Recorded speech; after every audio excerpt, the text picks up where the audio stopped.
Okay. Good morning, good morning, good morning, everyone. My name is Deneen White, and I am your host today for the VIP Ignite Model and Actor Bootcamp. We are so excited to have you today. So, before we get started, I just want to say, if you are watching us on Facebook, if you are watching us on YouTube, I don't know why you're there. You should be here live with us on Zoom. So, come on over and join us here. So, this is what you're going to do. You are going to go to VIPigniteSummit.com. Again, you're going to go to VIPigniteSummit.com. You're going to get a join Zoom now. You're going to click on that and you're going to come over here. So, good morning, everyone. I am so excited. My name is Deneen White, and I am going to be your host this weekend. So, allow me to introduce myself to you. So, again, my name is Deneen White. I'm the president of Talent Services for Truth Management, which is our mother agency. I'm also the publicist for VIP Ignite. I host all of our live and our virtual events. In addition to that, I also host two podcasts for VIP Ignite. I host the VIP Ignite Live podcast and the Coffee in the Green Room podcast. I tell everyone that I have the best job in the entire world because I get to help aspiring actors, models, and musicians create their own success by giving you the tools, resources, and connections that you need. If you are available for creating more success today, let me see it in the comments. If you are excited to be here, let me see it in the comments. So today we have an amazing day set up for you. I'm just going to go over that for a couple minutes. And then what I'm going to do is I'm going to share some stories of people who started out on a Zoom call just like you. All right, so let me go over some ground rules with you. And I know that sounds so not sexy, but I like to create rules of engagement for people because I want you to know what I expect of you. And I want you to know exactly why we're doing this, okay? So this is what I expect. I'm going to tell you a couple things. So this is open to the public. Okay, this call is open to the public. So that means that while I know a lot of people on here, I don't know everyone.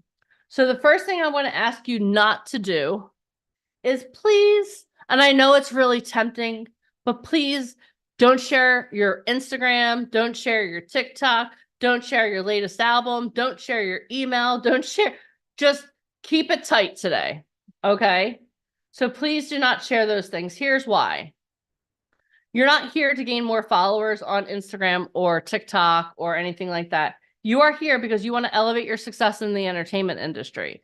So we're not sharing personal information. We're also not sharing photos.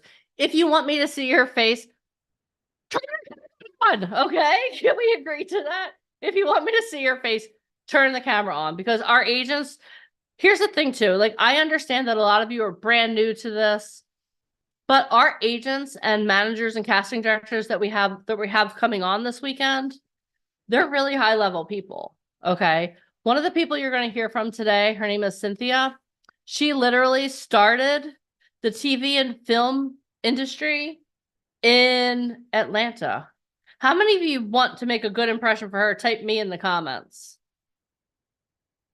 Okay. If you want to make a good impression, don't share random links because she's gonna be like, what's going on here? Why are these people doing this? I don't want you to make that impression. I want you to make a good impression. Okay. We're also going to have one of the biggest managers in Hollywood on this weekend. She doesn't want to know your personal information. She wants to see how you're interacting with eye contact with her. She's going to be scanning. Okay. So we're not sharing personal information. I can't vouch for every person on this call. Okay. If you understand, type I understand in the comments. And I'm going to let you in on something else too. How many of you love to share? How many of you are like, oh my God, I want to talk. I want to get to know you guys. I want you to get to know me. How many of you feel that way? Raise your hands. Yeah, of course you do. So this is what I want you to understand. Okay. At the end of the day, we're going to have all that fun. Okay. At the end of the day, after the agents and managers and casting directors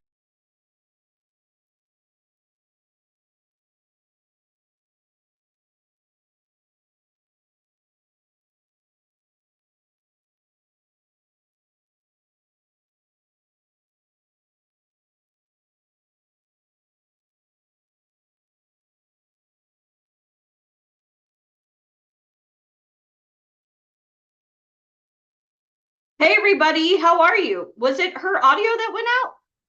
Yeah, give me a thumbs up if it was. Right? Weird. Crazy. Hi everybody. Good morning. How are you? All right. So I'm Alicia Kback. It's nice to meet you. How many of you have been getting my emails, text messages, phone calls, smoke signals? I'm sending some of you guys messages telepathically right now. Are you getting them? Yeah? Okay, cool. So I want to see very quickly while we're waiting for the audio to come back up. How many of you have never been on a call before? If it's your very first time, type "it's my first time" in the chat. Type "it's my first time." Don't say me. Hi, It's I'm my back. first time. Hi, Deneen White. Hi, I have no idea what happened there. I don't know. It's hurricane season here in Florida, and Oh, sometimes you never know what's going to happen. That's all I got to say. well, we're not having hurricanes today. We're just sometimes Zoom is persnickety. So Well, that's why awesome. we're always on stage and we're always standing by. Okay. Thank We have a you. lot of first timers here today. I know. I'm looking around the room. I'm like, oh, I don't know this person. I love it. I'm Cool. excited. Okay, I'll see you in a few. Awesome. All right. So I'm not exactly sure where I cut out, but would it be okay if I share some stories of people who started out on Zoom just like you today? If that sounds good, type yes in the comments. If you guys are excited to hear about some people just like you, type yes in the comments. All right. Okay, so let's do this. Let's see. Okay.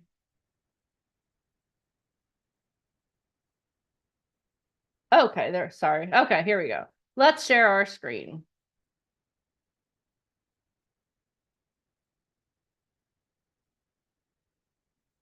Okay, for some reason my screen is not. Oh, there we go. Okay, there we go.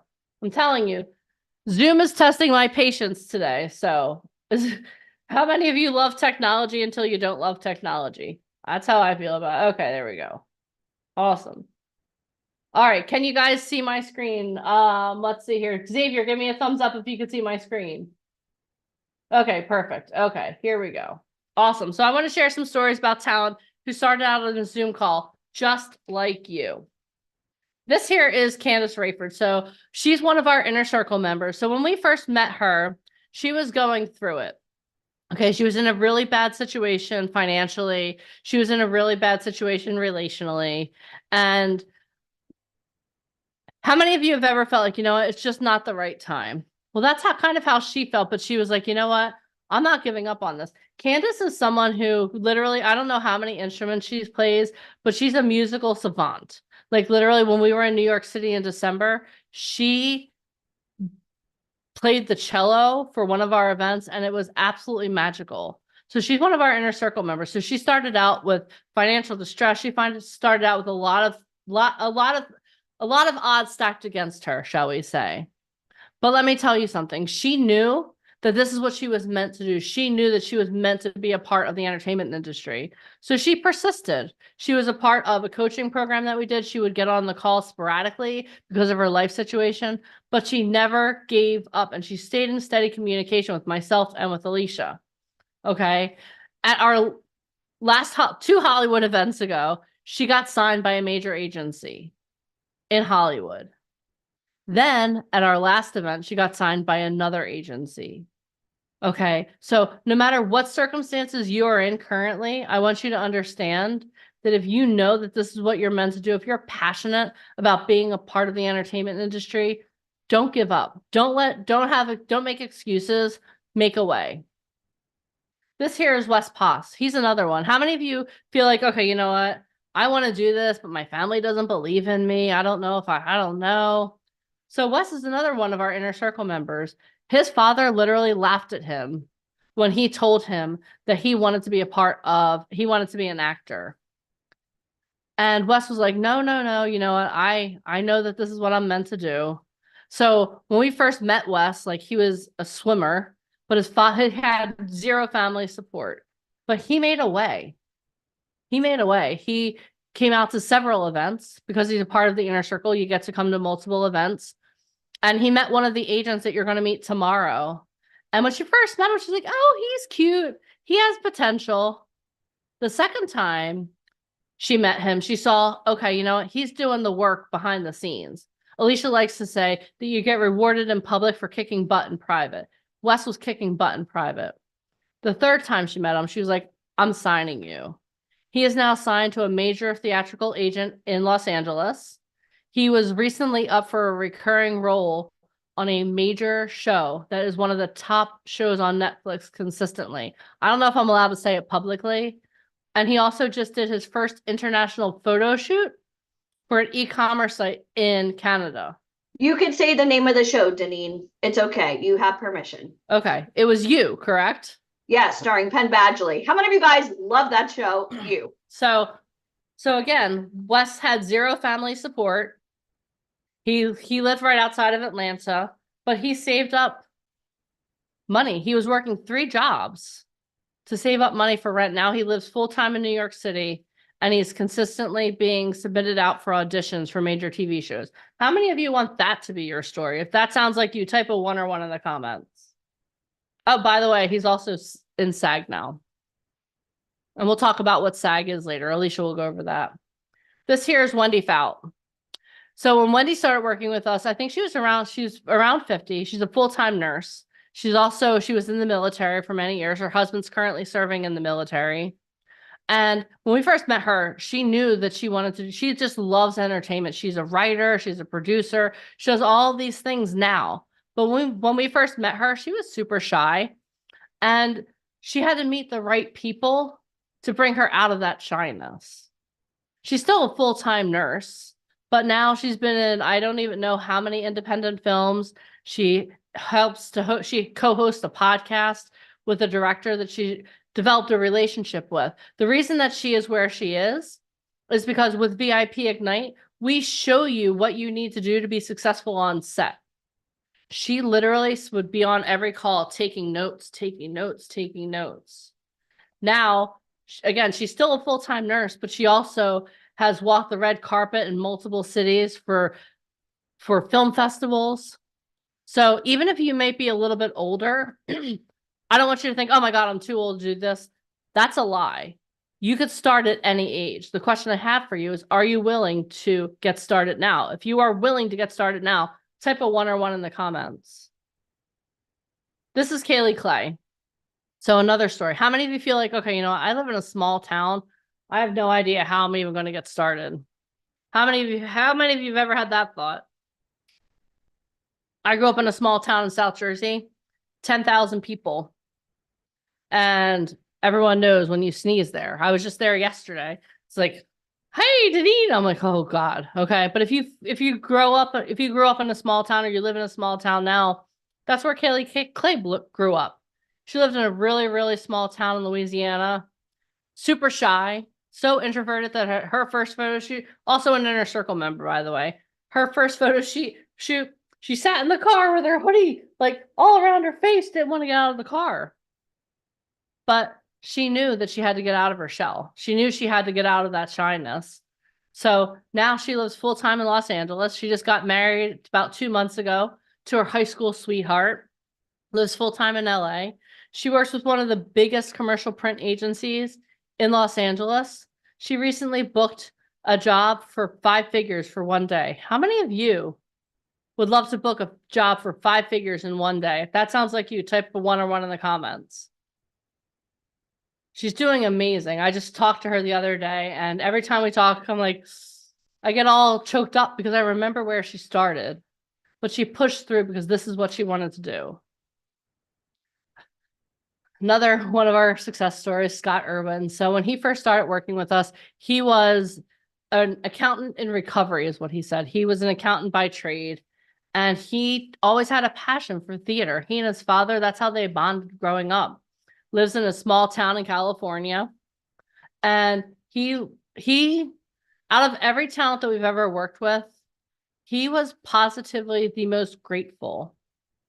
Every time we would do a boot camp, every time we would do anything, he would always send myself, Mike, Alicia, thank you. No, thank you so much for this opportunity. Thank you, thank you, thank you. Now he has been in multiple films. He does a lot of independent films. He was also, how many of you have ever heard of a little movie called Babylon that won multiple Academy Awards? He was in Babylon. He was one of the extras. And let me tell you why he got to be in that movie. So when he went out for the casting, like he got the breakdown and they said, okay, so when you arrive, you need to have black socks and like a white tank top. You know, the tank tops that men wear underneath their clothes. So they said, okay, you need black socks and a white tank top. And he was like, okay, he didn't own the white shirts. So on his way to the casting, he stopped at Target and bought a 10-pack. Before he went in for the casting, he put it on. He had his black socks. He went in.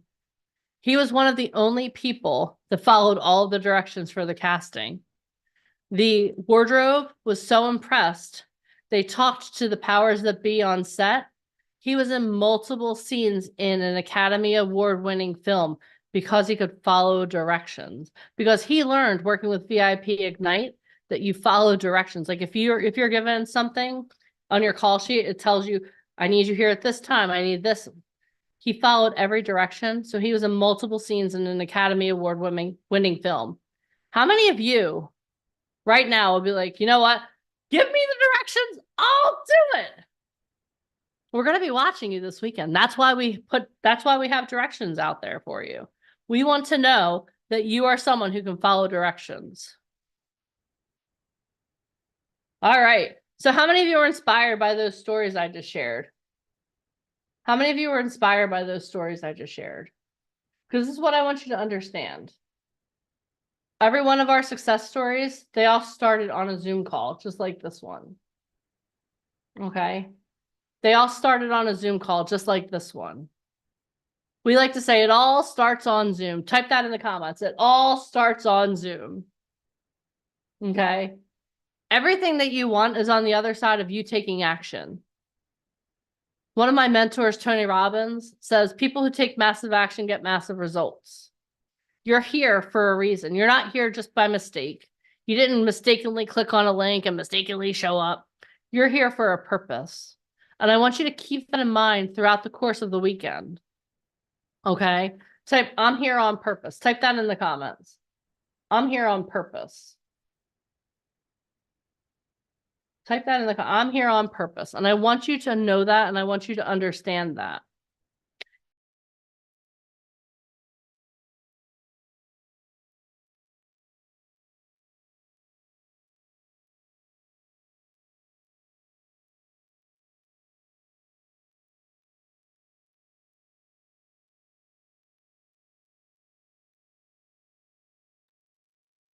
So fun.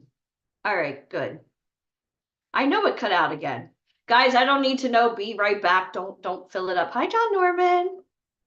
How are you? Hi, everybody. Okay. Perfect. Okay. Let me ask you a question. How many of you have been trying to get into this business for a very long time? And it seems like the Da Vinci Code. You're like, if only they could answer this one question to explain it to me. What is the one question you want answered? Type it real quick. I'm live. This is what happens when I get the microphone. Hi, Kingston. Okay. Hi, John Connolly. There's so many of you guys I know. Hi, Maria. Okay. All right. All right. Perfect. Billy Ray Thunder, I texted you from my personal cell phone yesterday. Text me back. Okay, good. All right. Thank you. Yeah, my birthday's tomorrow. It's not today, so we'll celebrate tomorrow. Okay. Now, I just want you all to know, hi, Deneen. Hi. This call goes till 6 p.m. East Coast time. So if you're really serious about getting an agent and getting on set, this is a test. This is like Survivor. How many of you guys are all in? Which means when we say good night, it's a wrap. That's when you say good night, it's a wrap. If you leave early, then I'm going to personally pull up our Google sheet to show that you couldn't follow basic directions. Am I too old for this? No, never. Who said that? No. Were you not listening to my last presentation? Did I cut off when I was talking about age? We have a woman right now booking $100,000 a day. So that's some good money. That's Breaking Bad money. That is amazing. That's Hollywood money. Yeah, she doesn't book 365 days a year. She used to earn what? Less than $40,000 a year working full time. Yep. She could book one day, and make 2 times as much. So work smarter, not harder. And we have the connections. Yes, we do. Okay, Awesome. cool. All right. Well, thank you all for dealing with my fun Zoom issues. It's absolutely amazing. It's the best part about technology.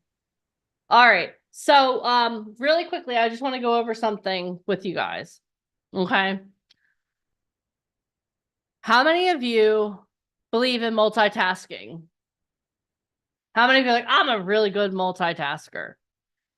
Okay. Well, I'm here to dispel that myth for all of you. Is it okay if I step on your toes right at the beginning? Okay, good, because I'm going to. So I want to talk to you about something called the circle of focus. And I'm going to have you guys take notes on this. Okay. Because it has been scientifically proven that human beings are incapable of multitasking. What? I know all of us women are like, no, that's not true. It's true.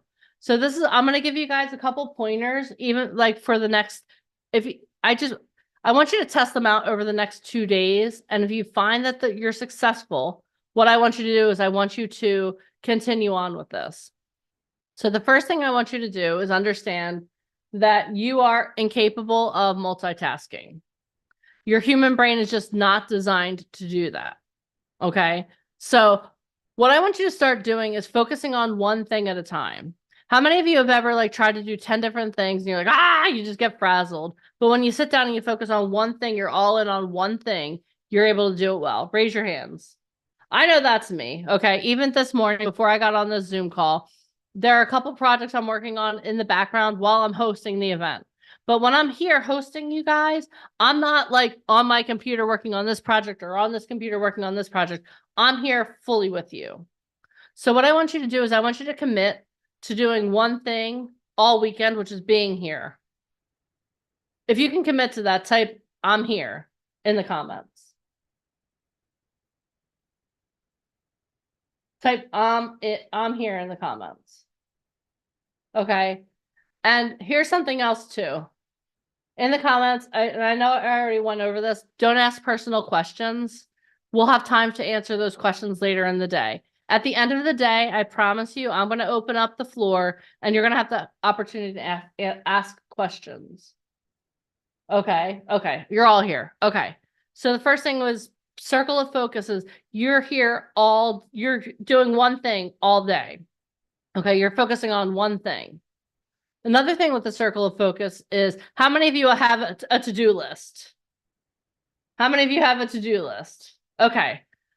I'm going to ask you to change the wording just a little bit for the to-do list, okay? Because I'm going to give you two different statements.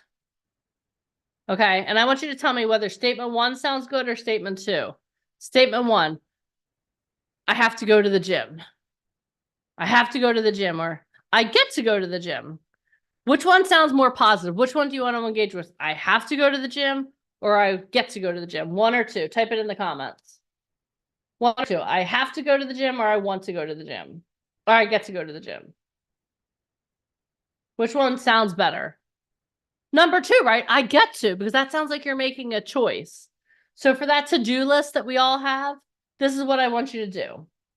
Instead of saying instead of having a to-do list, I want you to change the name to I get to do list. Okay? Because we have that thing here. Like we have so many things, so many lists of things that we have to accomplish, right? But when we're like, okay, I get to do a boot camp. I get to create this. I get to do this. I get to do that. It just makes me want to do it. Because how many of you like being told what to do? I hate being told what to do. You have to do this. I hate that. But I'm like, okay, I get to do this. I get to do that. It changes my whole mood. It changes my whole energy. So I want you to start thinking about that. The words that you speak are very important. Okay. The words that you speak are very important. The way you talk to yourself is extremely important. And so we're going to go over this more as the weekend goes on. But one thing I want you to truly be aware of is the thoughts that go through your head. Okay. because your words matter. Success, whether it's as an actor, model, musician, entrepreneur, human being, mother, daughter, sister, brother, father, son, employee, employer, it doesn't matter. Mindset is 80% of your success, and tools and tactics are 20%. How many of you have ever worked with someone who was like, they really didn't know what they were doing, but they were super positive about that little bit that they knew how to do? How many of you ever worked with someone like that? We all have. So I want you to think about, as you're going through this weekend, we're going to give you some challenges. You're going to hear some things that are going to challenge your current thought processes. But I want you to think about this.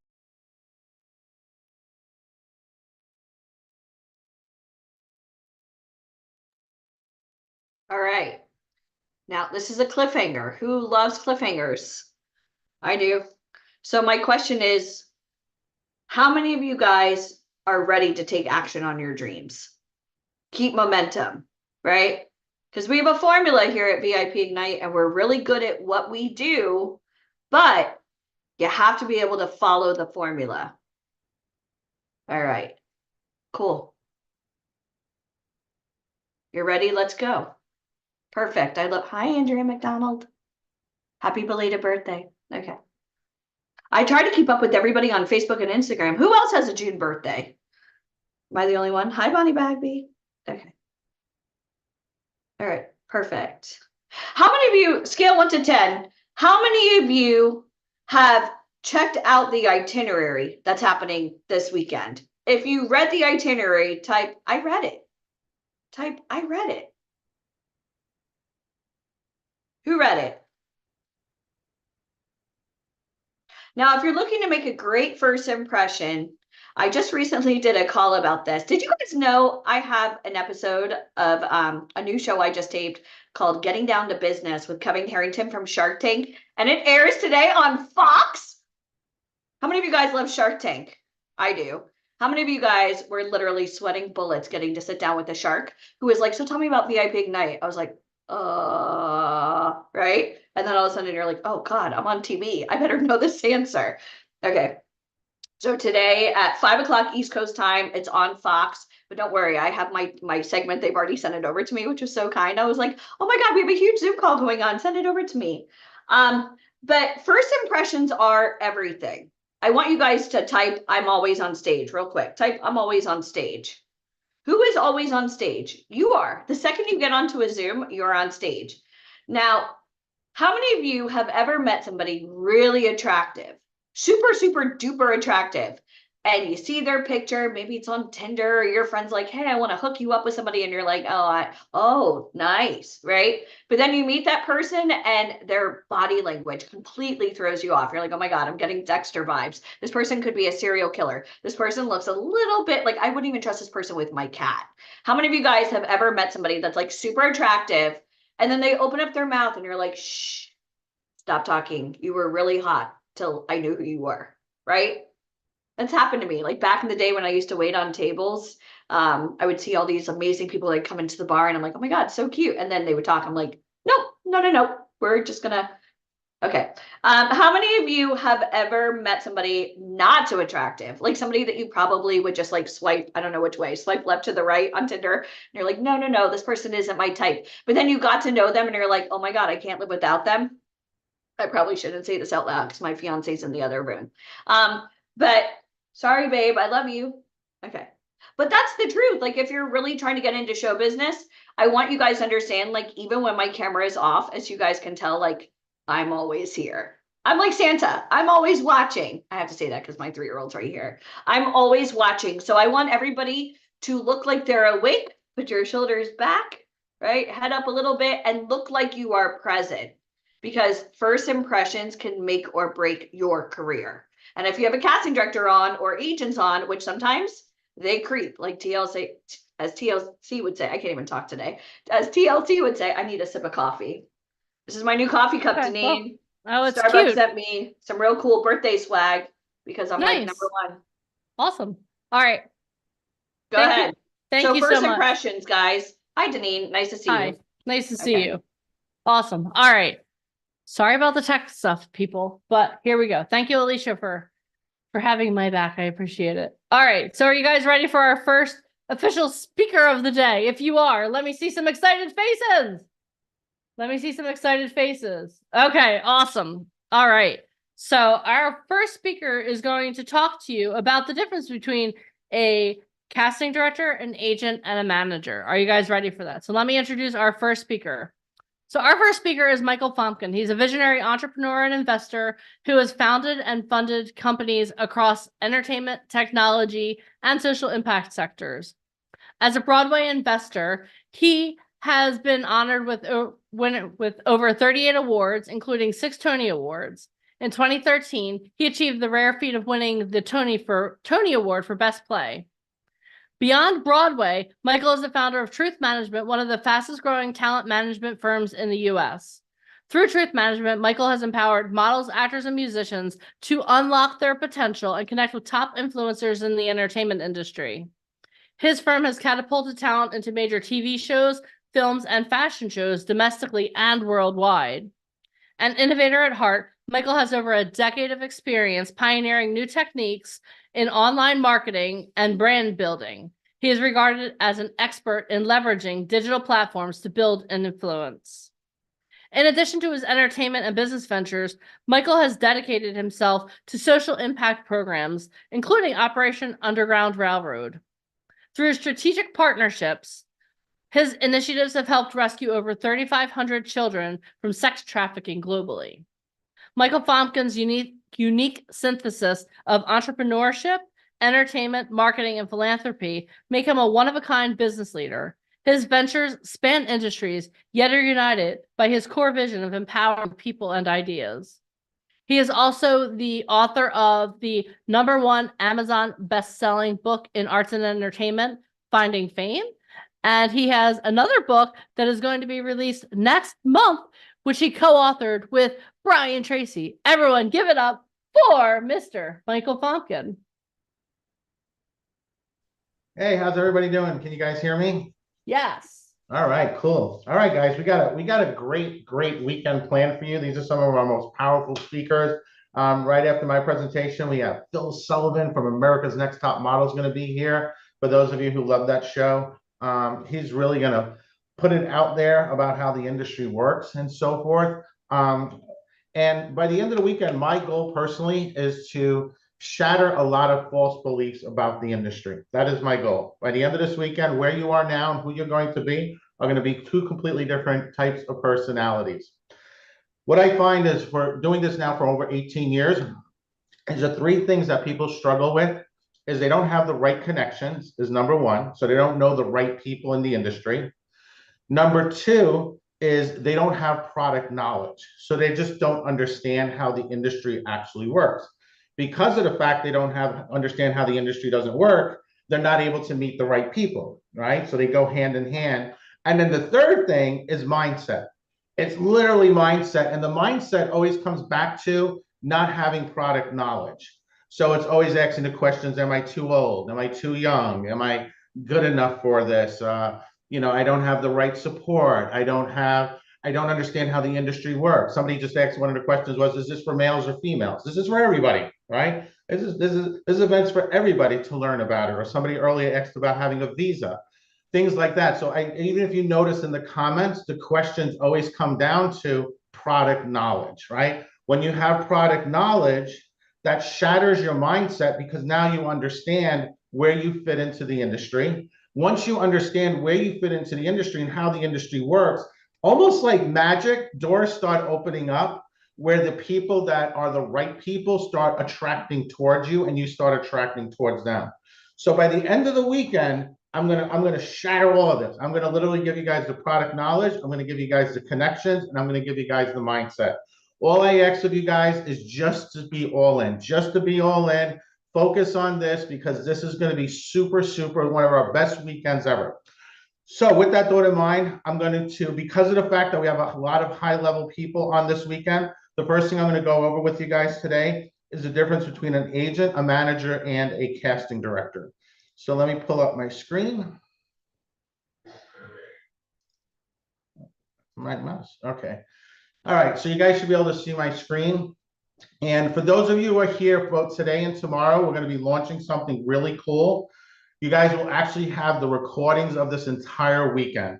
So you'll be able to go back, you'll be able to, it'll be all edited, cut up, all super nice. So you'll be able to have access to this. If that's something you think is pretty cool, type a 1 or 1 in the comments.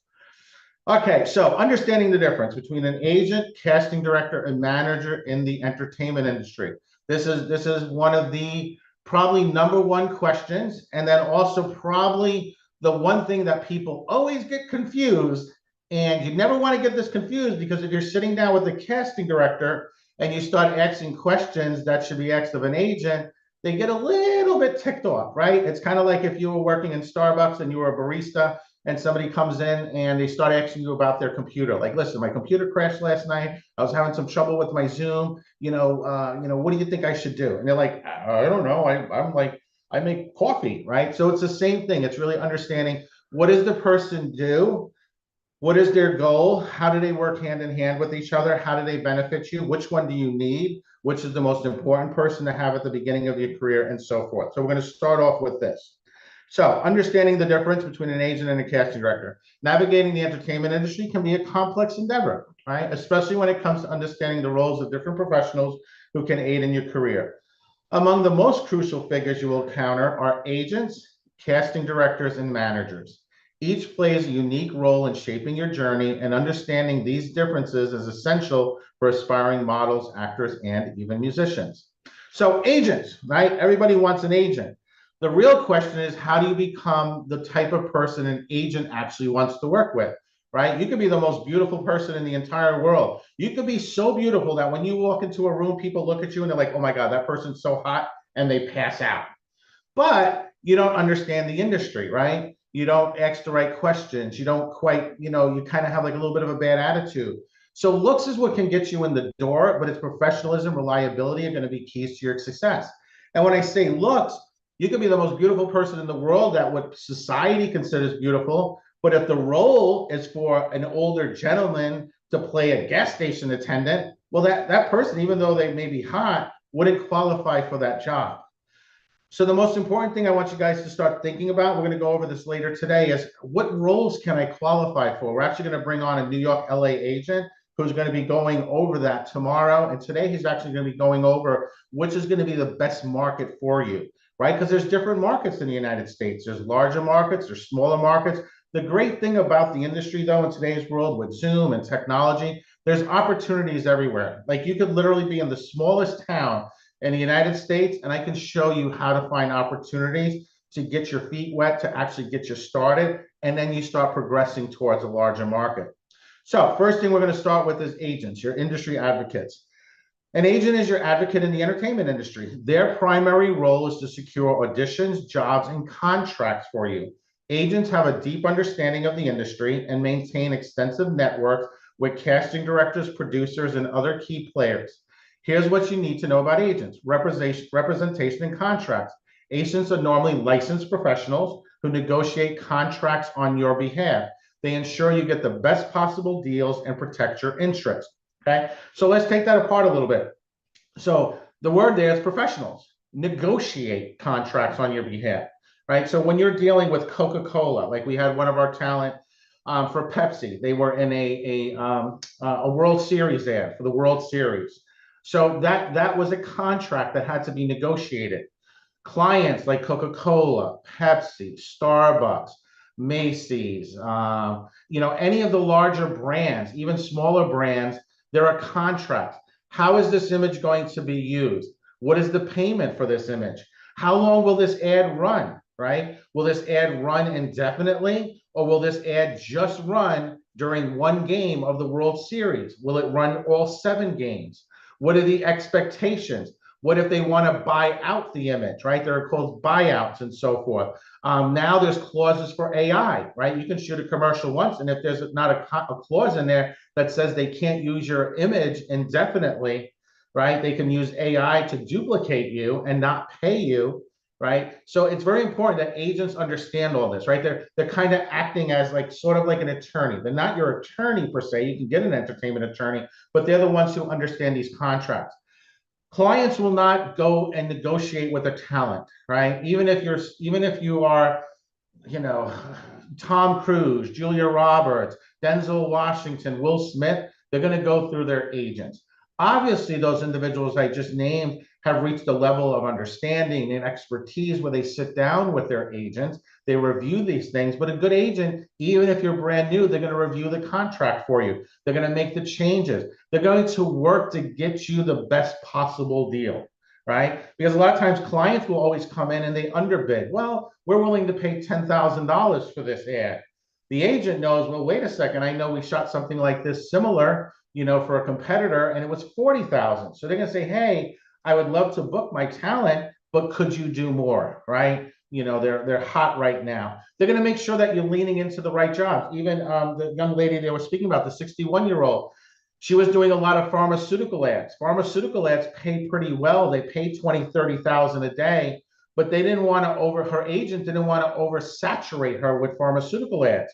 So that's when they started having her stop doing, right? So imagine this, stop doing pharmaceutical ads for a bit and started pushing her towards Starbucks, pushing her towards, you know, different other products. That's how her rate went from 30,000 a day to $100,000 a day, because of the fact that the agent understood where her best potential was. When you don't have that agent acting on your behalf, you'd be like, oh, I'll do pharmaceutical ads every single day for the rest of my life, 30,000 a day, right? But an agent's able to step in and say, hey, wait a second, I know that's a lot of money, but what if we could get more, right? We want your career to have longevity. We don't want you just to be known as the pharmaceutical lady, right? So there's so much to this, and I'm just kind of giving a light touch to it, but we can go so deep into this, we could spend weeks talking about this. Commission-based earnings, right? Agents typically work on commission, usually taking 10 to 20% of your earnings from the jobs they secure for you. This means their success is directly tied to your success, giving them a vested interest in advancing your career. So people always say, hey, if an agent wants you, right, they should be paying you, you shouldn't be paying them. Absolutely, I agree with that 100%. Okay, agents will not get paid until you get paid. Okay, so normally the client, the agent books the workout with the client pays the agency takes their 10 or 20%, and then you now receive your payment 30, 40 days, 50 days, 60 days later, depending upon what they allow the client's payment. You don't get paid instantaneously, right? It's like it's an invoice that's sent out. But at the same time, you have to say to yourself, well, great. If I'm making $100,000 a day, what do I need to do to help my agent book that job? And that's where a lot of confusion happens, where a lot of times models think, well, an agent's just going to sign me. No, agents are going to sign a model. They're going to sign an actor. They're going to sign somebody who has a resume. They have experience. They have headshots, somebody who's a professional. So by the end of this weekend, we are going to give you all the tools, all the resources, everything you need to do to become that professional. So the agents that you're going to get to meet over this weekend, they're going to be interested and want to work with you. Okay. So very important. We'll go deeper into that as we go over the weekend. Networking. Agents leverage their connections to get you in front of the right people. That's like the most powerful thing that an agent does. An agent is out there on that phone. They're going to events. They're doing everything they can, because think about it. If you decided tomorrow you want to open up an agency, great. I got lots of models for you, but do you have connections? Do you have clients? Where are you finding my models' jobs? Oh, I don't know, right? So a good agent has great connections. They've been working with clients for years. They built up their reputation. Okay, you'll see the people that you'll get to meet this weekend. They're the best at what they do. These are people who have been in this industry for decades. These are not somebody who just started last week. These are the owners of the actual agencies. These are people who book stars. They book $1 million deals that you guys are going to get to meet this weekend. So it's really important that, you know, as you're considering breaking into this industry, to really get, again, that product knowledge, to have that understanding of what it takes. And to understand, right? It's not just about you, but saying, hey, well, my agent works really hard. They're going out there, they're getting access, exclusive access to auditions and job opportunities that you may not be able to find on your own. You know, with SAG and AFTRA, which is the Screen Actors Guild, American Federation of Radio and Television Advertising, those are the unions, especially for actors. And those unions use what's called breakdown services. Agents pay to have access to that. So if I was casting a movie, me and Steven Spielberg decide we're going to do a new movie together, we write the script, we then start coming up with the ideas of the different actors and actresses. we're going to now say we have to go out and find these people to play these different roles. We have in our mind what they should look like, right? Rachel looks like she'd be perfect for the leading lady, right? Dominic looks like he could play the bad guy, right? And so forth. So we're going to start thinking, hey, where can we find these people, right? So they reach out. What they do is they put the casting on what's called breakdowns. Breakdowns, then agents are able to pay. It's a paid service, and they access those breakdowns. Those breakdowns can't be put online. So a lot of times, like when people always come to me, they're like, hey, how do I know if a casting is real or not? I'm like, well, is it for Netflix or like a major movie? Yeah. Did you see it online? Yes. It's not real. Well, how do you know that? Because it would have to be in breakdowns. It wouldn't be put out there publicly, right? So we'll go more into that, but just to kind of give you guys the 100,000 view of that. So agents are consistently working with the right people, and you guys will see that. You'll see in the resumes and the people today that you get to meet and tomorrow when they talk about that. Listen to like what they're saying too. So write down notes. Make sure you take down notes, and take handwritten notes. When you write notes down by hand, you're going to remember them a lot better because it triggers two different parts of your brain. So we know a little bit about agents, right? Agents are the guys negotiating contracts. They're out there hustling to get me in front of the right people. So now who are the right people? Well, one of the first right people, when we say clients, are going to be what's called casting directors. These are the gatekeepers. These are the guys you really want to get to know. These are the guys you want to, impress. These are the ones that make that decision. So casting directors are the gatekeepers of auditions and roles in films, television, theater, and commercial. They are hired by production companies and directors, right? So when you're producing a movie, that's a production company. When me and Steven Spielberg are working on a movie as a producer, or I'm a producer, he's a director, we hire a production company. The production company then goes and hires the casting director. The casting director then goes out to agencies to find the perfect talent for specific roles. Here's what makes casting directors distinct: talent scouting. Casting directors are responsible for finding the right talent for a project. They review headshots, resumes, audition tapes, and conduct auditions to select the best candidates, right? There's some gold in there. Oh, I need some headshots. Ooh, how do I get together a resume, Mike? I'm brand new and I've never done this before. I don't have a resume. Don't you worry. I got you covered. I know how to overcome that obstacle. Audition tapes, how to do that. Don't you worry. I know how to overcome that obstacle too, right? So they have to find the best candidates. Now, if they reach out to agencies and they can't find, the agent doesn't have what they're looking for, they'll go out and they'll actually scout. Like they have, their job is the hardest job because they have to find the right person for the role. And as you guys know, great movies, great television shows, so forth, even for models, having the right person makes all the difference sometimes in the success of that particular project. Decision makers, while they do not have final say, right? Producers, directors have final say, right? So producers and directors are the ones who will have the final say. Casting directors play a crucial role in the decision-making process. They provide a short list of candidates to the director and producers who then make the final casting decisions. No direct representation. This is very important. A lot of times people go up to a casting director and say, can you represent me? No. Unlike agents and managers, casting directors do not represent talent. They work on behalf of production companies, and their goal is to fulfill the casting needs of the project, okay? So managers, so now we know a little bit about agents, we know a little bit about casting directors. Now here's the third one, the main one is a manager, okay? So, and this is where people get super confused, right? Because a lot of times when you're first starting out, your mother agency, right? So we own an agency called Truth Management. So we're a mother agency. So the talent that we work with, we represent them. We place them not only on projects, but we also place them with larger agencies. We help develop them. So we act as both an agent and also as a manager. Most agents will do that. So even you'll get to meet Ryan Colby today. He's an agent, Hollywood power agent, Hollywood in New York. He books international work. He will act as a little bit of a manager. But there's very specific managers where their only job is to be a manager. So I want you guys to understand the difference. An agent who's acting like a manager is your agent. They're just acting like a manager. A manager will act only as a manager. They won't also act as an agent.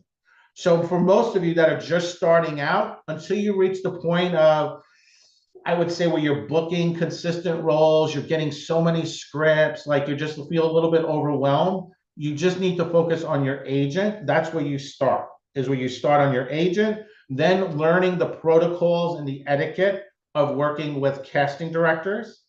And then at that point, your career will reach a point within, anywhere from a year to 3 years where you will have to start considering getting a manager to help you.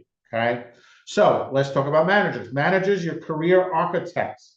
Managers take a more holistic approach to your career. They focus on long-term career development, offering guidance and support that extends beyond booking jobs.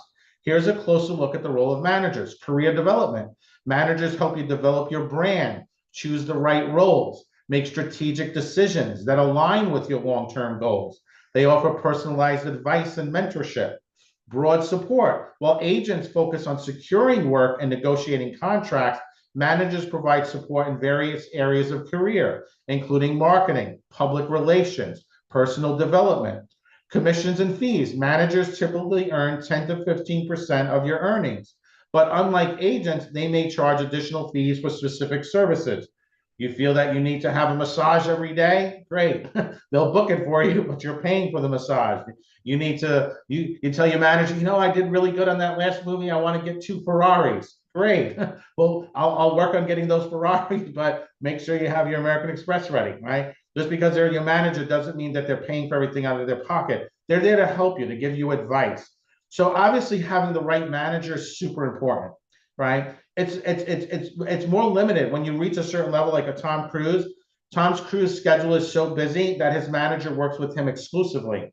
Now, there are management companies that will work with 4 or 5 talent at a time because each one of them combined kind of equals that Tom Cruise as far as busyness. So it's important to understand the terms of your agreement with the manager to avoid any surprises. So again, it's understanding how the industry works, the etiquette, understanding product knowledge, right? Before just signing a contract, if you're brand new and you've never worked before, and somebody says, we hear this in music a lot, where a musician, they got some potential, they've never put together an album, they've never done anything, and somebody's saying, this is my manager. And I'm like, oh, really? Well, who's your manager? Like, what does he do besides manage you? Oh, well, it's my uncle. He's also a plumber. Oh, okay. So your uncle, who's a plumber, is somehow your manager. Okay. No. That's not your manager. He's a plumber trying to give you advice, and it's probably not the greatest advice. So be very careful with that. When people say, oh, I have a manager, always kind of, okay, great. Don't insult them, but okay, great. So, what else does your manager do besides manage you? That'll kind of open up to find out, okay, is this person kind of blowing smoke up my butt? Or maybe they had smoke blown up their butt and they just don't realize. But it's important to understand that, because when you're sitting down with a casting director, you're sitting down with an agent, if you start throwing around, well, my manager needs to review this, they would already know who your manager was. They would already had a conversation. So again, it's like understanding the etiquette and the conversation of how you use words with these people, because their main goal is listening skills. Like, they listen to everything you say and they pick up on anybody who's trying to blow smoke up their butts. Key differences, to summarize, here are the key differences between agents, casting directors, and managers. Agents secure auditions and jobs, negotiate contracts, and take a commission from your earnings. That's simple, right? So if their goal is just to book you work, they don't want to hear, like, I woke up today and my toe hurts. They don't want to hear, well, how am I gonna get there? My car broke down. I can't take the job because I'm supposed to take my dog for a walk. Like, any of the excuses you have, agents don't want to hear it. Like, your car blew up, great. Your car should have blown you up in the air. You should have flown through the air and landed on the audition. Like, that's how agents are. They're sweet, they're nice, they're going to be there for you, but at the same time, their job is to book you work. Their job's not to kind of baby you through things. Now, there are great agents that will, to some degree, but that shouldn't be the expectation. Casting directors, one job, see talent, right? Select talent for specific roles on behalf of the production companies, but they do not represent talent directly. Now, remember, casting directors are rooting for you. Their success is you booking the job. So when you come in with the right headshots, you have your sides memorized, you're able to do an audition tape, you're able to knock it out the park, you're making everyone's job easier. So again, it's understanding how the industry works, becoming the type of person an agency wants to represent, a casting director wants to hire, understanding the product knowledge. And at the end of the day, it's just breaking down the mindset. As I'm going through this, I can already see some of you guys like, oh my God, this is so much. Ooh, hold on, right? This is just the beginning. By the end of the weekend, this will all fall into place, okay? Managers provide comprehensive career guidance, focusing on long-term growth and development, and take a commission as well as potential additional fees, okay? So understanding these roles and how they intersect is crucial for navigating the entertainment industry effectively. Each professional brings unique value to your career, and knowing when and how to engage with them can make all the difference in your success. As you embark on your journey in the entertainment industry, remember to build strong relationships with these key players. Their support and expertise can help you unlock new opportunities and reach your full potential, guys. Let me tell you something. The relationships you build on the way up is how far you can take your career. Never dissuade or feel that people cannot help you. Even the worst person in the world can give you advice just by knowing what not to do, right? Knowing what not to do, seeing what made them not get as far as they could. So always remember, it's a story that you tell yourself. You tell yourself a story that you're going to succeed. I can guarantee you with the right tools, the right relationships, the right mindset, you will. But if your story is always, why can't I? You need to change one word, change can to how. Instead of saying I can't, say how can I? Ask better questions, you're going to get better results. We'll talk more about that later, but I want to keep us on track because we have our next speaker lined up and in queue. So I'm going to turn this back over to Miss Alicia and Miss Kabak. My name is Michael Fomkin, and this was understanding the difference between an agent and a casting director and a manager. So guys, I will talk to you guys later. I will be back with lots more cool stuff, but I just wanted to start this off just to lay a little bit of foundational understanding of the industry. Bye, guys. How awesome was that? How much did you guys learn during that segment? On a scale of 1 to 10, how much did you guys learn during that segment? You should have learned a tremendous amount during that segment. And it's so important to know who the different members of your team are, when is the right time to bring those members of your team on. So we're going to actually have the opportunity to hear from an agent, 2 agents, and a manager and a casting director today. So we've got you fully covered with all of it. But before we do that, how many of you are ready to hear from our next speaker? Are you guys? I need to see some excitement here, people. I need to see some energy. But before I introduce our next speaker, this is what I have to go over a couple more ground rules with you. Okay. I didn't go over this earlier because I was so excited about talking to everyone. Number 1, if you need to use the restroom, we're not in 2nd grade. You don't need a hall pass. Turn your camera off. Go do what you got to do. Come back. I love all of you very much. Please don't take me on your journey. We don't need to be bathroom friends. Is that okay? That's number 1. Number 2, if your phone is dying, don't let everyone know. That shows that you're unprepared. So go get your charger and come back. Okay. Let's see what else. I just want to do a couple housekeeping notes because I want you guys to make the very best impression that you can. So again, if you need to charge your phone, charge your computer, go get your charger, plug in. We'll be so excited. Same thing with the bathroom, okay? Can we all agree that we're grown-ups? We don't have to get hall passes for that stuff. Is that cool? Okay. You guys are asking really great questions in the comments. We'll definitely answer all of your questions later today as well. Yeah, so what I'm going to do is after I introduce my next speaker, I'm going to write down all of your questions, and then I am going to answer them for you. Hold on 1 second. Give me one. Okay.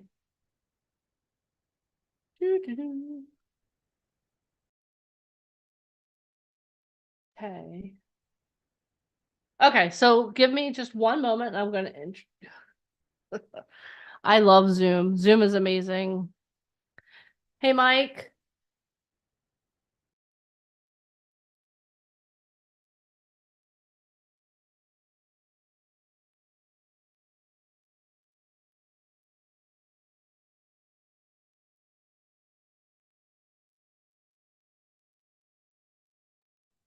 Okay, I'm back. Can you guys hear me? Bonnie Bagby, if you can hear me, give me a thumbs up. Okay, awesome. All right. Okay, so we are going to bring on our next guest, and Alicia is going to help him through the process. All right, so our next guest. Let me just find him again.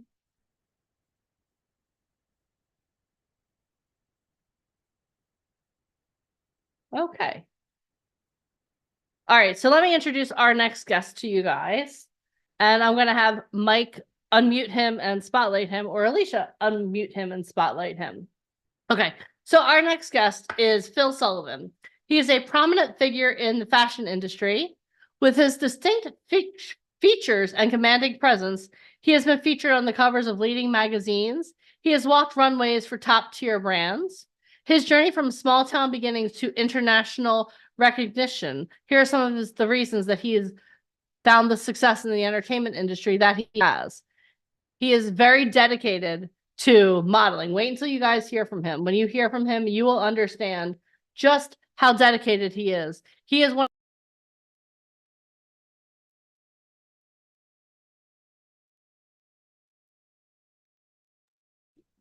All right, guys. How are you? What just happened? Did she go away again? Give me a thumbs up if she did. What is going on today? I don't know. Hi, Bonnie Bagby. Okay. So we've got a lot to go over, as you guys can know, one of which is Zoom. I'm getting text messages from people saying that they can't get onto the Zoom. It's at capacity. I don't know what to tell you. You should have been here on time. So our next big guest, some keeps hitting live. I don't know what's happening. Yet Zoom does not like Deneen White today, and that's okay because we all love her. But one thing I kind of want to go over before our next guest speaker comes on, how many of you have ever watched America's Next Top Model? Now, I've been in this business for 18 years, and every single day I have somebody tell me about what Tyra says, how the show goes, you know, what's real, what's not. How many of you love that show and you quote it like the Bible? So if you're an aspiring model, I mean, this is kind of like the prerequisite for our program. We really want to help people that want help. So a lot of people love it. The question is, do you want to live it? Right? Do you actually know how this business legit works? Because I watch Grey's Anatomy and there's no way in hell I'm going to do surgery on anybody. Even if you told me I could, would never do it. You watched all 22 seasons. You must have a lot of time on your hands. Okay, so let me go to Phil Sullivan. Where is he? Phil Sullivan, I'm going to ask to unmute you. I'm going to add you to my spotlight. Hello, Philip. Hello. Okay. Hi, friend. Okay, so it looks like we have people on here that are obsessed with Tyra. They've watched 22 seasons. You and I both know that I get a lot of aspiring models that tell me, hey, if you ask for money, you must not be real. So we're going to go over a lot today with you since you are from America's Next Top Model, 2 seasons. Phil Sullivan here. In the house. Where are you? Where are you now?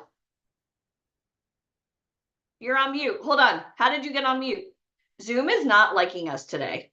I unmuted. All right. Can you hear me, everybody? Yes. Where the hell are you? You're not in New York City. Where are I'm you? not in New York City. I am right now. Let me show you. Let's do this little flip. I'm afraid to do the flip because it's. Do you see this? Wow. So that's nice.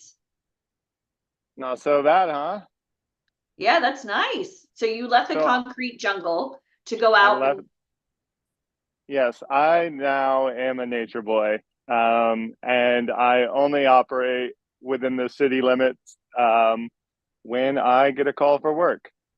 That's good. So, how many of you guys would love to have a wonderful life where you only have to go to New York City to make some major bank and then you leave, right? That's a pretty good deal. Yeah, let me reintroduce myself. Hi, I'm Phil Sullivan. For 12 years, I lived in New York City to be able to now live outside of New York City. So for all of those people who think you're going to be able to do it from where you are on whatever couch or living room or bedroom or wherever you are, you're lying to yourself, and it is not going to be possible unless you start relocating to a major city. This is always my advice. Wherever you are, it's going to be extremely, not impossible, but extremely difficult. And for what you need to navigate this industry, a general population is the first start. I've got a weed and I whacker kind of behind want me. to, I'm gonna piggyback off that. This is a new drinking game I'm starting. Every time I say I want to piggyback, everybody do a shot. Just pretend, right? My birthday, my rules. Okay. So when you're trying to get into show business, like 10, 15 years ago, post-pandemic, right? Like, and do you guys remember a world like 2020, like before all hell broke loose, right? Do you guys remember the world that we lived in before the pandemic? Even like back then, you would physically have to move to New York City or LA or even Miami or Atlanta to get into this industry. So now that we're on Zoom, everybody's like, oh my God, this is so great. It is. It's so much easier. You're right. It is easier to get on Zoom. But now you have to think about it. Did this business get easier or harder now that everybody and their brother can audition for the same shit you can? What do you think? Do you think the business got easier or harder? So when Phil's saying you have to live in New York City, yes, because if your agent gets a casting last night and you have to be on set this morning, it's going to be hella hard to get there from Texas, from Minnesota, from Atlanta to get to New York City because that's predominantly where the work is. Does that make sense? So now what's cool about this is, and Phil, I know you've been to our events in New York, in LA, and Miami, and Orlando. We've done events throughout the country, but don't just move to New York because you like the food. Okay, don't just move to LA because you like the no humidity and your hair looks better. You have to move where your blue ocean is. And Phil, you are a runway model. Okay, you're from America's Next Top Model. You got a good look, you know that. But you are runway. You can't do runway in Wichita Falls. You can't do runway in St. Paul, Minnesota. You've got to be in New York City because that's where your blue ocean is. So how cool is it? You get rewarded in public for kicking ass in private. You made enough money in New York City. You could live somewhere else. Yeah. And then because you have a real agent who books you real work in New York City, you can go make your money and then go back home. Do you guys understand how it's done? Right? I think Alicia's summing that up pretty well. It's luckily like I said, I did my time. I still, by living where I live, am limiting myself for what I'm trying to accomplish, but I have to ask myself, what is it that I'm trying to accomplish?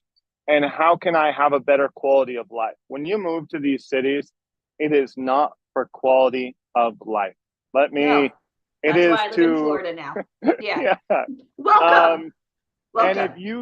And if you, again, the one thing that I will look back, COVID was a very weird time. It changed the industry. We were all in New York at the time. It was a ghost town. There were no jobs. Everybody was using influencers. So, and at that time, I became a photographer. I got all my photo gear. I started shooting out of my home. I started offering clients a package of a modeling, of a photographer, of a set design, all in one space. But you didn't just become a photographer. You had some of the best training ever being a top model, working with Tyra, working with these major brands. So you knew what they wanted to see. And I think that's a really big thing I kind of want to say real fast. So many people, and Phil, we've had this conversation. I want to be a model. And they run out and they just get any photographer to take photos of them. Stop.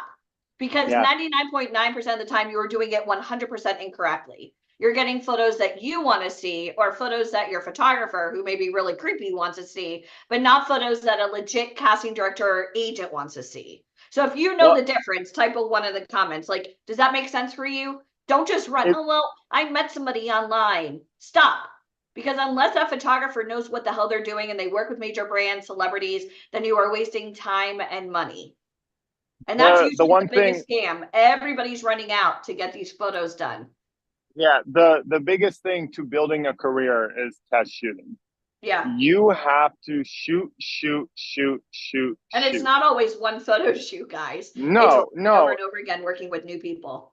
One thing I always explain, when you do a test shoot, and I do this to my friends still, 35-year-olds who have been in the industry, they'll do a test shoot and they'll pick 10 images. And you're like, what are you doing?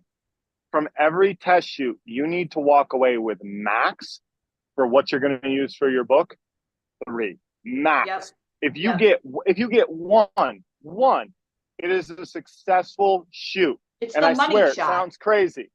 Yeah. It's one shot. Cool. You put it in your book. Cool. Go shoot with another photographer in a different format and a different style and a different storytelling moment. Next page, get another shot. And you build this over time. I didn't become a real model Can you until just say probably top model? Because after. I love when you say it. Just say I didn't Yeah, become a top model. I didn't become a top model overnight. This was not somebody discovered me and was like, I'm going to make you famous. Wrong. Wrong. I had everyone tell me no, and I needed to figure out how to prove to people that I could make this work, regardless of your no. I went out and I would hashtag New York City photographers. I would look them up, see their work, who they've worked with, what clients. I would reach out and say, hey, let's shoot. Cool, it's $250. Cool, it's $500. Cool, it's $700. I would work a 40-hour work week. So wait, let me get this straight really quick. I'm going to put you in the hot seat. Do you guys want me to put Phil in the hot seat? Hell yeah, I love the hot seat. You love it. I did it. I know. Okay, so you actually paid for photos. Oh yeah. Because everybody's under the impression that like you should have never paid for anything. If you're a hot shot, cool.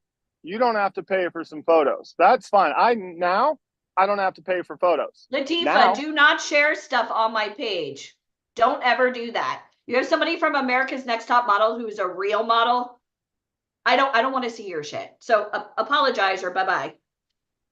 Sorry. This is what happens. This is why we keep everybody on mute, because they're sharing. Yeah. What the hell are you sharing for? Yeah. You want to be a model. You are literally talking to someone who starred on Top Model. Shush. Learn. Now. Let me also remind you that not only am I a top model, I'm a photographer. Yeah. If somebody were to come to me and say, hey, I want to build my book, I'm going to say, okay, cool. Do you need hair and makeup? And they'd be like, yeah. I'm like, okay, well, I need to find a hair and makeup artist unless you're bringing your own. So I now have to commission a hair and makeup artist. And it costs money. Yeah. I have to lock in a studio, whether or not I have my studio or not. I have to charge for the time that you are in my studio, whether it's my studio or not. I have to charge. I've done all of the sourcing of the lighting, the camera, the lenses. All of that costs money. All of that. I did that. I did not to mention like the 20 years it took you to learn all that. How do you put a price tag on that? And that's not to mention the editing after. So I hate it. I love shooting. I love interacting with a model. I love letting people get loose. I love capturing something that maybe someone else hasn't. Then I get to the computer and it's like, oh man, I got to do this part. And it's after I've already gotten paid. It's like mowing a lawn and then someone being like, oh, well, you forgot that part of the lawn on the other side. And you already got paid and it's 95 degrees out and you're sweating and you're like, oh my God, I still got to mow that side of the lawn. Photographers have to get paid. It is their career. If you go and order a coffee, the person on the other side is holding that coffee hostage. You need to figure out a way to get that coffee in your hands. If it costs $3.75, great. If you want caramel, great. That's going to cost 75 cents extra. If you want an extra retouch photo, that's going to cost you extra. If you want styling, that's going to cost you extra. You want oat milk, honey? That's going to cost you. You're totally making the perfect coffee right now. That's all you're doing, guys. This industry, everyone is offering a service. You have to figure out how to combine everyone's talent and create a service that allows you to be able to project something more to offer to somebody else. So the better you become as a model, the more you offer to a client. The more test shoots you do, understand light. I've got the light above me. If I turn in here, do you see, watch, all of a sudden, wait, I'll find, oh, there it is. It's right here. I can feel it. I put my brim down, it blocks light. I need light right here. You know where everything works. I know what kind of lens you're shooting. Pick up a camera, and all of you, I don't know what you do, pick up a camera and understand photography. Because when you understand what the other person on the other side is doing, you understand depth. You understand what's being seen. If somebody's shooting with an 85 millimeter and a 1.4 or 1.8, this is what you're seeing with an 85 millimeter right here. 50 millimeter right here. 35 millimeter right here. Anything under a 35 millimeter or a 17, you're gonna see the whole pond behind. There's understanding lenses is a first start. And again, this allows me when I'm shooting with people, I'm talking to the photographer, and the first thing I do is I look at the lens, so I understand the composition of where I can move. If he's a 50, I can move here, here, here, here, here, here. If he's shooting with an 85 and I'm here, this is what he's getting, right? So it's understanding what everybody's shooting. That's the first step. Pick up a camera. Now, learn how to model. What are you modeling? It's not about you. And this is one of those things as a model you're going to learn fast. Modeling has nothing to do with who you are. You are literally selling someone else's design. If I'm modeling this polo that's got a jersey knit collar, the designer is so excited about this jersey knit collar, him being the artist selling the clothes, he wants to show it off.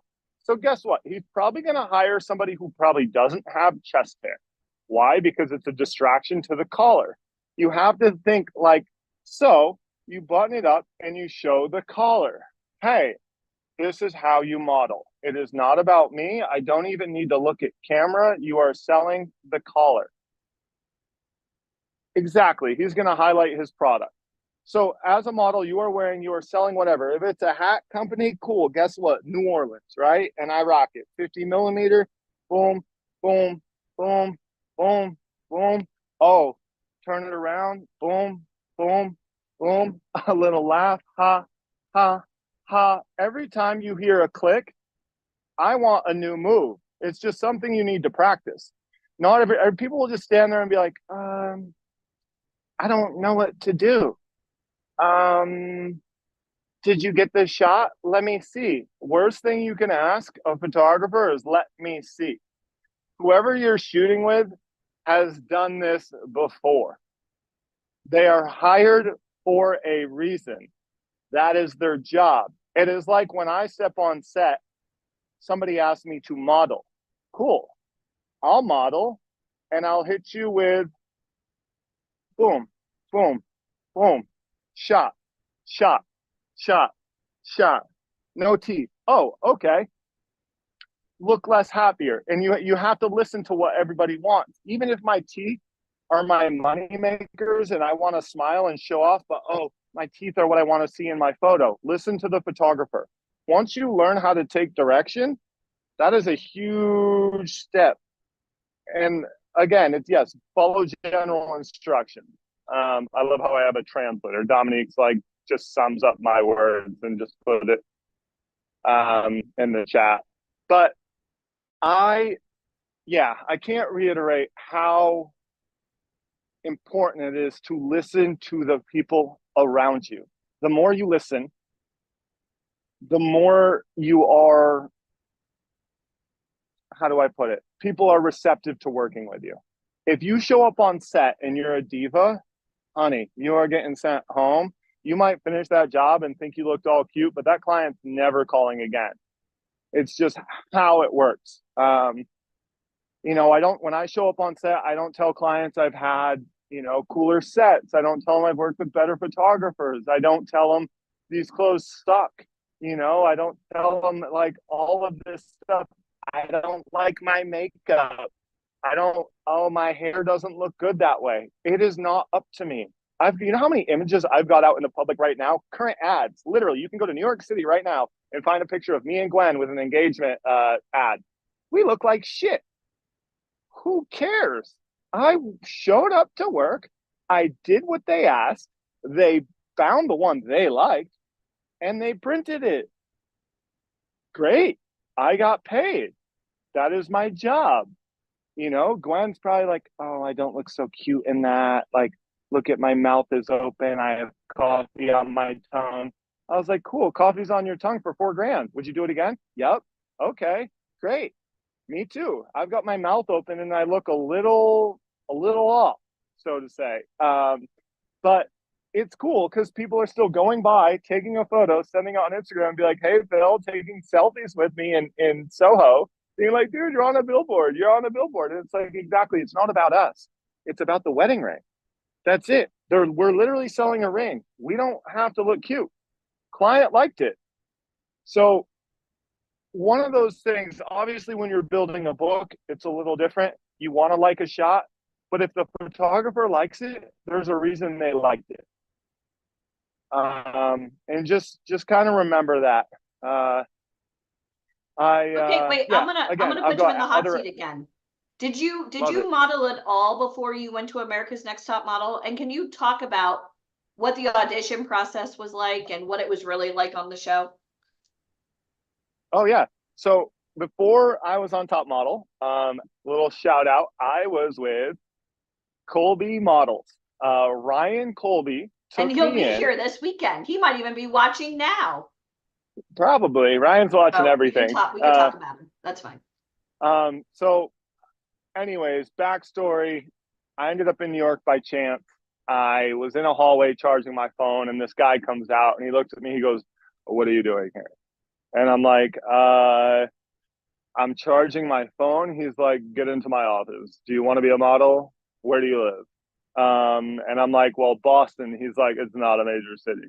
And I'm like, "Okay, well, shave your beard and cut your hair. I'll get you a job catering, and you're gonna be a model with me." And I'm like, okay. So I do all this, and all of a sudden, next thing you know, I get a catering job that night. I meet a roommate. I move into Brooklyn in a 5x8 room. I start working. I start making money. I start meeting industry likes. I start going to galleries. I start going to places where there's photographers. Hey, I'd like to introduce you to this. He's with the blah, blah, blah models. And I started building my book. Next thing you know, there's an audition on Facebook that a buddy of mine posted who said America's Next Top Model is auditioning guys for the first time ever. Dream come true. And I'm like, maybe I should give it a shot. So I show up to the audition. This was a 15-hour day. I showed up outside on like in near the Flatiron on 23rd. I go into this building. I sit in a chair for 15 hours. I finally get my moment. I audition. I've got duct tape boots that are literally from when I was homeless. I've got like this whole thing. I didn't take my ADHD medication at the time. I'm completely unfocused. I'm like, hey guys, blah, blah, blah, blah, blah. I don't even know what I'm doing here. I end up getting on the show. They fly me out to LA. There's now 30 people that are in. We go down to this testing for 5 days, no phone, no nothing. Now, this was like you go to this hotel, you can go eat breakfast, you can't talk to the other models. You're all eating at like a buffet. You go upstairs, you go to bed, you wake up, you do a psych test where you answer 350 questions, which basically shows if you're a bullshitter. So it's like question one will be like, if you were walking your dog in the park and your dog pooped, would you pick it up? Yes or no? And then question 284 would almost kind of be the same rendition of it. And so they'd kind of like check if you were focused and actually filling out the questions. Anyways, the psych test is usually for drama. Top Model is not a modeling show. Let me tell you this. It has nothing to do with the real world of modeling. They want drama. They want TV. They want to do challenges that you will probably never see in the actual world. Every photo I took in Top Model was a learning experience that I will never be able to apply to my actual book, other than how am I this uncomfortable in this position right now? And what it was teaching you is like how to just swallow what you're going through. So Stay none of those patient. photos you could use, Phil? None of those photos at all? Nobody wanted to see them? Zero. Now, were you able to put Top Model on your resume? Or did you leave that off? So many would put, if you go to my Instagram or anyone's Instagram who's done Top Model, they all advertise it. Never. For me, never. In the fashion world, Top Model is a joke. In the fashion world, it's a very odd place to be because you're like, oh, I want to celebrate what I just did. This is so amazing. The only one thing I can tell you that Top Model, again, I will 100% of the time I would do it again from where I was at that point in my life. moving forward, I would probably never do a top model show unless I was able to provide advice or guidance or help somebody actually advance their career. But there was one person particularly who loved watching Top Model on Friday night. And it was like his little thing. Steven Meisel, who shot every cover of Vogue Italia for the last 35 years. Now, Steven Meisel loved Top Model. I had the fortune to shoot with Steven Meisel, all because his curiosity of when I did Top Model. That right there, that was it. That was the moment. I look back and I'm like, I got to shoot with the greatest photographer, one of the greatest of all time. This is like going and playing basketball with Michael Jordan or Larry Bird or LeBron James, whoever it might be. This is it. I did it. I shot the 2000, if you Google February 2015 Italian Vogue. I'm a blur in the background, literally a blur. He's got me going as fast as I can like this because the shutter is open. So all you see is a blur in the side of my face. And I'm on the cover. Steven Meisel purposely made sure I was on the cover of Vogue. I'm a blur, but knowing who he is, you know that he had specifically made sure that Phil Sullivan was going to be able to tell his mom that he was on the cover of Italian Vogue. You never know why you do things, ever. That's the one thing. Like, if you thought you got nothing out of it, you're lying. You get something out of everything. And, or if you don't, somebody gets something from you. And you always have to kind of navigate life in that, like, purpose. You don't know where it's going. It's never wasted. If you put it out, it went somewhere. Negative energy, that is felt, that is transferred, that is applied to those who, it's bitterness, it's saltiness, it's divaness, it's stuff that does not allow you to be open to receiving. So always remember, no matter what you're doing, even if it's a bad photo shoot, even if you go and you're like, I hated these images, these are not what I look like, I am so mad at these images. Well, okay, ask yourself a question. How did I put myself in this position? Was it me? Was it the photographer? Was it, should I have done more research? Was I not prepared? Did it, like, all of this stuff? Like, you have to remember, if you're in this industry, you have to be prepared always. Oh, I have a self-tape? Cool. This will be a tripod. What I'm on is a tripod. I have a ring light that's above me. I have another light here that's available if I need it. If the sun goes down right now, I have to figure out how I have light.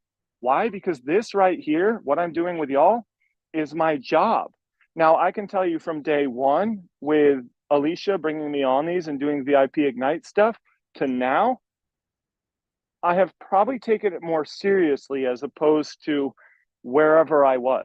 Now I'm prepared. I have a tripod in my car. I have 3 cars. I have a tripod in all of the cars. I have a light in all of the cars. And yes, I know that costs money. Girl, on Amazon, you can get all of these lights for dirt. You can spend $100 and probably walk away with 4 lights, 4 stands, and a mic, ear pods, and all of this stuff, so that anytime you ever have an audition, no matter where you are, you say, hey guys, give me a second, I'll be right back. You set up your tripod, you go, you do a self-tape. Hi, my name's Phil. I'm 35 years old. I live in the Berkshires in Western Massachusetts, and this is my girlfriend. Hi, I'm Glenn. I'm 30 years old. Phil's my boyfriend. Blah, blah, blah, blah, blah. Submit. And you send it in with good lighting, with proper care. You take care of your skin, and this is just what if it is, like, this is what it is. Sorry, I'm sweating. Woo, it's a hot one out here. It is 90. If anyone's in the East Coast, it is 93 degrees currently, and yeah, it's a hot one. Feel free to take off your shirt if you need to. Hell yeah, I got a little. Just kidding. JK. Yeah. It's an old joke between us. Yeah. 95 in Missouri. That's right. Anyways, guys, it's all about being prepared. And that is really, you never want to eliminate yourself from a prospective job because you weren't prepared.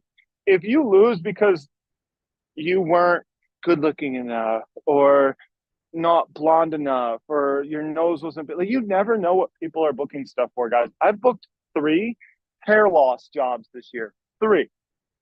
I've been paid 3 times because I'm losing hair. How cool is that? Like, this is called modeling. This is called work. They hire me because I am a model.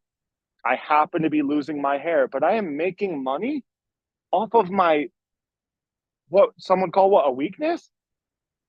Pretty awesome. Why? Because I learned this whole set of tools that I now have of networking, of marketing. I've got a really great agent, and that's just how it works. Like, I never thought, everyone's insecurity is like, oh my God, I'm balding. I need a hair transplant.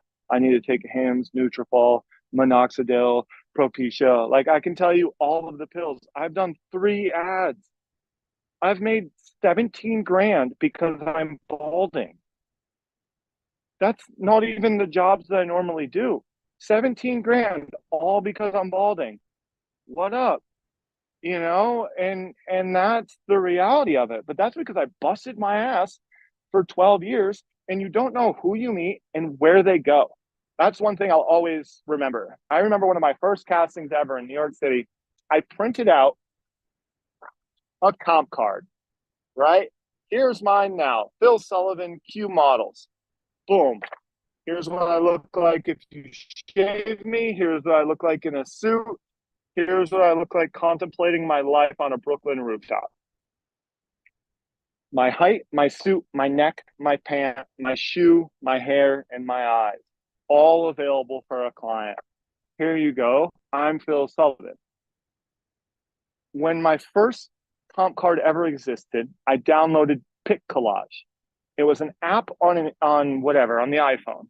And I made a comp card, and it was Phil Sullivan, no agency, with all of my measurements. And I printed it out at a CVS. It was probably like my last $7 to print out this card.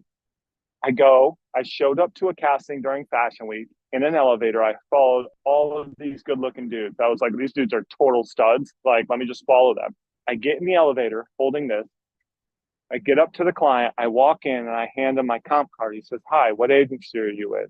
And I said, Walgreens. I had like just printed it out at Walgreens. So it was like, all of a sudden this guy's like, whoa, who is this dude? He's like, hey, do you want any water? I'm like, he's like, bottle or tap? I said, I only drink tap. And he's already so confused. Now this was me being extra without being extra. I should not be in this room. And I was just seeing where my boundaries would allow me to go, where others' boundaries would allow me to go. Backstory, I end up meeting this guy, Michael Macari. He's a creative director. He had booked me for that show that night. It was for Lucio Castro. That night, I went out with Rihanna. That night, I went, I've got this publication that circled around the internet. I blah, blah, blah, blah, blah, blah, blah, so on and so on. That night, because I took a chance and because I came prepared, put me in a room that I never thought I could actually be in. From that day on, Michael Macari left Lucio Castro, went over to Perry Ellis. Every time Perry Ellis had a fashion show, guess who was getting called in? Me. Why? Because Michael Macari will forever remember me walking in with a Walgreens. I'm not saying go to Walgreens and print this out and think this is going to work, guys. This is just being on your toes and using your resources and thinking how to blend in, right? I wasn't like, oh my God, thank you so much for seeing me. Like, I'm a model. I just got here. I missed the train. Like, I came all the way up from Pennsylvania. It was crazy. I spent my mom's last $17. They told me that I was going to be famous, and the photographer ditched me, and I don't know what I'm doing, but my abs are really good. Like, in this gross way, I'm just like, hi, I'm here. Please allow me an opportunity like everyone else in this room. And worked out. And to this day, again, Michael McCarty has since left Perry Ellis. He's now a creative director somewhere else. And guess who's on option for any campaign he's ever going to have? Me. And I don't know when that's going to come. Could be 5 years from now. It could be 10 years from now. You never know who you're meeting, where they go. Stay in touch with people. Use your resources. The internet has everyone available. Everybody. And speaking of being available, Ryan Colby just joined. Hello, Colby. Phil was just doing his impersonation of you. No, he was not. Yes, he was. Michael just texted Oh, me. you bet your ass. What's You up, bet your ass. Phil? How How are you doing, you? Ryan? I'm Good, how are fine. I heard I was being discussed, so I No, had to see It what's was going it was no It was discuss. good. It was all good. It was just what are you doing in this hallway? You live in Boston, it's not a major city. Do you want to be a model? Shave that shit on your face. I can give you a catering job right now. Go meet this But guy. Colby, how did you know he was perfect, like for modeling? How did you scout him? He was I just in the don't hallway with you, remember. I model think now. I was I don't in a remember how hallway, he says Ryan. it in a hallway, but at that time, it was just giving, and he had the height, he had the build, he had the drive. So I was like, let's see what happens. It wasn't like I was scouting the streets for the perfect bone structure and eye color and hair color, and I don't really do that. Like sometimes I just give people a chance, and sometimes it works out, and sometimes it doesn't. And I just and the other guys liked him, and so I was like, okay, well, whatever. Sometimes that's good because it keeps people busy, keeps the friendships going, and I don't have to become friends with them. And it's good to have like a clique of 4 or 5 guys that get along. And so I just figured, let's just try and see what happens. He had no pictures that I'm aware of. And if he did, I don't remember seeing them. We had to start from scratch. And I remember Marcus Uberhan was the reason I was even in oh, your office Marcus in the hallway. Uberhan. What happened to him? He's in Yeah, Mexico. I remember now. He was like a Mexican German guy. Yeah. But he was living full time in Mexico. And I think he thought he was Spanish. Yeah, for sure. For sure. He was just German. And oh yeah, I forgot about him. I forgot about him. Charging my phone, and you went. Oh, that's right. Okay, you were charging your phone. You went to go to the bathroom, and you're literally like, "What are you doing here?" And I'm like, "I'm waiting for my buddy Marcus." Like people. And I don't, and anyone can attest at the photo shoots or whatever. I am not a fan of people showing up. And why are you here? Like that, I do not like it. It is not something I'm into. You need you need an appointment. Like you cannot just show up. And so, yeah, I do remember Marcus brought you, and I went to the bathroom, and I was like, "Why is this boy in my hallway?" Charging my phone so he could stay. Yeah. I do not like loitering. I do not like showing up at studios or offices. Like you are not to be anywhere in my eyesight if I didn't ask for you. So Ryan, when you signed Phil, and then you knew he had a chance to do Top Model, what did you do about that? Could you have an agent when you went on Top Model?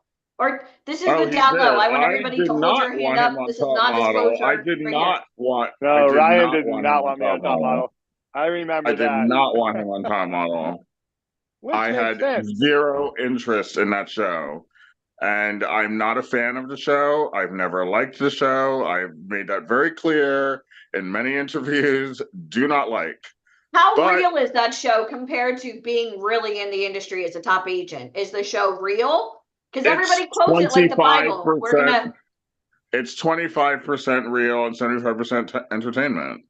Okay. What's real is the people want a model. The contestants, whatever you want to call them, they want a model. They've tried to model. They want to model. What's real is she's picking faces and whatever that have potential to model. A lot of those girls in the few seasons with the guys, they all can work. There's a potential. But what isn't real is the photo shoots aren't real. The model apartment situation isn't real. The getting around on castings isn't real. You don't get a driver. You don't get a duplex with a fully stocked kitchen. You don't get these things. So therefore, that's the entertainment value. And what also wasn't real was the aftermath, the backlash, the aftermath of when the show was over. What do you do with these people that have been edited for television and sometimes not in a good way? And then you've got to, as an agent, deal with that. I wasn't willing to do that because I already knew by the time he got on the show, there was a dozen seasons. I already knew what was going to happen, and I wasn't willing to be involved. And that was a bone of contention. And that's okay. People are people. When you're an adult, when you're over 18, you can do whatever you want. I just don't have to be there for it. So, But Phil, do you still keep up with anybody from the show? Do you still talk to anybody? Do you still talk to Tyra? I know you still talk to no one. Okay. The only person I'll run into occasionally is Don, and anyone else. I've run into Jordan, who won that season a couple times. But again, if you look back, I'm the only male model who's still working from that season, and probably from the next season too, other than Keith Carlos, who was already on the internet for looking like Tyson Beckford, and Don, who is working not modeling wise, but on a YouTube channel with his wife on the internet. So when you look at actual modeling, if you're looking at ads, I'm the only one who's still going to be on a billboard or a television commercial or whatever it might be from that season. It's a very, like Ryan said, to segue that is very tough. And I never advertised it. I never had a come to Up and Down and celebrate top models, or never put it in my bio, or never introduce. Like if I'm on set and people are I mean, you're lucky you didn't, but unfortunately, Yeah. you were on TV. You're lucky you didn't, because the girls and the guys that did, they suffered more, because he's right. When you get off that show and you're clipping ribbons and opening up nightclubs and supermarkets and kissing babies on TV, like you're ruining your career. Yeah. Like you shouldn't be doing those things. But unfortunately, when these clubs are paying you $2,000, $3,000, $5,000 to stand there and hold a drink, a lot of people aren't going to say no to that. It takes someone strong. I'm sure you were offered club openings and other stupid antics, and you said no. Now, for me, here's the thing.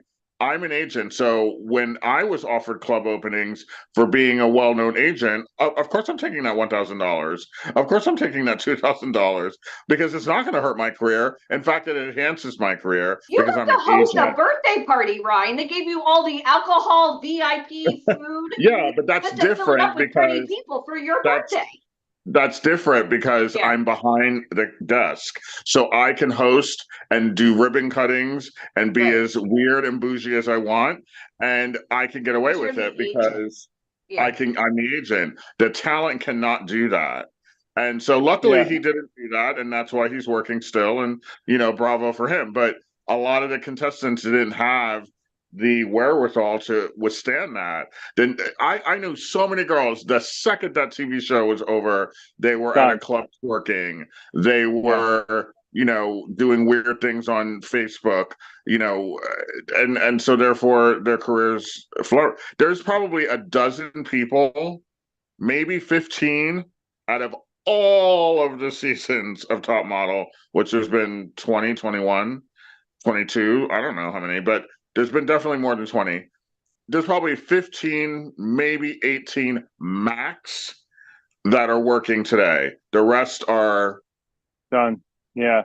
Done. I think one of the reasons why, and Phil, you said this on this show, they wanted you to be larger than life with the drama and the tears and the diva. So then when somebody gets to know you from that show, and then now you're going into real life, they're like, no, I saw you cried the whole time. Like Anshel Joseph is a friend of mine, and she was on one of the seasons and nobody wanted to hire her because they said, you're just going to break down in tears. Do you feel like, so what made you strong on the show kind of was your weak link going out to the real world? You're not in control of your likeness, which is the craziest part. So whatever comes out of your mouth is available for everybody and however they want to picture it. Do they take it out of context and make it some ratings? And that's I didn't say that. That's why when you, from day one, you wear the same outfit. If I showed up on day one wearing this outfit, every interview I do for the whole entire show, I have to be wearing this for continuity. So that anything that does come out of my mouth can be laid wherever with music, A with 2 week art, stint, with same day. whatever. So it's a storytelling. And again, when you look now at what social media has become, like we've watched, I just last night watched, God, what was it? One of the awful, not Love at First Sight, whatever, Love is Blind, or not one of the other, Perfect Match. I watched like Perfect Match, and you're like, oh man, this is really bad TV, but everyone loves it and they eat it up. And these people have a plan. They're like, I'm gonna go, I'm gonna win this show, I'm gonna get 300,000 followers overnight, and it works like that now. Mine was kind of, the internet had just kind of started, so now, but now once you get those 300,000 followers, you have to remember, you have to, that persona, that whatever you were impersonating is now your life and your job. So everywhere you go, everywhere you eat, you've got a camera in your face, you've got to edit the video. You are not living. Let me tell you this, guys.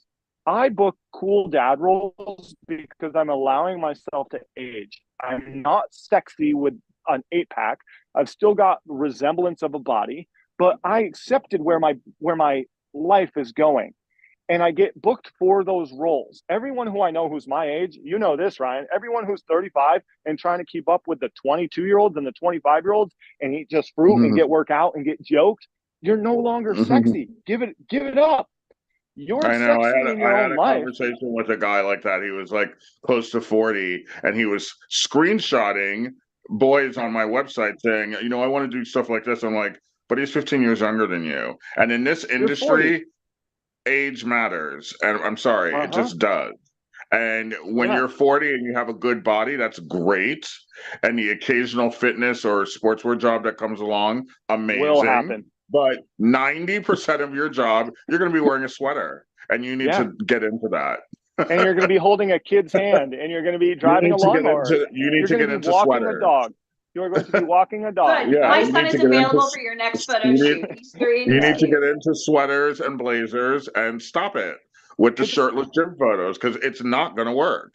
Exactly. And, I had to have that conversation with him because he's fully tripping, and he was sending me pictures of boys that are like 21, 22, 25 and looking amazing. Like, he looks great, but you're not 25. And in this industry, it matters. So when you're 40, you need to look 40 and stop it with trying to look 21. Stop dyeing your grays. Stop dyeing your grays. Stop, accept where you are. There's a market for everyone. And once you try to not be what you're not, you will, in general in life, guys, this is not just industry. Once you stop when you start being authentically yourself, the world is going to open up for you. Bottom line. It's really true. And I kind of want to say this, when we were talking about photography, so many people I talk to, they're going to these like super uber sexy photographers trying to look like they're in their 20s. I'm like, you're 45. What are you? This is not your demographic. Like, sorry to say,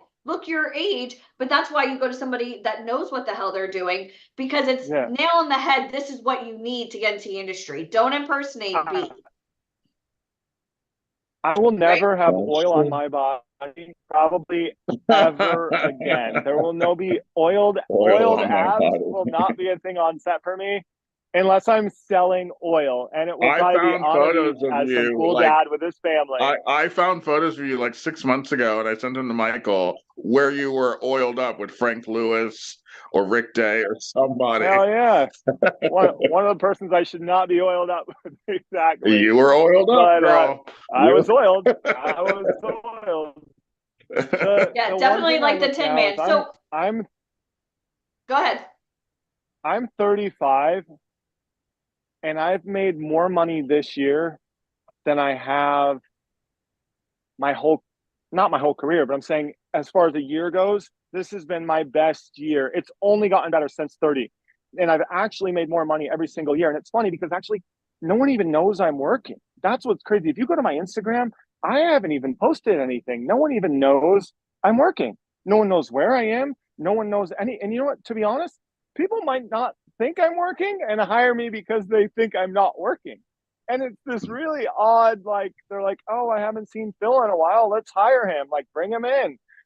And you're like, oh, booked, booked, booked, booked, booked, booked. I have my girlfriend, Gwen. She's nowhere to be seen on the internet in modeling wise. No one knows who she is. Beauty, booked, booked, booked, booked, booked. You know, it's crazy to see. And then I've got friends who are supermodels, former supermodels, who are 8-pack, 44 years old, ripped out of their mind, going, it's just been really slow for me, man. Like, I just don't know. Like, I don't know if my agent's not doing his job. Like, I just don't get it. But check it out. Like, I just posted an 8-pack. I had a 3 fruits today. I had a date as a snack. I'm calorie counting. Like, it's really good, man. I'm just going to be the next. Like, maybe I booked that fragrance this year. And it's like, dude, give it up. Book Patco for $5,000. Walk a dog for $5,000 in Brooklyn. Go home. Jump in a river. Like, you know, and everybody, again, once you start to accept where your role is, like, guys, I'm no longer trying to be sexy. I don't have to be. I'm me. I did the sexy. It was so cool. And I made no money while being sexy. That's the funny part. So there's more money in not being sexy. How many of you guys want that Oh, job? Yeah, there's Right? money in commercial and Depends. commercial print, and you know, and there's money in being sexy, but you've got to be one of the 10 guys or the 10 girls that they picked that year. And if you're not, then you're just not. There's a And reason Phil, you also had issues with keeping representation. Can you talk a little bit about when you like didn't have an agent and how hard it was? I mean, gosh, I've been with Colby. I've been with where'd I go? What's AIM? That was a disgrace. I went to One. I went to New York Models. I went to Ford. I was with New York Models for 3 years. I was with Ford for 3 years, and then I switched over. I went no agent for a little while, and that was really tough. And then I had met Q, Jeff over at Q, and the only reason I had gone into Q was because my girlfriend at the time had representation at Q, and I sat down. I looked across from him. He goes, "Phil, I know who you are. I met you 10 years ago." And he's like, "You've been with every agent in here." I said, "Well, cool. You can probably call almost all of them except one." And they had nothing bad to say. They had nothing probably good to say, but nothing bad to say.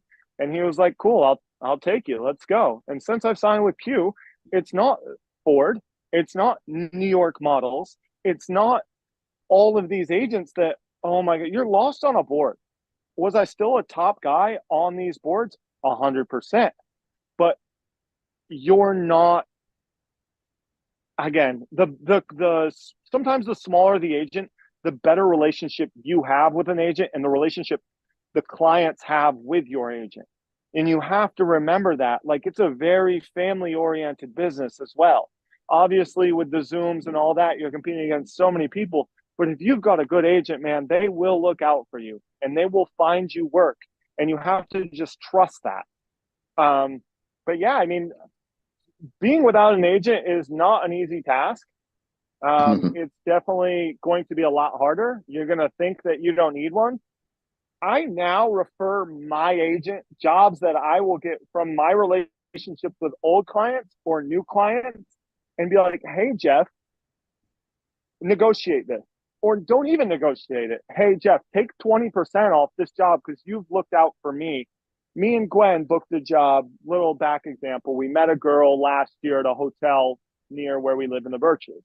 We go, we have drinks. "Come to my art gallery." Okay, this girl seems kind of cool. We go to the art gallery. She shows her art. She gives us a piece of art. So cool. We put it in our house. Wow, that was so cool. "Hey, what do you do, by the way, Kelsey?" "Oh, I actually work in marketing up in Toronto." "Oh, that's cool." And you start learning about this person. A year later goes by. Kelsey reaches out and goes, "Hey, you guys available next week? We're shooting Maker's Mark whiskey and we need 2 models." And we're like, "Oh, no way." And she's like, "Yeah." She's like, "I'm actually thinking about shooting in the Berkshires at this place called Tourist, which is literally 7 minutes from my house. 7 minutes. I live 3 hours from New York City. I get a call sheet. I booked the job with my girlfriend and it was $5,000 each. That's $10,000 household. And we drove 6 minutes, 7 minutes to get to set and wrapped up on set. And it was so cool to realize that there's still space and being open. Like I said, you don't know who you're talking to.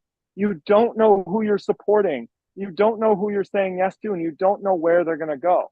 But all because we decided her art was cute and we went to a gallery, that made us 10 grand by giving her that night. And we've got a photo in our home. That is just like one of those Ryan.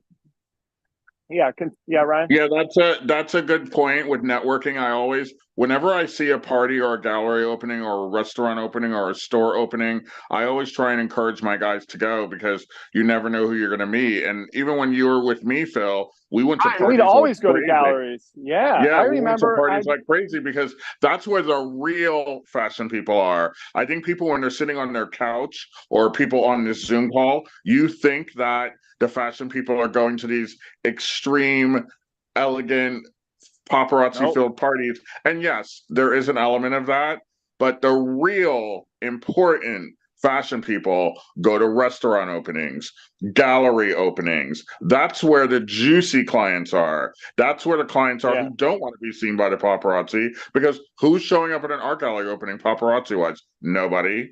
So the real fashion people are going there. The art directors of the magazines, the big editors of the magazines, the big photographers that are friends with whoever's gallery this is, they're going to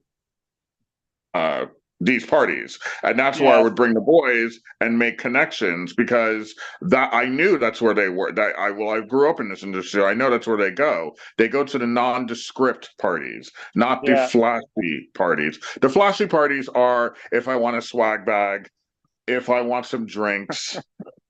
Yes, I'll go to parties. But I never make any connections at those parties because they're too loud, there's too many people, and I get annoyed real quick. So I walk out. Usually everybody's usually there for the same reason, trying to headhunt these people. And that's the funny part. Like organically it will happen if you just support art, support people, support friends. I remember Ryan was really good at that. We'd go out, it'd be James Devine, it'd be some other babe, it'd be Philip Tamney. We'd all go out. Hello? Yeah, exactly. Everyone from with Colby and Alicia. And we'd go out and we'd meet a bunch of people, and it was kind of like free reign. You go out, you tell them who you're with. They'd be like, "Oh, you're a model? Cool, I'd love to use you sometime." Boom, boom, boom, boom, boom, boom, boom. And you never know when this stuff would happen. I mean, it's so cool, guys. Like, I've never thought there's no reason I should still be doing this at 35 years old and live in the middle of nowhere. Give me your biggest career highlight, like your biggest, oh my God, like, holy crap, this is the coolest thing ever. It's still going to be Vogue Italia with Stephen Meisel. Stephen Meisel, Vogue Italia. Just to witness that was, again, one of those moments where, as a male model, outside of a fragrance and outside of a car commercial, Vogue Italia with Stephen Meisel, and Ryan will tell you that is pretty much as big of an accomplishment that you can get on that on that world. Especially for men, he doesn't shoot men a lot. So when I would have boys that would get requested by Meisel, that was my only thing I was doing that day. You are going, you are looking amazing, and you're going. And, I'd say about 10% of the time he would book. I had a boy named Alex who I got from IMTA like years ago. He was this 15-year-old kid, and I sent him on a casting to Meisel. He booked the cover with Suniva, and it was amazing because, and Mark Bandia booked Hugo Boss with Ignite again. Look at that. With Stephen Meisel. See, like, what's happening here? Mark Bandia came from VIP. He booked with Stephen Meisel for Hugo Boss. I went by set. I ate their lunch. I sat on the couch with the team. I took pictures, it's he doesn't shoot men a lot. He's known for the women, of course, Christy, Linda, Naomi. He's known for the women, but when he does shoot a man, it's important. So you got to really be ready because he can make your career because it's so rare that he shoots men. Yeah. So the other thing I think that was really cool for me was, now obviously I do a lot of commercial stuff, so it's a lot of commercials during Super Bowls or Football Sunday, and people will always text me, "Just saw you there." That's cool, But when I was in the fashion world, I did a cover called At Large magazine, and a guy by the name of Bill Mullen, who's an unbelievable Bill Mullen, stylist, yeah. styled that. And that was on the cover. What was cool is like walking down Soho and in Bowery, all of the magazine stores. It was the corner of Lafayette with At Large magazine. I'm a face across the whole corner of the windows. And you go to Barnes and Noble, you could pick up a magazine with your face on it. Like, this was one of those surreal moments where it was like, I remember the night he told me I was on the cover. He invited me, Randall Mesden, the photographer. Oh my invited me God, to the Randall Mesden. invited me to the Bowery. These are and he was old like, names. oh yeah, we're old. And We invited are. me to, We're old. we are. And so he invited me to the Bowery Hotel. And if anyone knows, the Bowery Hotel is just this Yeah, scene. And it's like, so I get there, I sit down, and he goes, the waiter comes over, he goes, hey, you want anything to drink? And he goes, it's on me. And he goes, and he pulls out this and he slaps down the cover of the magazine, the first print. And I'm like, oh my God, this is nuts. Like, I did it. And again, if anyone knows, and Ryan knows, it was like, man, I grinded in this little world. And it was, no one wanted me. No, I had bad teeth. I had, there was just, I was not a model. I was not a model, but I learned how to model and how to sell myself. And I can sell shit to a dog. And that is just one thing. It's never going to be because I didn't work hard enough. And that is, no matter what people can think about my character or whatever's happened, maybe I've upset people, but I've grown through my maturity process. And I busted my ass and I had nothing. I never had anything. And that's just who I was. And I had no other option. I was already so committed to this world that I was all in. And I'm like, oh, I only know fashion. I only know modeling. I only know networking. I only know this. And now that I'm no longer desperate, and once I accepted that in my world, this is when I moved upstate. And I'm like, what makes me happy 100% of the time? Nature, sunsets, sunrises, jumping in a river, playing men's league basketball, playing tennis on Tuesday. It's like stupid shit, all stupid. And then I get a call that says, hey, Phil, your job, Tuesday I shoot Warby Parker. I make $4,000. Gwen, the day before, on Monday, shoots Warby Parker and makes $4,000. Why? Because I was at the casting and I'm in front of everybody trying glasses for 5 minutes, not even. I go, oh, my girlfriend loves Warby Parker. She's also a model. This was literally just being genuine. And they're like, oh, where's your girlfriend? And I was like, well, she's picking me up in 15 minutes. It was literally 4:45. They were leaving the office at 5. I texted Gwen and said, hey, Gwen, get here. She goes, no, I don't want to meet a client. I'm not ready. I'm not feeling beautiful. I'm not hair and makeup. I'm just not. And this is, guys, remember, get out of your own head. You are as prepared as you need to be. Gwen went in there, hot mess central, being like, oh, here we go. I love Warby Parker. Oh, these are the Besties. Oh, these are the Alan Georges. Oh, I love when these launch. I love you guys have an opal blue. And the client's just like, huh? They're like, how does she know so much about Warby? All because I told Gwen to come up and told the client my girlfriend models. We added $4,000 to our income because they booked her. And my agent, between the two of you, that's a good $8,000 between the two of us, and that's us just showing up. That's doing our job. Do remember, models should not. It's glamorized, but it's also work. It is a job. Just like somebody shows up and works a 9 to 5, I go to work on Tuesday. Yes, it's pretty fucking cool. I get free food, free drinks. I'll probably get some free sunglasses. And my girlfriend's also doing it the day before. Kick ass. And I'm just me, right? I'm unapologetically me without being a dick like I used to be. So, but we still love you. Well, on How that many note, guys love this? Scale 1 to 10. Alicia. Are we glad that Philip made so many mistakes? So now he can tell you the right from the wrong, right? How many of you guys are glad that he busted his ass? You got his agent here, his first agent. How cool is this?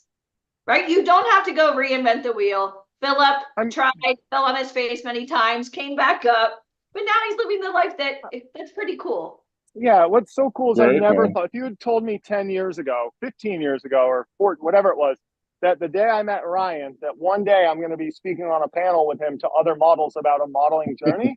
I mean, that's pretty awesome. I got told I no would by have not believed every it. agent.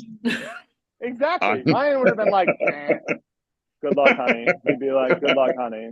Actually, true story. We had you speak at one of our events in New York City. I don't know if you remember this, but we had a talent that we discovered who Ryan eventually signed, who said that you were his favorite character on America's Next Top Model. And he was talking to you, and it was the highlight of his life. And then next thing you know, he was in a runway show with you. And that's kind of cool. James Johnson. Oh yeah, I remember that. That's so cool.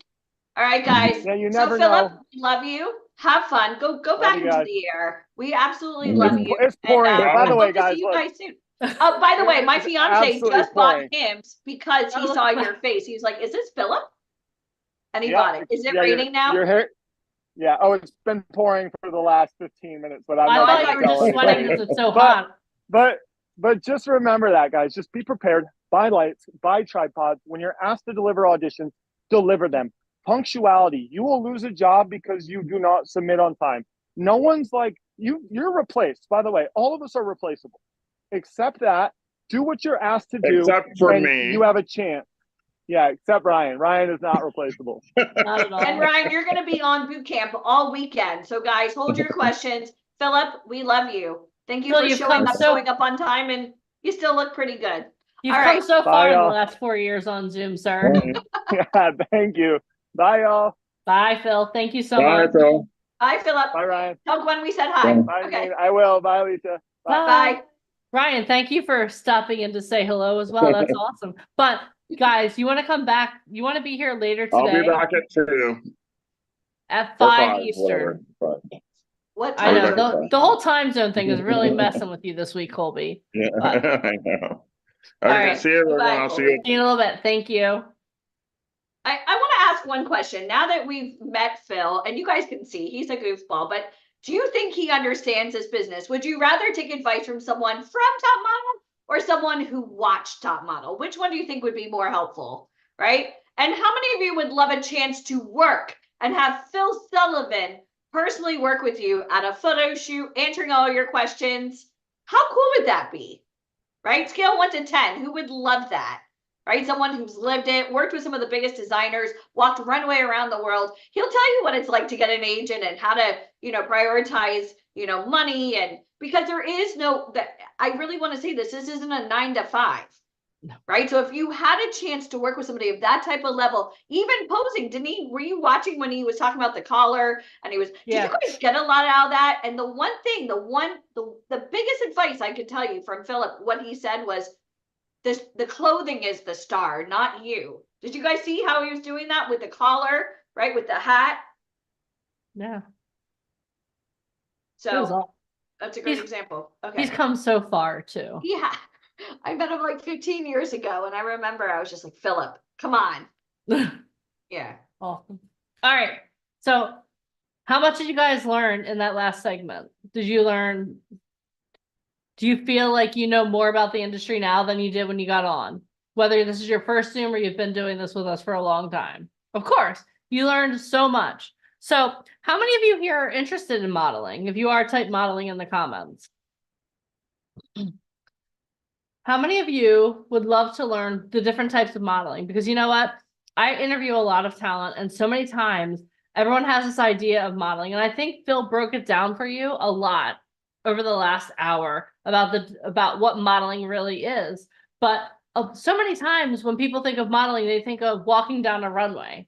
How many of you know that's like not even the tip of the iceberg when it comes to modeling? That's like just the bare basics. How many of you would right now like to know what type of modeling you qualify for? Okay, because that's what we're going to go over now. I promised you at the beginning of the call that my goal for you was that by the end of this weekend, you are a brand new person, that you are you 2.0. So what we're going to do now is we're going to hear again from Mr. Michael Famken. He is going to break down for you what type of modeling you qualify for. So if you guys are excited to hear about what type of modeling you qualify for, if you're excited to hear from Mr. Michael Famken, type Mike in the comments and let me see your excited faces. All right, Mike, you're up, sir. All right, can everybody hear me? Yes. Awesome. All right, let me share my screen. That way we'll keep this show so we stay on time because we got some huge speakers coming up. And Phil was phenomenal. You guys, like I told you, like he dropped so many golden nuggets there. So what we're going to talk about next is called diversity and being you, the science, the structure, and the framework. What type of model are you? So this is one of my favorite presentations, very foundational, but this will definitely give you a better idea of where you fit into the industry. We're going to talk about acting too over the course of the weekend a lot, but we wanted to kind of follow up with Phil's presentation and talk about really, a lot of new people on the call may not really kind of understand where they fit into the industry. So by the time this presentation is done, you'll definitely have a much better understanding of where you fit into the industry. So the world has changed, right? Obviously, we're all aware of that. The world's always consistently changing, right? The best life you could ever have is understanding that things change and things come to an end. So many times people live in their mindset of the olden days, right? How things were in the past, and you get caught up into that. And you have to just accept the fact that the world changes and it's always changing. The fashion industry, the modeling industry, TV and film, from streaming, it's always consistently evolving. It's always getting better. We're always moving forward. In today's world, there are more opportunities today in the next 2 years than there have been in the past 10 years. So you guys that are all here this weekend, you're starting at the exact perfect time that you're supposed to start. Every moment of your life has led you up to this weekend. So congratulations on being here for that. So at the end of the day, whether you want to be interested in modeling or acting, like we stated earlier, the 3 things that hold people back, one of them is about mindset, right? When you have a new mindset, you have new results, right? Change your story, change your life. In today's world, the modeling industry is all about diversity. It's about different types of models.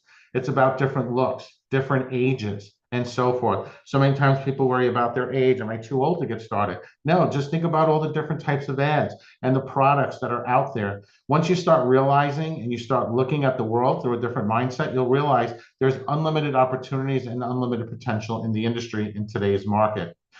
In today's market, it's all about what makes you unique. Okay, what makes you stand out? What is it about your character that you can play, right? What are the types of roles that you can play? What are the characters you can play? What are the products that you can promote, right? You heard Phil talk about that, the different types of products. He leans into the types of characters and the types of roles he can play. He talked about his hair thinning, so now he's leaning into those types of shoots and so forth. Okay, we talked a little bit earlier about Truth Management. That is our mother agency. We started that in 2020, so 4 years ago.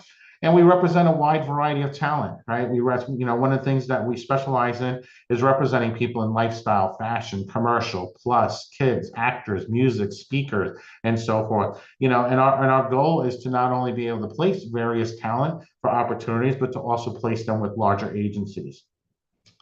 And again, we represent a wide variety of talent, everything from fashion to lifestyle to commercial, social media influencers, voiceover work, TV and film, spokesmodels, music, licensing. We represent speakers, right? People speak from stage and so forth. So again, Truth Management is a mother agency that represents a wide variety of talent versus boutique agencies that may only specialize in fashion, commercial, print, and so forth. And we're going to learn all what these different words mean. Okay.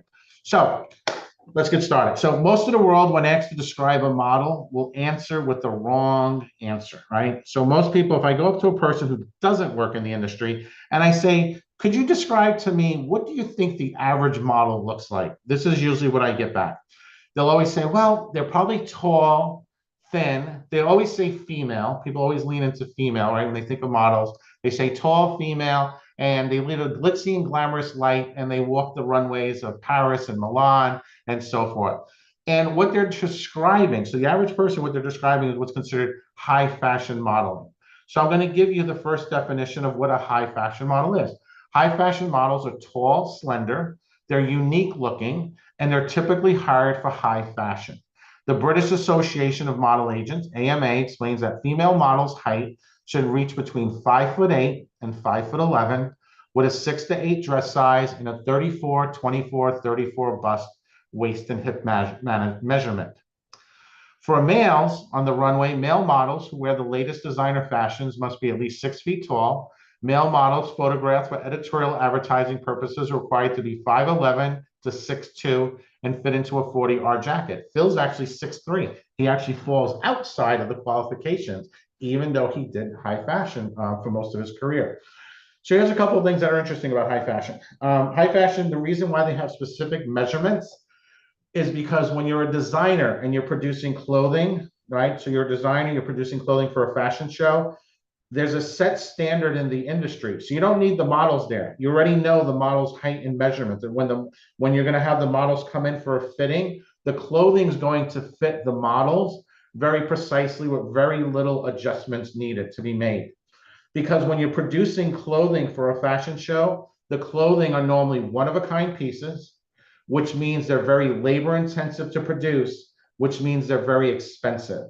So by having a set standard, it means you don't need to have the models there. I'm not making, like if we were to design clothing for everybody on this call today, we'd be designing, if there's 100 people on this call, we'll be probably designing 90 different sizes, right? No two people are going to be alike in sizes. They'll be close, but not precisely alike.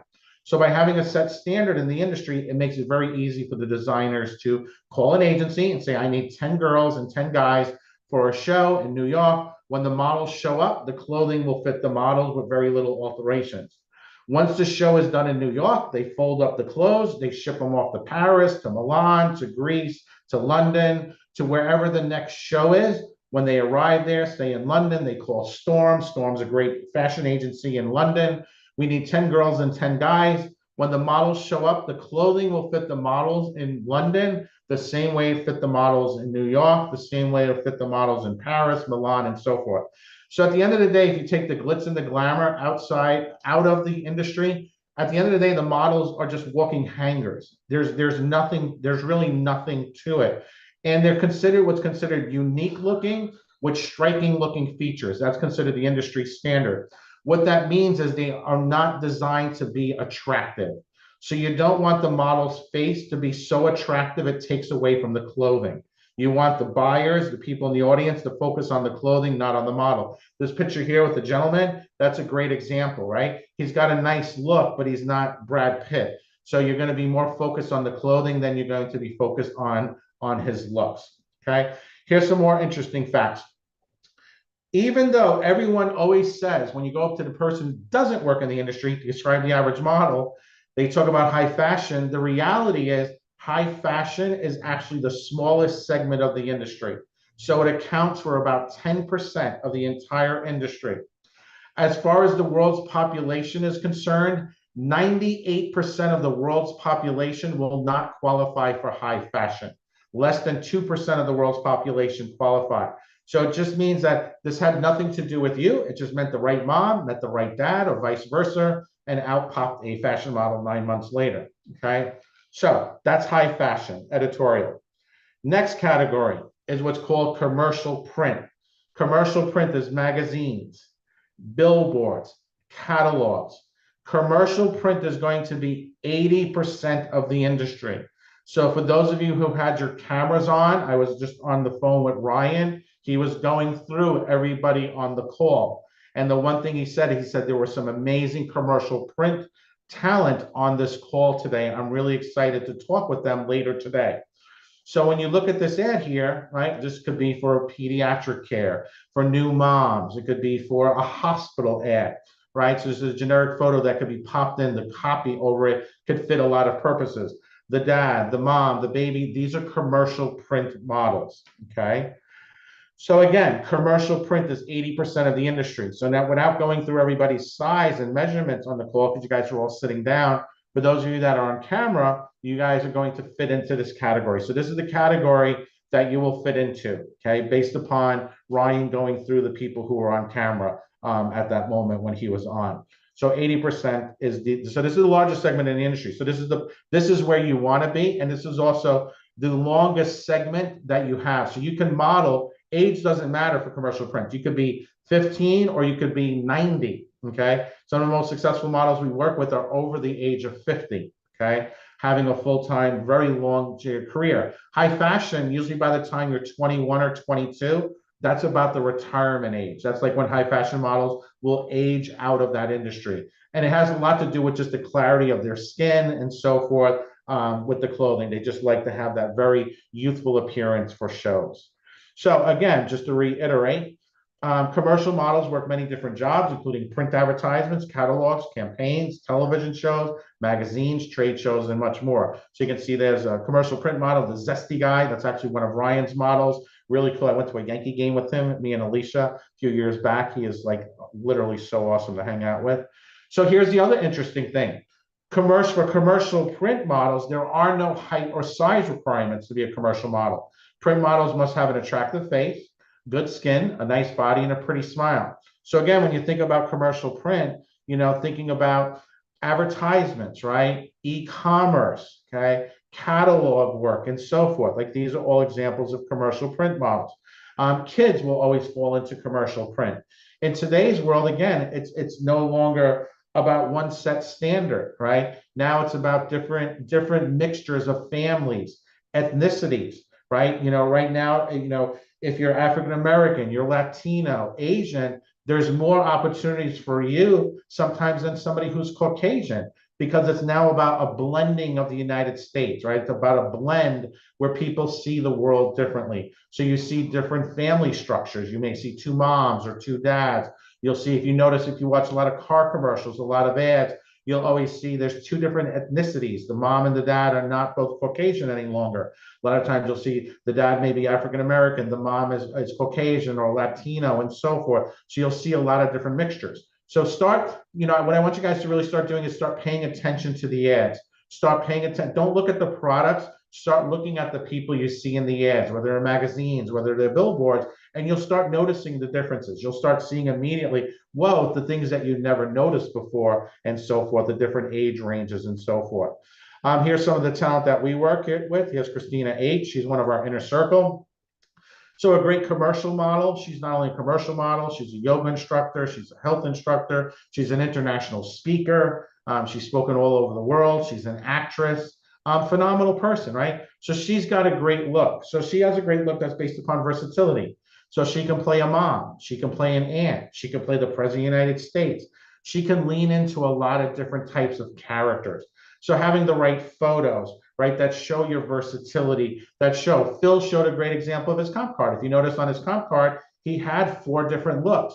So he's covering a wide gambit of clients that he can appeal to. So it's really important to understand where you fit in. Ryan Colby is going to be going over that a little bit today, and he's definitely going that in depth tomorrow. We're going to play a little game called Model Garage, where we will bring people live on the call, and he'll go through with you step by step to see where you fit into the industry, what types of characters you should be leaning into. Okay.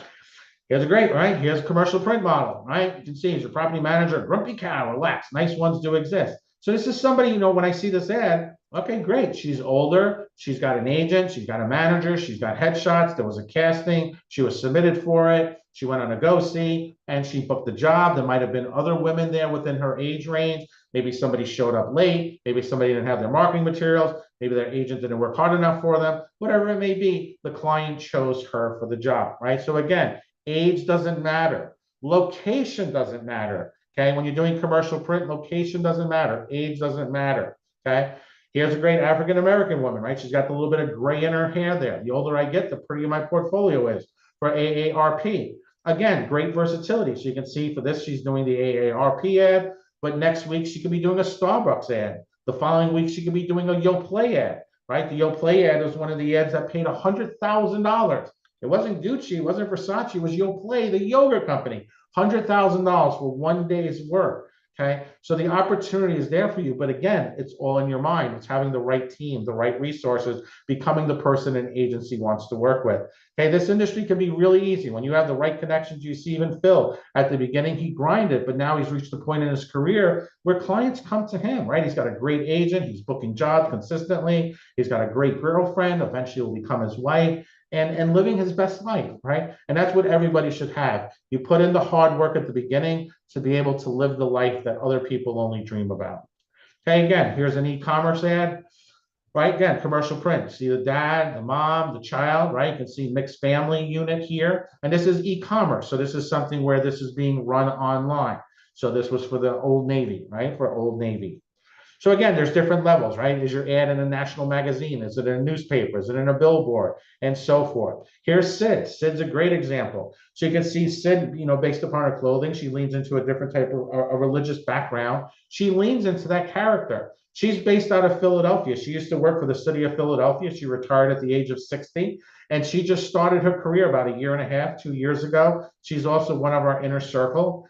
She books jobs consistently. She's been on a dozen different TV shows because she leans into her character. When she shows up, she's sweet, she's nice. She works on her monologue, she works on her reels. She's always at every photo shoot. She just brings joy. Like there's like literally for those of people who've gotten to work with Sid, she's like the best person in the world. She has the kindest, nicest heart. She's always on time. She's always professional. And she started a career later in life, and she's hitting home run after home run because she follows the process that we put in front of her.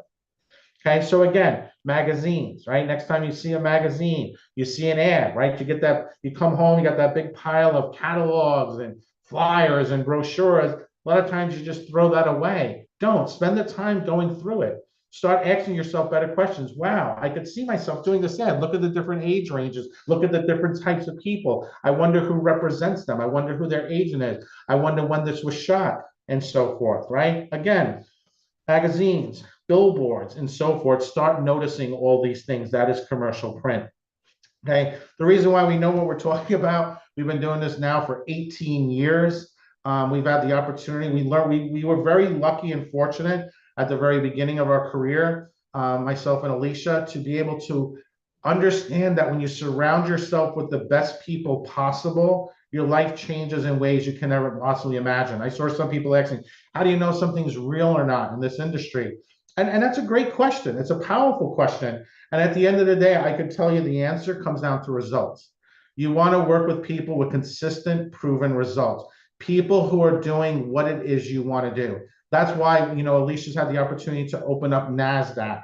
She's invested in multiple Broadway shows. She's won over 38 awards, including 6 Tonys. 2013, as a company, we won the Tony for Best Play, called Vanya, Sonia, Masha, and Spike. We have the #1 best-selling book in arts and entertainment on Amazon and Barnes & Noble. Today at 5 p.m., she's going to be live, not live, she'll be pre-recorded, but it'll be the first time world premiere airing on Fox Business Network, her interview with Kevin Harrington. We'll actually be streaming that live for you guys right here on the call. So you guys will actually be the first ones to get to see that later today. Okay. This is how you decide, like, you work with people who are the best. Once you start working with people that are the best, your life will change in ways that you can never possibly imagine. Later on today, we're going to be giving you guys some free gifts. We're going to give you guys an opportunity at the end of the day. If you stay to the end of the day today, I'm going to give you a gift that will change your life in ways you cannot ever possibly imagine. It's Alicia's birthday tomorrow, and we are going to blow this event up. We're going to do something we've never done before. So make sure you're here. Again, commercial print, billboards, and so forth. Okay. Location doesn't matter. These are some of Ryan's models. These were shot in New York. This is for a Korean clothing line. So this was internet based, right? So you can see here, this was online, e-commerce, right? So this was something that was shot in New York. These ads never ran in the New York market. They ran in Korea. They ran throughout Asia. Ryan right now is looking for models to place in India, to place in Asia. So for some of you guys, by the end of this weekend, for those of you that get chosen and have the opportunity to work with us, some of you within the next 3 months, 90 days, 6 months, a year, could not only be working full-time as a model or an actor on hit TV shows and films, but actually doing international work. How cool would that be? If you'd like to be an international male or female model, type a 101 in the comments. Okay, again, some more examples, right? Again, location doesn't matter, age doesn't matter. We just spoke about James Johnson, right? Phil, this was James Johnson. He lived in a town that was so small, they only had 1 traffic light in the entire town. He was a coffee barista. He literally, his friends and his family told him he was going to amount to nothing. Most of his friends were either in prison, in and out of prison, involved in terrible things. And he was, because of who he surrounded himself with, people said that he would wind up like them. He would wind up just like his dad, who was in and out of prison, that he would amount to nothing. And that's what he heard his whole life. But he changed his story. He didn't believe that. He didn't allow anyone else to dictate his life. He chose to dictate his own life, and he made a decision. He came to New York. Phil Sullivan was there, and Ryan Colby was there, and he got to meet Phil. And the story, you guys heard a little bit about it, where he said, "Hey, you're my idol. Like, you're somebody I looked up to, and it's just I literally just wanted to meet with you." Like, just being able to spend some time together. And Ryan took a liking to him, felt there was some potential there to develop him. And within the next 6 months, he was walking some of the biggest shows in New York City. He had the opportunity to walk a runway show, New York Fashion Week, with Phil Sullivan. Like, literally in less than 6 months, he went from being a small-time nobody to walking along the runway with Phil Sullivan. He's gone on now. This is from obviously from a few years ago. Probably about 5-6 years now, but he's gone on. He's transitioned out of modeling into acting. He now lives full-time in Hollywood. Some of his roommates are some of our talent from our events. He's a writer, producer. He creates his own content now, and he's living his best life. Like, he went from not being able to just having a dream and a belief in himself. And it's so important, guys, that you have to understand you are your own, you make your own life. Don't let anyone else live your life for you. You live your best life by your own decisions. Mike Trash, another one of our inner circle. He's been in a dozen different movies. He is a writer, cinematographer, formerly with the WWE, comedian, musician. He's in a band. They tour all over the country. He leans into his characters. He plays those different types of roles. He can play everything from the quirky next door neighbor to the dad to the uncle, right? He's played villains. He's played good guys. He was in a World War II based movie. He was playing one of the Jewish refugees, right, in the concentration camps, right? So again, it's versatility. It's finding the roles you can lean into, the characters you can play. It's all about what makes you unique. Here's another great one, Tony Aguilera. Got a great look, right? Came out to one of our events. He got signed with one of the largest agencies in Los Angeles and Hollywood. Now he's full-time working actor, model. He followed the process with his training. He can play a villain. He can play a good guy, a doctor, a lawyer. He can play the CEO. His background is a nurse. That's who he is. His real life, he's a nurse. He's a nurse. You would never guess that, right? See him as a doctor or something. But again, it's leaning into the character, right? He leaned into that gray hair, that mature look. He speaks multiple languages. He speaks both English and Spanish, so he can do things. He's a musician. He plays guitar, right? So it's taking all the things you learned in your life and you apply them, right? Whether it's modeling, whether it's acting, leaning into who you can play. Right? Here's another great example, guys. Right? Age doesn't matter, right? Recognize the voice from the insurance companies, right? Two successful individuals, two different age ranges, right? When you think of commercials, right? The Geico ad, the mom, the dad, the dog, the little kid, the grandmother, right? The star of the ad is the insurance company, right? I'm sure everybody here is familiar with Flo, right? Everybody knows Flo from Progressive. You've seen her on billboards. You've seen her on TV. You've seen her at the airport. You've seen her in magazines. But do you know who she is? Who's Flo, right? Do you know who she is? Do you know who her agent is? Do you know how she got started? Do you know what her income? Do you know anything about her, or do you just know her as that character?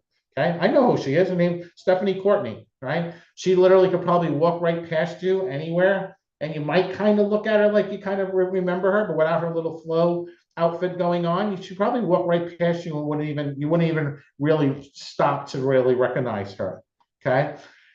Here's Jesse Hyman, right? He's considered the world's greatest actor. He's probably been over in 150 movies and television shows, several of them that have went on to win an Academy Award. He was in the GoDaddy commercial where he got the kiss Bar Raphael, a supermodel. He was on talk shows and interviews. There's a documentary about his life, okay? He plays the geek. Right? Probably not saying that anybody on this call, because I know you guys are all great people, you wouldn't be here, but probably he was picked on in high school, right? He was probably the kid that was picked on, but he leans into that character. He doesn't try to play the action hero. He plays the geek, he plays the nerd, the computer scientist, and so forth. And he's created a career out of playing those types of characters, okay? Again, all about what makes you unique. It's mindset, guys. At the end of the day, mindset is everything. Let's talk a little bit more about Flo. Right? I couldn't pull a whole resume, but just here's part of her resume. She actually went to, she studied up in Chicago. She wanted to be a comedian. She wanted to be a stage comedian. That was like her goal when she first started out. And she, did a lot of short films, right? She got herself an agent, a manager. She started getting herself out there. She got headshots. She got the right training. And you can see she's done a lot of stuff. She was on Mad Men, a really great show. She did a lot of voiceover work, Two Broke Girls, the Goldbergs, actually one of our coaches we work with from the Goldbergs, Mike Tyson's Mysteries, right? She's done all of these different things, right? And then one day her agent called her and said, hey, we have an opportunity for you to be in an insurance commercial. Are you interested? And she said yes, right? See, this is what one of the keys to success is. When an opportunity comes in front of you, you say yes. You don't worry about how you're going to do it. That you'll figure out, right? It's a matter you move forward. When you say yes, it's in the moments when your life and your destiny will change is when you say yes. When you say yes, that's when the world opens up and you move forward and then you figure it out. You make it happen, okay? And now because of that one state, and this is a little bit outdated, I got to update this, but she earns $1 million per year playing Flo from Progressive, right? Typically when an actor portrays a character for a long time, they end up negotiating a direct deal with the brand outside of the typical SAG-AFTRA union pay scale. You were paying attention earlier, right? We talked about that, SAG-AFTRA breakdowns, only your agent has access to those. They also get a pay bump for being the official spokesperson, residuals for current commercials. Residuals means every time you see that commercial running, every time you see that ad, she's getting paid. She's getting paid. Cha-ching, cha-ching, cha-ching. Every month, checks are coming in the mail. So she could have worked on a project 2-3 years ago, but she's still getting paid consistently, okay? And then also buyouts, which precludes them from taking other jobs. So she becomes exclusive to Progressive. She can't do ads. If you notice the Verizon guy, he's kind of bounced around from Verizon to AT&T, right? Can you hear me now, guy? I think he does like AT&T or Sprint now. So they never did a buyout. So they never put him on the contract where he couldn't work against with the competitors. Okay, so when you add it all up, someone like Stephanie Courtney earns likely $2 million per year. And the reason I said I had to update that is because I just saw her new contract. She earns $5 million per year. $5 million per year, all because she said yes. Okay, so think about that. When you see these commercials and you see these ads, these magazines, you're talking hundreds and hundreds of millions of dollars. And people are always surprised, like, wow, she's going to make $1 million a year. That's so much. Well, how much do you think Progressive brings in? Progressive is a $1 billion company. What's $1 million on $1 billion? Yeah, it's less than 1%. So is she really getting paid that much in the spectrum of what her image brings in? No, right? So do understand that. And the reason she's getting paid so much is because she's professional. She shows up. She's dedicated to her craft. She appeals to the demographic that purchases those products, that likes those commercials, right? She builds trust, likability. So again, that's what Phil said, right? It's not about you. You're selling the product, even if it's down to the shirt, right? You're only selling the collar. You're going to do your best job in the world to sell that collar. She does her best job to sell the concept of insurance. So that's commercial print. So we talked a little bit about commercial print, editorial, high fashion. Next is promotional modeling. Promotional modeling is live modeling, trade shows, boat shows, car shows. We actually, our talent are going to be in Las Vegas next month. They're meeting with the largest promotional company owner in the world, good friend of mine for over 10 years. So these talent will have the opportunity to be signed and represented, being able to do stuff for live modeling. Like live modeling can pay anywhere from $15 to $80 per hour. So you're talking on a good weekend, making $1,500 working on a weekend at an MLB game, an NHL game, at the World Series, at the Super Bowl, right? Demonstrating products, right? You get trained, you go through training. And it's a great entryway into the industry, and it's a great way to have supplemental income, like just kind of having the opportunity to put your toes in the water, so to speak, I like to say. Okay. Fitness, right? Another subcategory, right? Fitness is a billion-dollar industry. Okay. When I think of fitness, I don't just think of Nike, right? As an agent and as a manager, I understand there's supplements. There's a ton of stuff online. There's clothing lines. There's all types of sneaker companies, right? The smaller sneaker companies, they chip away, right? They run ads on TikTok. They run ads on Instagram. They appeal to different demographics, different ages. There's all types of parts of this industry. So it's, again, it's having somebody, you're interested in fitness, you're interested in health. Doesn't mean, it just means there's a ton of opportunity in fitness modeling. So not only do you have fitness, commercial print, editorial, high fashion, right? And then plus size. Plus size is a $1 trillion worldwide industry, right? Curve modeling, right? It just means you have shape, right? Right? You got a nice shape. You're larger size, right? You're size 10, size 14, size 16. Okay. $1 billion industry, $1 trillion industry worldwide. So again, another subcategory of modeling. And kids, right? There's always kids. Kids are always going to be able to model and act and so forth. The most important thing is going to be the parents. Do you have a trust fund set up for your child? Do they have the right training, the right headshots, things like that? Are you familiar with the Coogan laws, right? And these are all things for those of you who have kids or interested in doing mommy and me ads. Great, we'll talk about that, right? But a lot of times people will get themselves into a kerfuffle because they don't know the understanding of the industry. Before your child can even work, you need a trust fund set up, right? If the child earns $1 million, the check's not made out to mom or dad. The check is made out to the child's trust fund, and then the mom and dad can take from that, but they have to show receipts, right? Because when the child turns 18 and dad decided to go out and buy a yacht and a new house and some golf clubs, well, that money was actually earned by the child, right? So there are laws to protect children for that. They're called Coogan laws, right? I can tell you the whole history of that. It goes back to the 1920s. When one of the first child actors with Charlie Chaplin earned a lot of money, earned like the equivalent of like millions of dollars. And when he turned 18, all his money was spent by his parents. So later on in the future, Coogan laws were created around that to protect children from their parents. Okay. Again, commercial print. Right, so you can see here the lady on the right. She can, Caucasian female. She can play a secretary. She can play the president of the United States. She can play the vice president. She can play somebody in the military. She can play the heroine, right? She can play the sister, right? So forth, right? And again, you can see the mom, the dad, the mixed family. Again, it's all about different types, different looks, different ethnicities. Age doesn't matter. Location doesn't matter. Okay, it's 2024, guys. It's going to be 2025, real fast. Time is your most valuable asset. That's why we over deliver on these events. Money, you can always make more money, but you can't make more time. Remember that, guys. Every minute counts. Maximize every minute you can to be learning, to be growing, and so forth. Because at the end of the day, the world has changed. It will continuously to change. And mindset is everything, okay? So it's all about what makes you unique. And, one of our partners, Tony Robbins, likes to say, if you talk about it, it's a dream.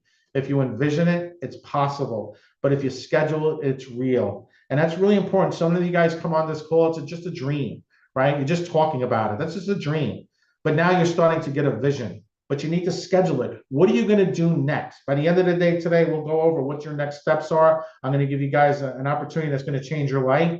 But you have to be willing to move forward. You have to be willing to put in the work. We can only carry you so far. At the end of the day, you're the one who steps in front of that camera. And people who succeed at the highest level are not lucky. People always say all the time, oh my God, you guys are so lucky. It's not luck. They're doing something differently than everyone else. When you start realizing that, when you change your story, change your life.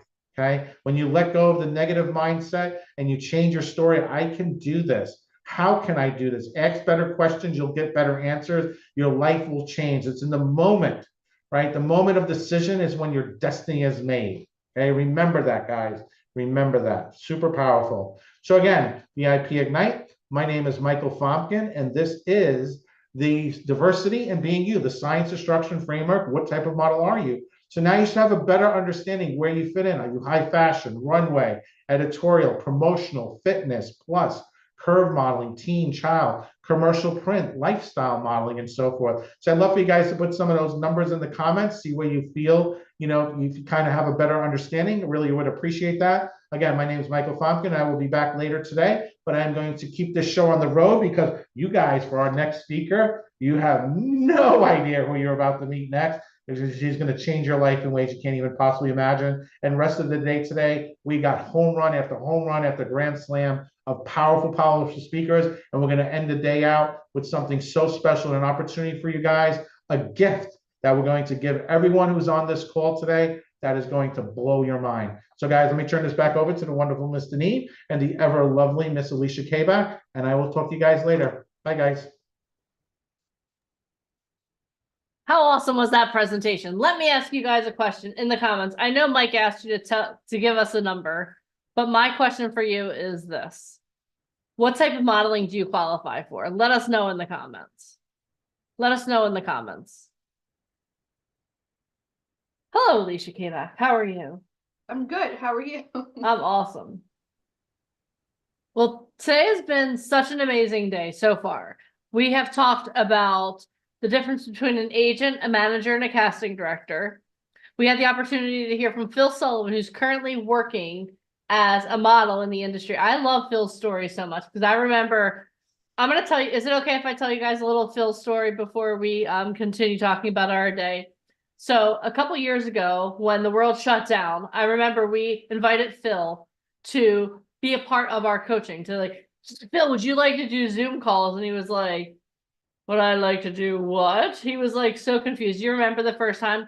And he was like in his camera like this on his first call. I have proof of this. I can show you guys. I'm not just making up stories. So it's amazing to see how even models have had to move and up level and grow over the last couple of years. It's also awesome to hear Ryan Colby get on, who you'll hear more from him later today, like Mike said. But it's amazing to see him get on as well and talk about the evolution of Phil's career, because there was a time where Ryan was like, oh, Phil Sullivan. And now because they've both grown so much, it's amazing just to see that relationship just continue to develop. And then having the opportunity to learn what type of modeling you qualify for. This has been an amazing opportunity for you. And I want you guys to understand that, because you know what? How many of you, when you started today, you were like, oh, I don't know if I can model. And now you're like, you know what? I know I can model and this is what I can do. Okay, so I see a lot of commercial print here. That's awesome. Okay, let me ask you guys a question though. How many of you have the gift of gab like I do? Yesterday I was on a flight back. I flew from New Jersey down to Florida to make sure I was on this call with you. And I sat next to this woman and like, she made me look like I can't talk. Like we talked and talked and talked. But if you have the gift of gab, how many of you like to learn new things? If you do, type me in the comments. If you are a good talker and you like to learn new things, congratulations, you qualify for promotional modeling as well. And I want you guys to understand there are so many different ways to get into the industry. So many times, again, people want to be an actor. They want to be right in front of the camera, or they want to be a model. They picture themselves walking down runways. But now you understand that there are so many different types of modeling that you qualify for. So Alicia, what has been your favorite part about today so far? Getting to host every time the internet goes out. Just kidding. I really want to say this, like, and I've said this before, our next guest speaker is texting me. There is no such thing as overnight success. And even from Phil, he was homeless. I mean, he wasn't kidding. I've seen the shoes with the masking tape. And I mean, guys, where there's a will, there's a way. And I saw somebody in the comments say like, oh, my family thinks I'm too old for this, or screw your family. I hate to sound like that, but how dare they poo-poo your dreams? Yeah. I mean, if you're really trying to get into show business, part of the process is realizing, yay.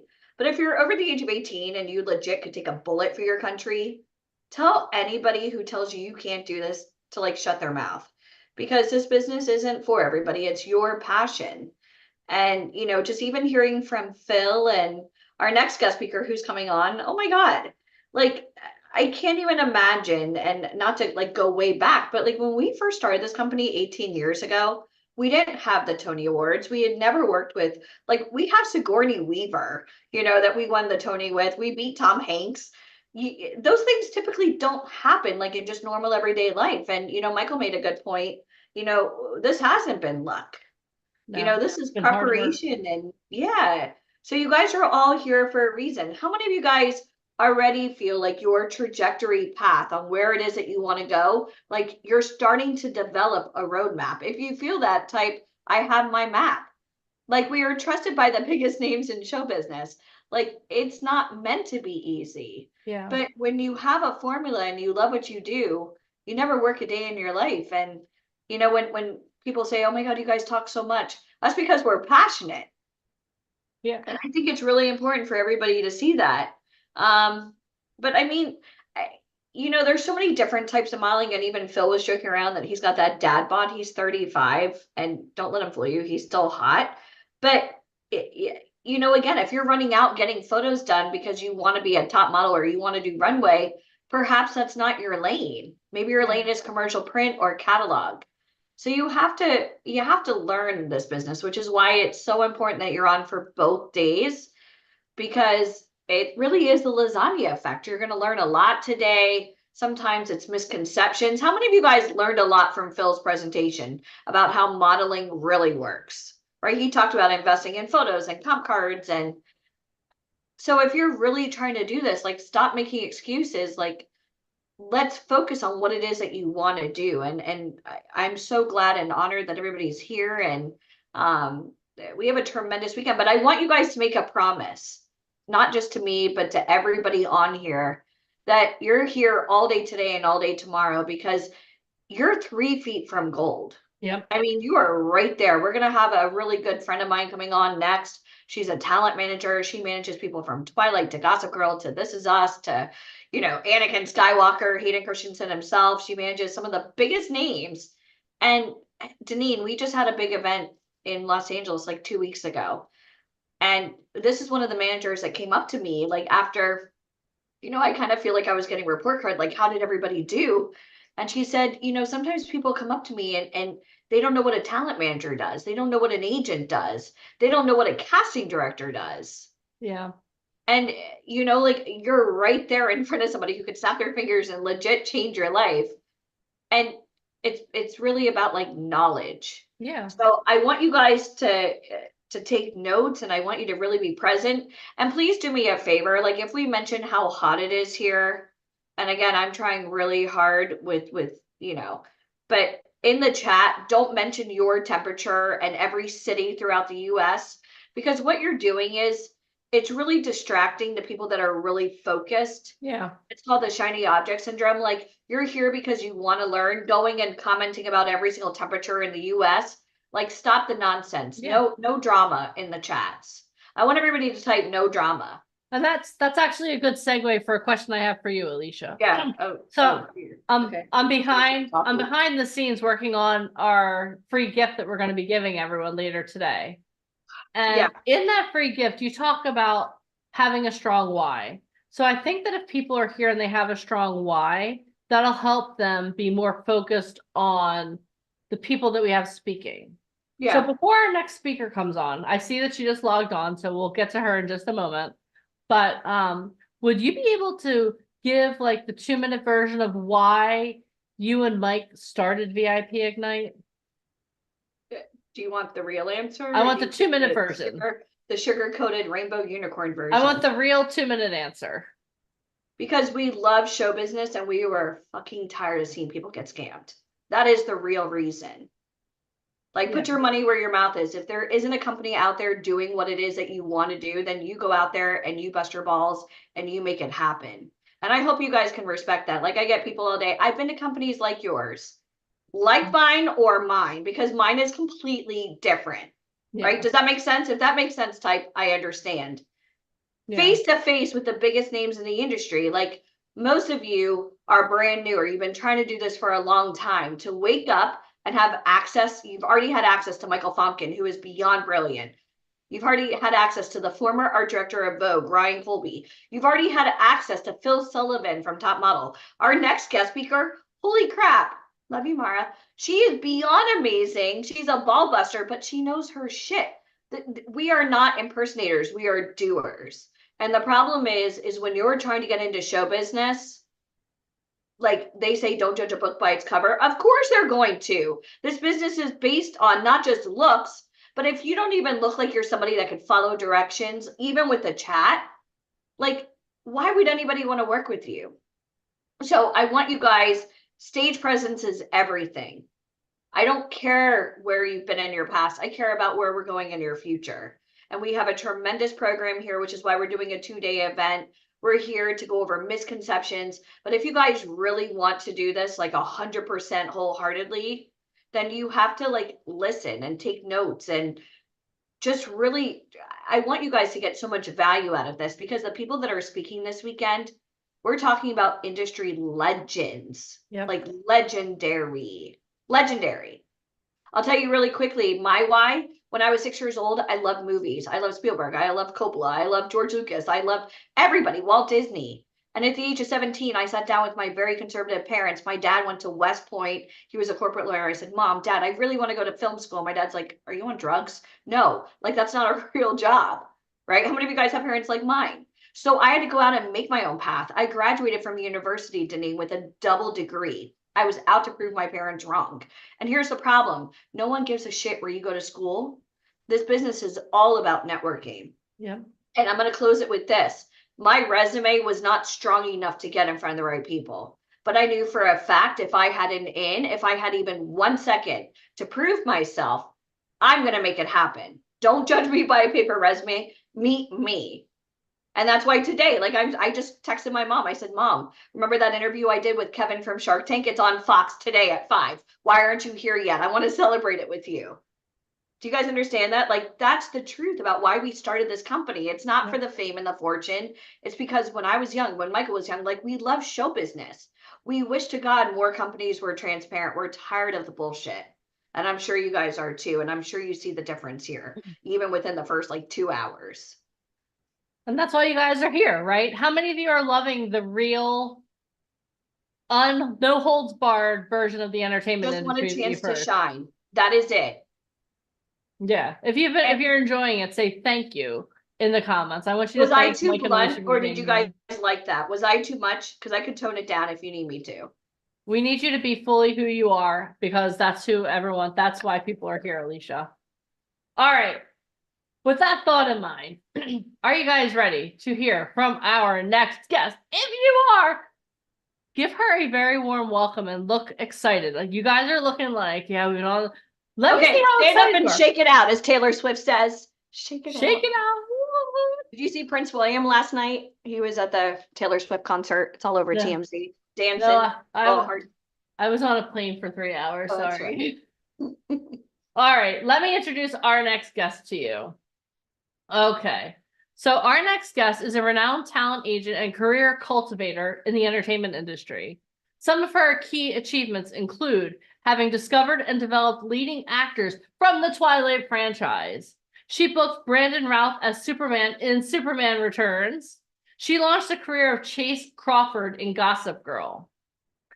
She has placed actors in starring roles from primetime television to studio films.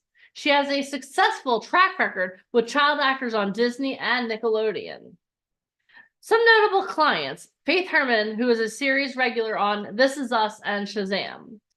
Riley Vocal, who is a lead in Stars Hightown. She has a series lead in HBO's The Idol, as well as in Showtime's Rust. Part of her entertainment group, she has stars from Riverdale, Outer Banks, House of Dragon, and Bridgerton. And she has known for having a keen eye for talent and the ability to nurture successful careers in the competitive world of entertainment. Everyone, please give it up for the one and only Mara Santino. Yay! All right, Mara, I just need you to turn on your camera so we can Where is she? highlight you. Okay, I just asked her to start her video. And she's very prone to, she loves being dramatic entrances. So here we are.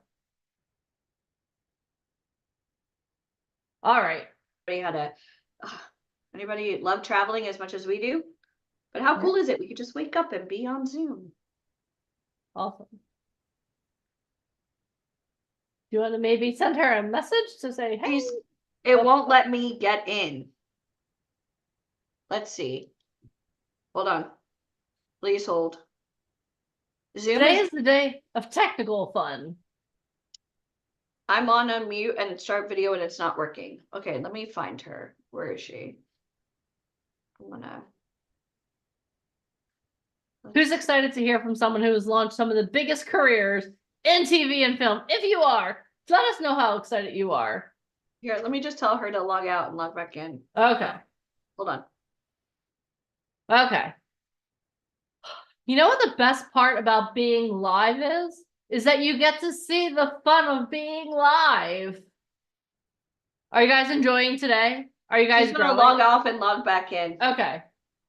I see so many faces that I know and so many faces that I don't know. This is so exciting. Can I say something funny? So like Yeah. when we first started like VIP like 18 years ago, people would have to spend a lot of money to travel just to come see us in our office. Are you guys glad that we're on Zoom today? How cool is that? Right? Yes. Oh, there she is. I'm all right. So no one had to get on a plane today. You did it.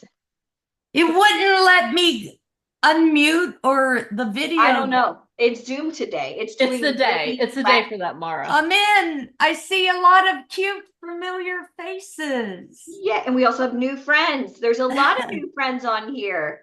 Wow, you have 5 pages of people? I know. You can go through each Wow. of the faces. You're right so there. loved. Oh, you're so loved. How are you? What's going on? Oh my gosh. I was getting a mani-pedi I and went this I was morning. coming Yeah. back to Hollywood and all the streets, every street was blocked off.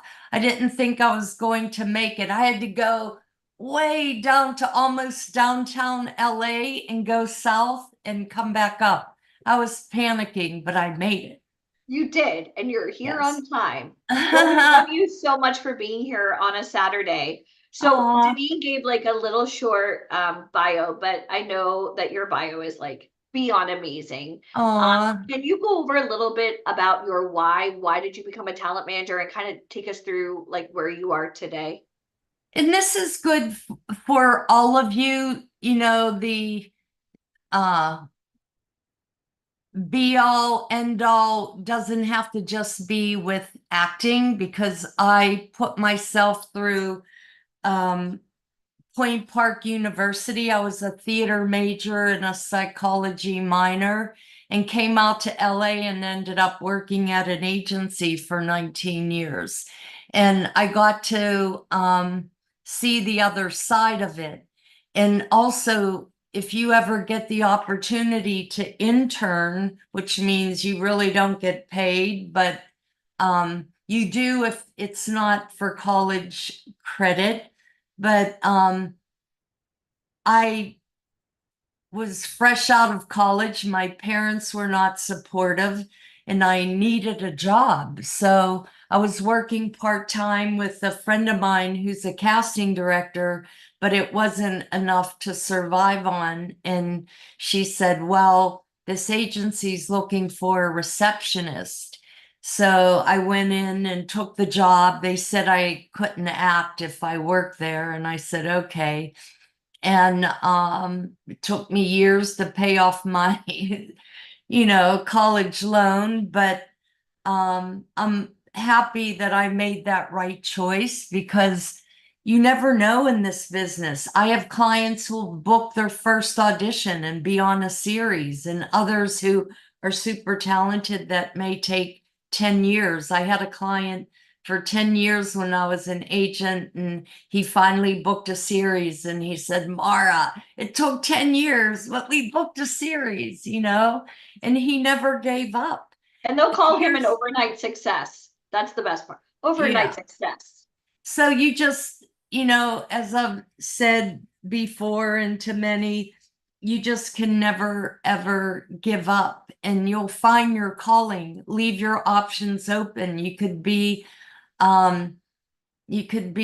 a casting director if you was an assistant, because there's no real training in this business except on the job. So you'd have to start out as an assistant and work your way up, as I did. I was a receptionist for 2 weeks, and the receptionist quit to do something else, and I became an assistant, and I was the owner's assistant for 4 years.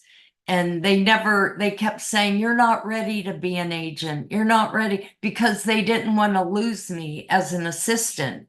But as soon as I said I was leaving, they said, we'll make you an agent. And that was in the commercial department, but my heart was really in TV and film. That's what I wanted to do. And they gave me that opportunity, and I did it for over 13 years, TV and film. And I had no clients, so I had to scout. And that's why I always leave my opportunity to scout new talent, because I know what you are all going through. And if I ever feel that you're somebody that could fit in my roster and you have a good work ethic and a good personality and are talented, I'm going to give someone a chance. Obviously, you can't take everybody on, but if it makes sense, I'll do it. And basically, half my clients over the years are from scouting. I found Kellen Lutz and Ashley Green from Twilight. They play Alice. Alice was the one with the black hair, but her thing is like the bat. And Jacob in Twilight. Kellen Lutz, I found them both at a scouting event. I found Superman at a scouting event. A girl who didn't have anything on her resume, and I put her in the movie Music and Lyrics with Drew Barrymore and Hugh Grant. It was her first job. I found her at a scouting event. So obviously it's nice to have someone come to you with credits, and who have had series, but I still love the satisfaction of telling my clients they booked their first job. And I get so mad at agents when they email, you book this, like recurring guest star, please confirm. And I'll call them up and I'll say, why did you do that? I wanted to call them. Everything is so electronical now, and you lose that personal thing by not being able to talk to your client and verbally tell them. Sometimes I'll have, if it's a younger child or a tot, I'll have the mother film them, and I'll say, okay, I'm going to call them when they get home from school and tell them, and I'll have the mom or dad film them as I tell them, because that's a moment that obviously you always want to remember, and a moment that a lot of actors will remember as their first big job, And can you tell this story, if you wouldn't mind? And I know you just told it a couple of weeks ago at our power lunch in Beverly. Yeah, which one? The story, giving it away. The story about Chase. Oh, Crawford? Yeah, from Gossip Yeah. Girl. How many of you guys loved Gossip Girl? Gossip Girl, right? Yeah. Well, he was with a friend who went into, when I was a TV film agent, he went into a commercial agent's office, but not to get interviewed. His friend was getting interviewed, and the agent called me and said, Mara, I just met this kid, but the kid, his friend's sitting in the office. He looks like a WB kind of kid. I think you should meet him. I'm going to send him over. And I said, okay. And he went and said, do you want to meet? Like, he was interested in him as well for commercials. I don't know if he ever signed his friend, but he came over, and he was going to college, Pepperdine. And I said, you'll have to be in acting class and study.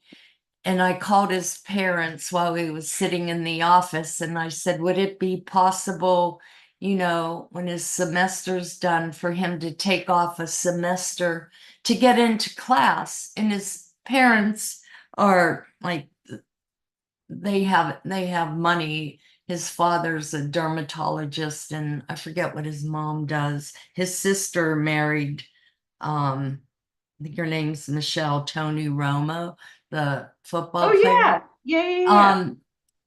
And this is Chase guys. got in class. Yeah, he got in class, and he was studying 4 times a week, different acting coaches. And within 9 months, I put him in a movie called The Covenant.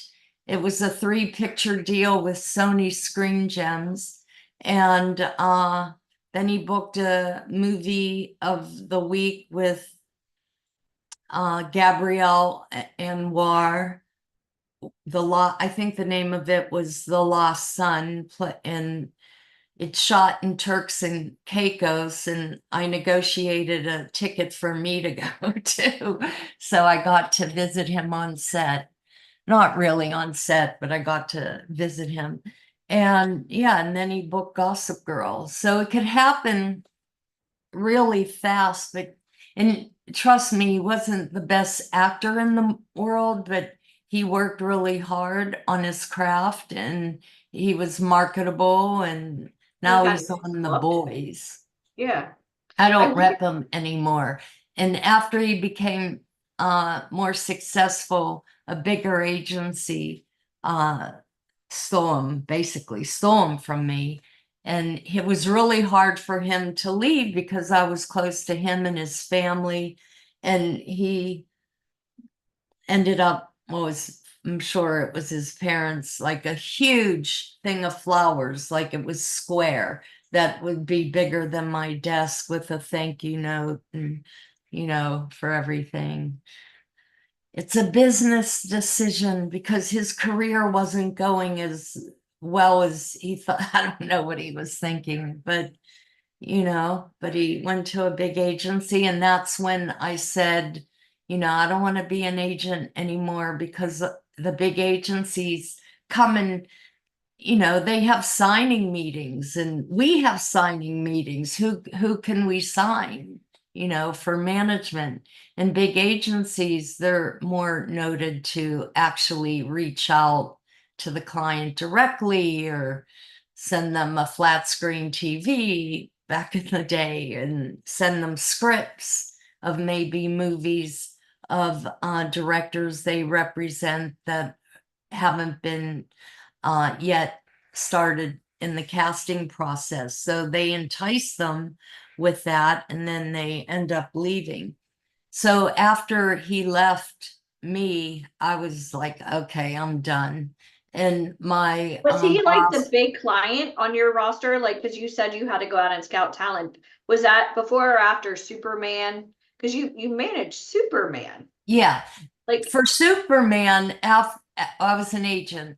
For Superman, whenever all the big agencies were whining and dining me and my coworker that worked with Brandon, and because they wanted him, they were probably going to hire us, but I am so not a CAA big agency. Can you imagine? no. I'd be up at 8 o'clock in the morning going to their office for staff meetings, and heck no, that's way too early for me. But what was And it plus- like when you told Brandon that he got Superman? Like, Yes. were there tears? Were like, Oh yeah. I can't told even you the imagine. story. I went to pick him up. We were like Oh, going. this is a good story. No one was allowed to know. And Roger Musenden was the casting director, and he says, if one word gets out, he's going to lose that job, or we're going to hire. Like, that's not true, but they didn't want it getting out because they wanted to do the big press release, as with any other job an actor gets of significance. So I said, let's go and celebrate tonight. We'll go out to dinner. And I went to his apartment is. in the Valley, Sherman Oaks, and he said, I'll drive. And I said, okay. And me, his sister, and I can't remember. I know it was him and his sister for sure. There could have been someone else. And we were in his car. He had a little, I don't know if it was a Corolla or whatever, but his car was going boop, boop, boop, boop, like backfiring with the tailpipe. And I said, Brandon, you need to get a tune-up.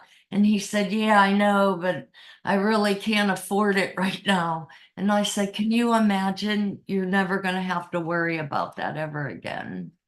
And then that night, I think we went to Hollywood Boulevard Hollywood Boulevard and took pictures, and I'm sure I have them somewhere, of him in front of the star of Christopher Reeves, you know.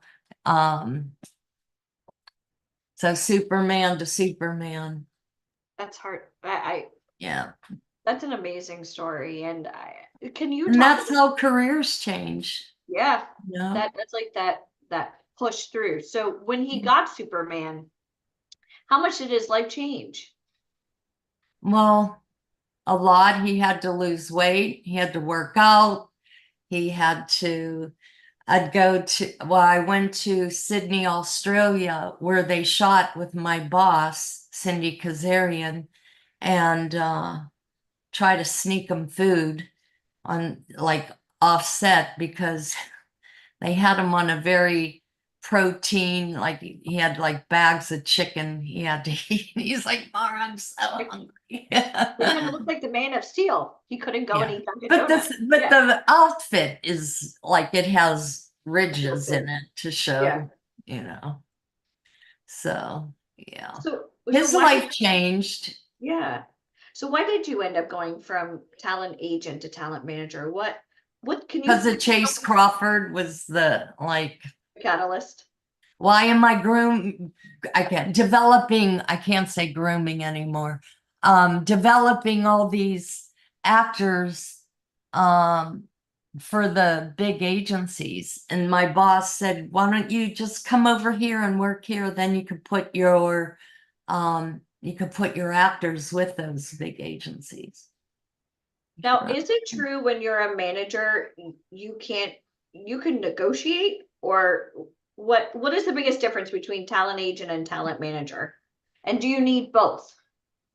All right. The difference is back in the day, years upon years ago, an agent's job was to get you auditions and negotiate your deals.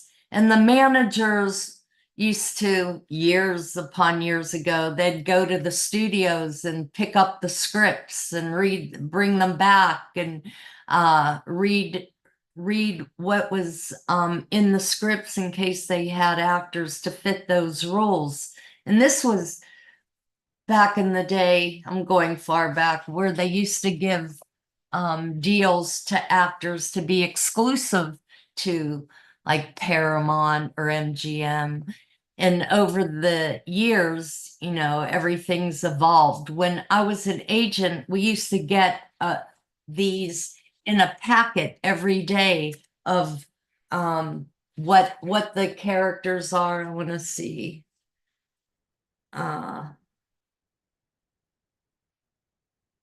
I don't know what this is a film they're doing, the Jones 2. Mary Vernew, she's a highly respected casting director. They tell you what they're looking for.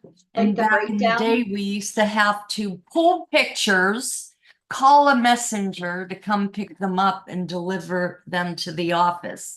Now we do everything electronically. But agents' jobs are to get you opportunities and negotiate your deals. Then managers more so are there to help develop your career. We also now, in this day and time, most managers also try to get you opportunities because the business is so competitive. If a client of mine does not have an agent and it's like a guest star on a TV show, we would do the deal because it's basically, there's no negotiating. You get top a show for a guest star.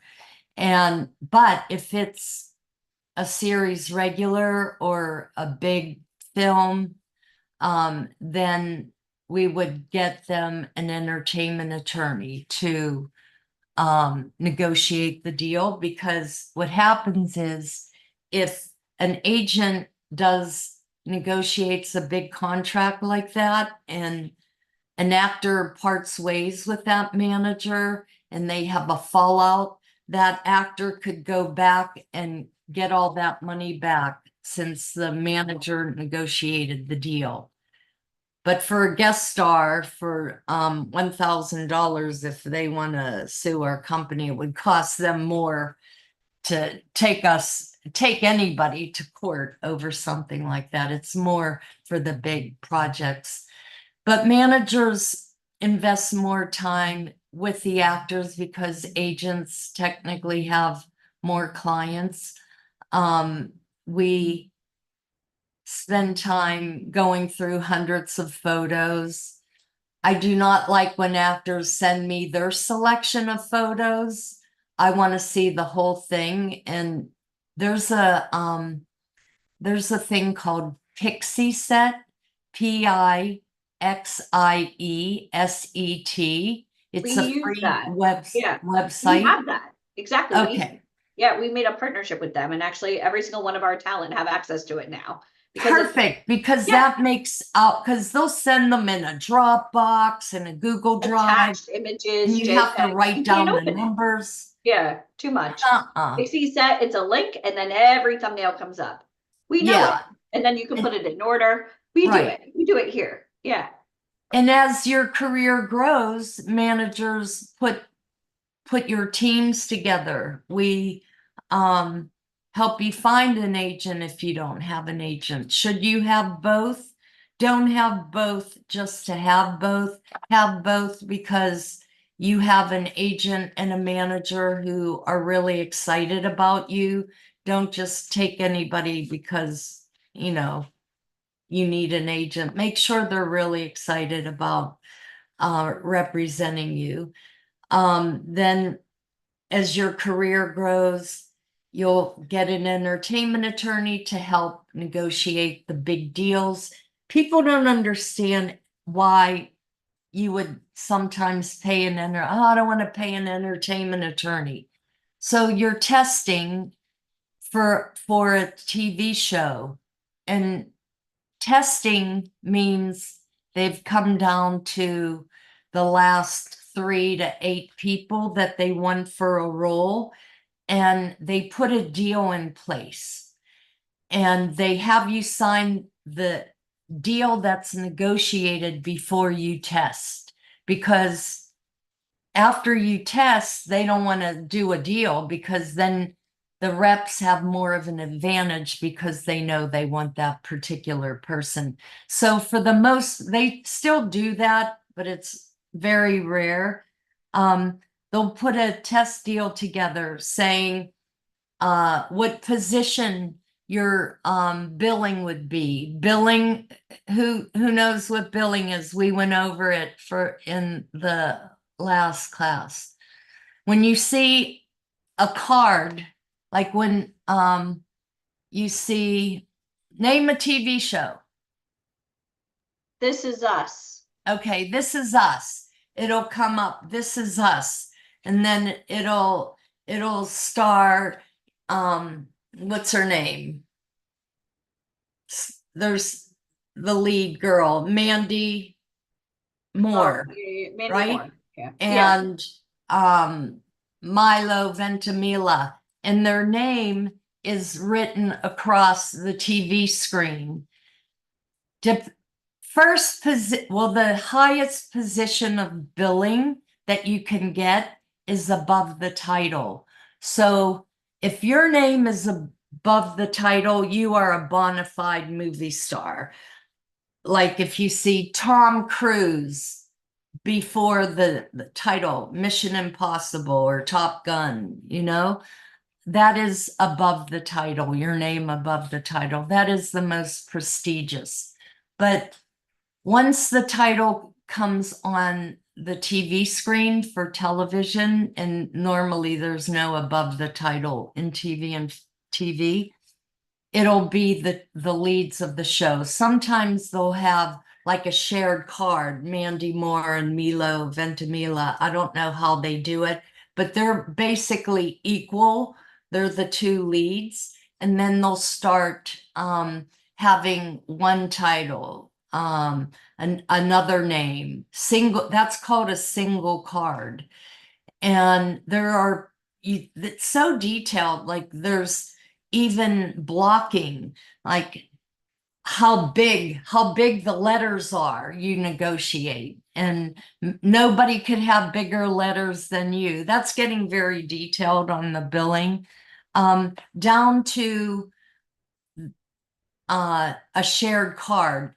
Now, Faith and Eris Baker and I think Lonnie on the show, they had a shared card, which means all three of their names were on there because they weren't really the leads. They would fit, they're basically filler family, you know. On 1 hour dramas, the billing is always in the beginning for the guest stars. And for the half hour, the leads are sometimes billed, yeah, they're billed in the beginning, but then at the end, they'll, on the half hours, they'll have the guest stars at the end of the show. So that's all billing. It's giving you credit, your name of being on the show. So back to the contracts, the entertainment attorneys, since they do it for a living, they have relationships, they build relationships with all the studio business affairs, meaning the attorneys who negotiate the deals with the agents at the studios and the networks. And if you get an entertainment attorney and they come in for one of our clients, $25,000 an episode, and we don't have an entertainment attorney, if they can't improve it, the attorney, then most of the time they'll say we won't commission it if they can't improve the deal, especially if it's a first time we're handing you over this deal. But normally an entertainment attorney can go back and get more money, get better, like a bigger trailer, get, like if you're in Europe, a cell phone, and negotiate all these other little deals that you would want. And they fight till they get more money for you. But knowing these people, they could come back and tell the attorney, listen, we have 40,000 tops. We know you're not going to get more than 40. So they go back and forth, and the client ends up with 40,000. So 5% of 40,000 is better than no percent of 25,000, you know, not paying that. So Well, let me pick your brain. So yeah. like, let's say you scout somebody. Let's say you scout somebody on here, like, I don't know, like Melissa Bell, for an example. You love her, you think she's got a great look, but she doesn't have any acting training. Is training a necessity? Absolutely. So will you sign somebody without training? I will if they get in class and study. Okay. So I want everybody to type class. So you have to be in class in order to get a top talent. Like being a doctor, but I'm not going to law or medical. Sometimes people think they're naturals, like, oh, I don't need class. You always need class. Honey, if you're phenomenal and you've never had a class, I might take a chance, but the odds of that are slim to none, you know? Okay. And let's say you see somebody's headshots and they're just horrible, like they suck. Yeah. Will you spend money and invoice the talent? Like, hey, I'm going to send you, you know, to go get photos done. Or is it the talent's responsibility to pay for those headshots?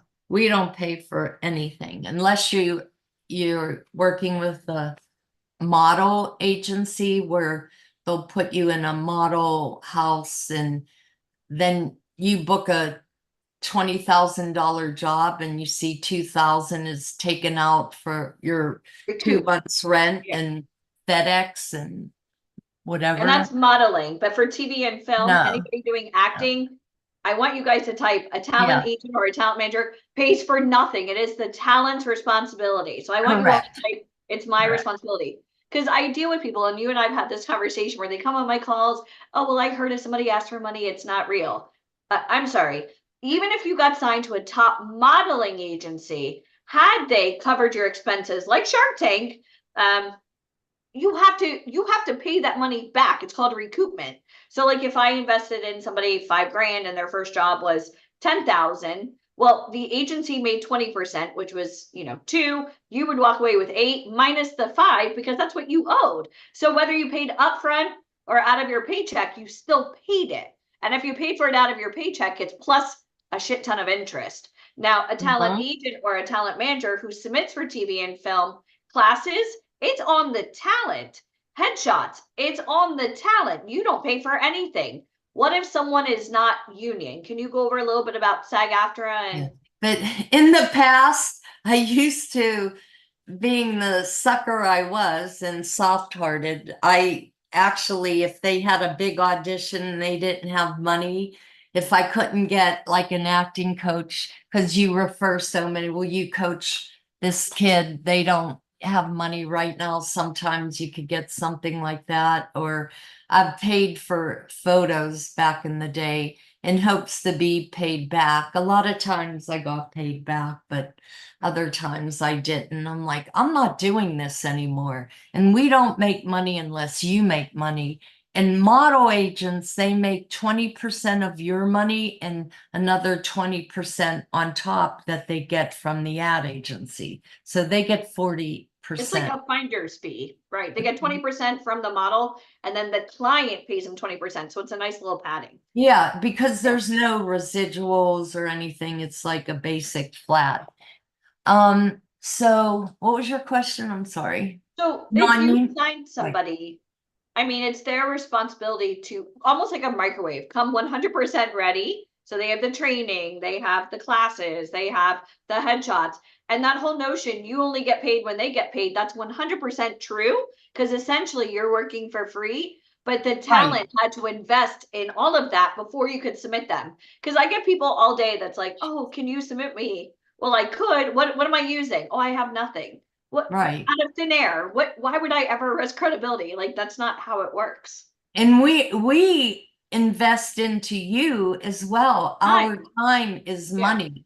As we're taking time to get your career started, the less time we have trying to get work for our actors who have a good opportunity of booking a job. So it's a two-way street. And we do that because we believe in that actor, that one day they're going to make money for my company since I'm on salary. But you have to show, that you can bring money in for, I just heard the big agencies just dropped hundreds of actors, like CAA, Creative Artists, William Morris, like the big agencies just dropped hundreds of actors. And some of them were even like on series or just came off a series. They're trying to scale back because there's not as much work right now probably not till next year. And until we see what happens with the IATSE strike. But yeah, so everything, you have to have the best photos to, your Because you're image is your submitting. calling card. Yeah, you're submitting. So like if let's say they're doing another Twilight reboot, just go with it. Yeah. You're never going to submit over crappy photos because now that's a reflection of you. So for those of you that don't have photos, breathe, because we actually do some tremendous photos because we hire the best and we're able to do it at a very discounted rate because we have the connections. We're not going out and throwing spaghetti up against the wall. We have the top people that are like, oh, these photos are good. Oh, this is why we hire these people to do it. And it's a formula that we do here at VIP. Yeah. That is the most important, unless you're a working actor where you could say your name to a casting director and not have to see a photo. I mean, that is your It's your calling calling card. card. Yeah. Ooh, yeah, but that's true. Like your photo gets you in the door. But now that this whole business has changed, and I want to walk you through like post-pandemic because everything changed. Do you miss the old way of show business? I mean, you're right in Hollywood where people would physically have to go into the offices to audition and they could use their charm and their personality to win over a casting director. Or do you kind of like the fact now that a casting director can see 5,000 headshots and watch self-tapes?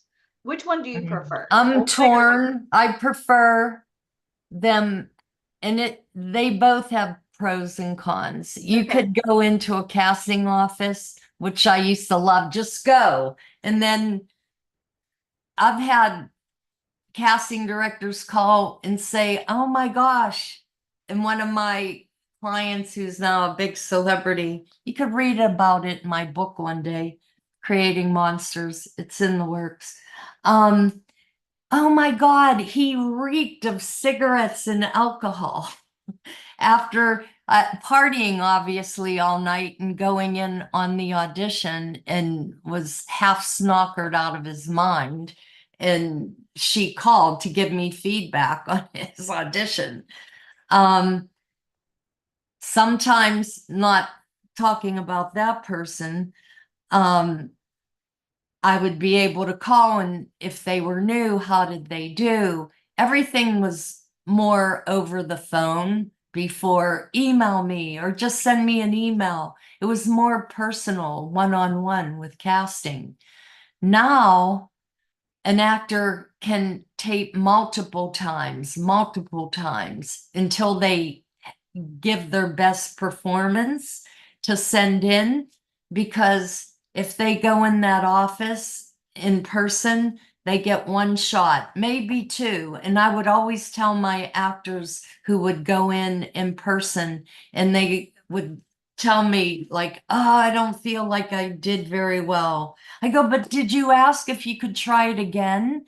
And he or she would say no. And I'd say, "No, just say, would you mind if we tried that again?" That's your time in the room with them. They're bringing you in because they want you to do well. They have a job to fulfill by the producers and the director to fill that role on whatever it is they're casting, and get the best person for the role. And sometimes actors, they get a little nervous. So breathe, take your time. They're not in a rush unless they look at you and say, "This person is definitely not right for it." Ask if you could do it again, but only do it if you know you could do better than the first time. So that, but with back to self tapes, I feel like now that everything is self tape and actors will send multiple takes of their auditions, and they want not just me, the industry, which one do you feels best? And there could be like 4 scenes with 3 or 4 or 5 takes. And I'll say, "Just, can you please narrow it down?" Because I'll say to this one dad, he's like a momager, but he's a dadager. And I'll say, "Well, I like scene 1, take 2. Oh, that's the one my wife liked, but the acting coach liked, scene 1, take 1. And I'm like, "Why are you asking me then? Just send me whatever you feel your acting coach likes, But I question that sometimes too. So it takes a lot more time out of the representative's day watching self-tapes as opposed to sending them to the auditions and just getting feedback. So, but it's more beneficial in one way because you could pick your best scene, but in another way, they don't get to see your personality. And if they have an adjustment, they can do that in the room if you were there in person as opposed to doing a self-tape, some casting directors will just fast forward over you. Okay, go over what an adjustment is for anybody that's wondering. An adjustment is when they say, okay, let's try that again and let's slow it down, or let's try it again, but in this part, like it's a really emotional, moment. Let's bring that emotion, and they'll do it again. And what they do normally back in the day is they will have a cameraman taping you, and they would get the best tape to send to the producers if your tape went to the producers. So back in the day, when a talent had an audition, they would physically go with what? A headshot and a resume? And a Yes. resume, right? Yeah. Showing training. They'd walk into the audition room, and would they do a slate, or would they just perform a Yes. monologue? Yeah. They would do a slate, and they would do the copy, the scenes that are pulled from the script to Okay. audition for that character. So now that we're doing it online, which is great because now the entire country or world can audition. Just so you guys know, casting directors typically see about 5,000 headshots. They may not watch your tape unless you have the right look where they're interested in learning more. Kind of like Tinder. We don't care if they're good with puppies and kids. We're not interested based on the look. So this is why training is so important. Now, Mara, the castings that you get, are these castings ever posted on websites for anybody to submit to, or do you get specialized castings? We get phone calls from casting if you upload it to a Vimeo or YouTube, and that material is out in the public, and they get livid because they don't want to let anybody know what is happening on that project. So I did a whole training, and I know we went over it earlier today before you got on, but a lot of times you have these horrible, like I call them the bad boyfriends of the industry, posting like Guardians of the Galaxy, now casting, Marvel, Disney, Netflix. Guys, those are not real. That's clickbait. That's like taking a fishing rod with a worm. Let's see how many people bite, because they're looking for gullible people that don't know this business. So Mara, when you get castings, like you said, you're getting phone calls or you're getting breakdowns. Can you discuss a little bit about what breakdowns are and why they're not accessible to just anybody who wants to be an actor?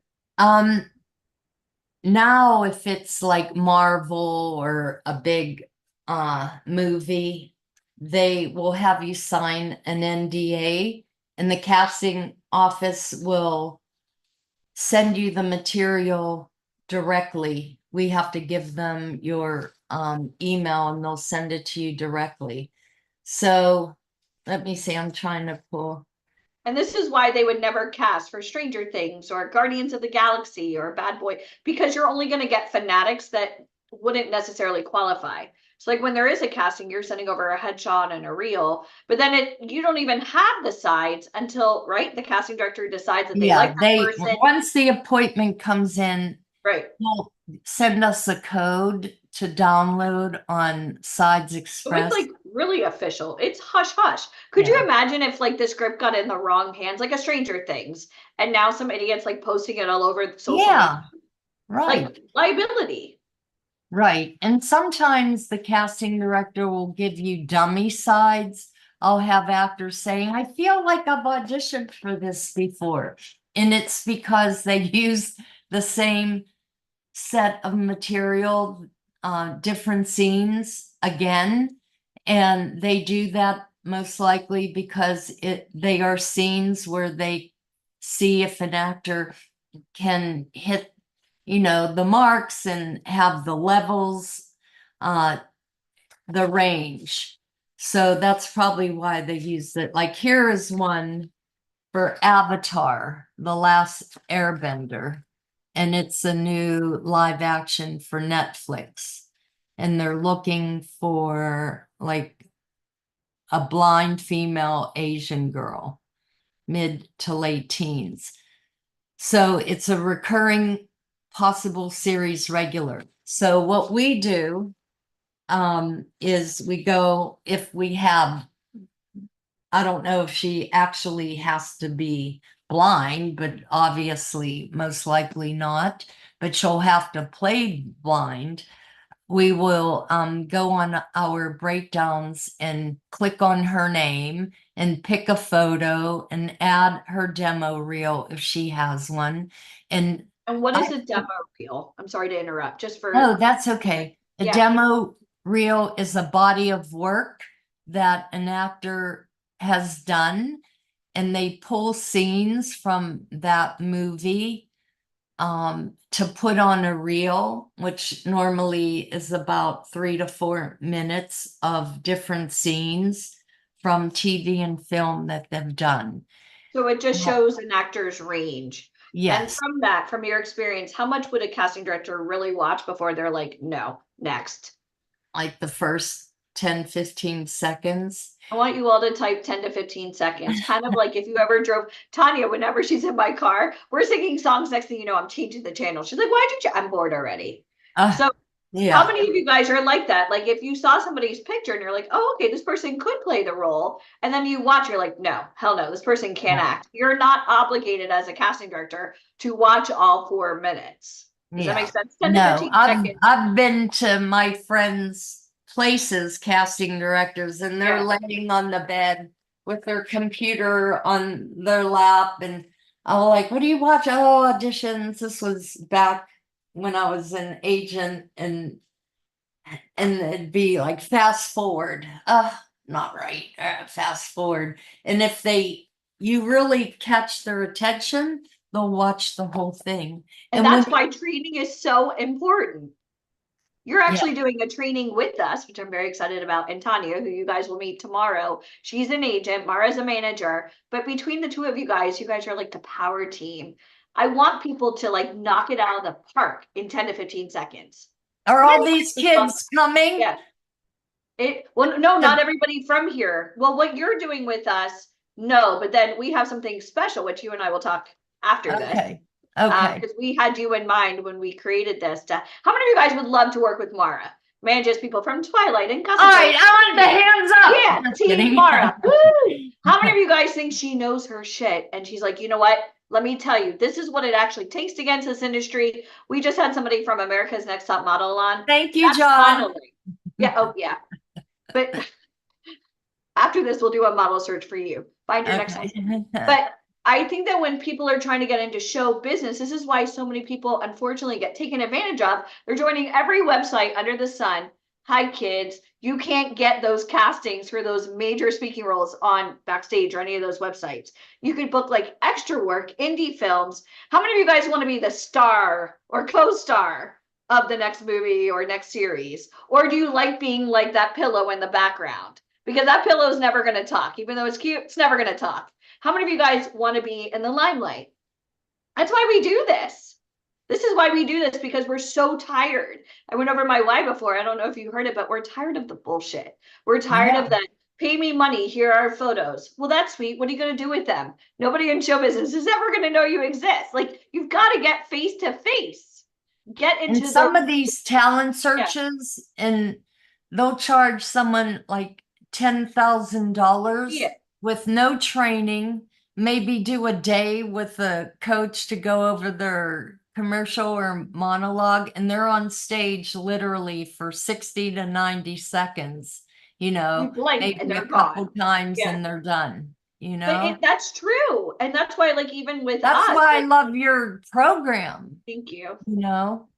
Because we do right. We do right by the agents and managers. There's no line. You can't do these things and like blow smoke up people's butts. Like if you really want to get into this industry, yes, you need photos, but they have to be correct. Yes, you need training, but it has to be real training, not like the training where you just hear what you want to hear. Like it's show business. It's 2 words. And like everybody, I want a manager, I want an agent, but reverse that. Do they want you? They're looking for actual actors. How many of you are ready to take the momentum and really go for it? Because you can't impersonate. She only gets paid commission when you book the job. And I want you guys to think about that. People always email me like, can you guarantee work? And I'm like, what the F is wrong with you? If I had a casting, or even if I introduced them to you, There is no guarantee that they would star in a movie. It's not up to you. It's not up to me. It's up to the casting directors. They have a client. Does that make sense? So I think that when anybody's trying to get into this industry, like, this is how it works. It is a business first and foremost. And if you want to make sick money, if that's all you're going for in this industry, you have to know your why. Like, are you passionate about this? And you're super passionate. That's why we love you. And we met Yeah. you through Tanya Kleckner, who's also, she's a huge talent agent who you guys will meet Yeah. tomorrow. This business is all about networking. And success really does breed success. And when you're in a room with somebody, even if they're brand new, and I've seen you before going, that person has a great look, they have star quality. Could that happen like that, where you kind of plant the seed and you're like, Yes. get your shit together, let's do it. Right. And keep in mind again, and it's just not TV film. Everyone on this Zoom can do print work. It's Yep. called commercial print. There's no height, no weight, no age. You know, you could be in a car commercial or car print ad.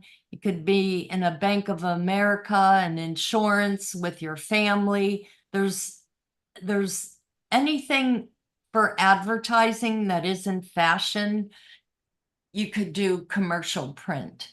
And commercials, same thing. There's every single one of you on the Zoom could do a commercial, because they look for every day. Sometimes they want when I was a commercial agent, I said it last time, they would always want shorter people for car commercials. Because why? Because it makes the car look bigger, you know?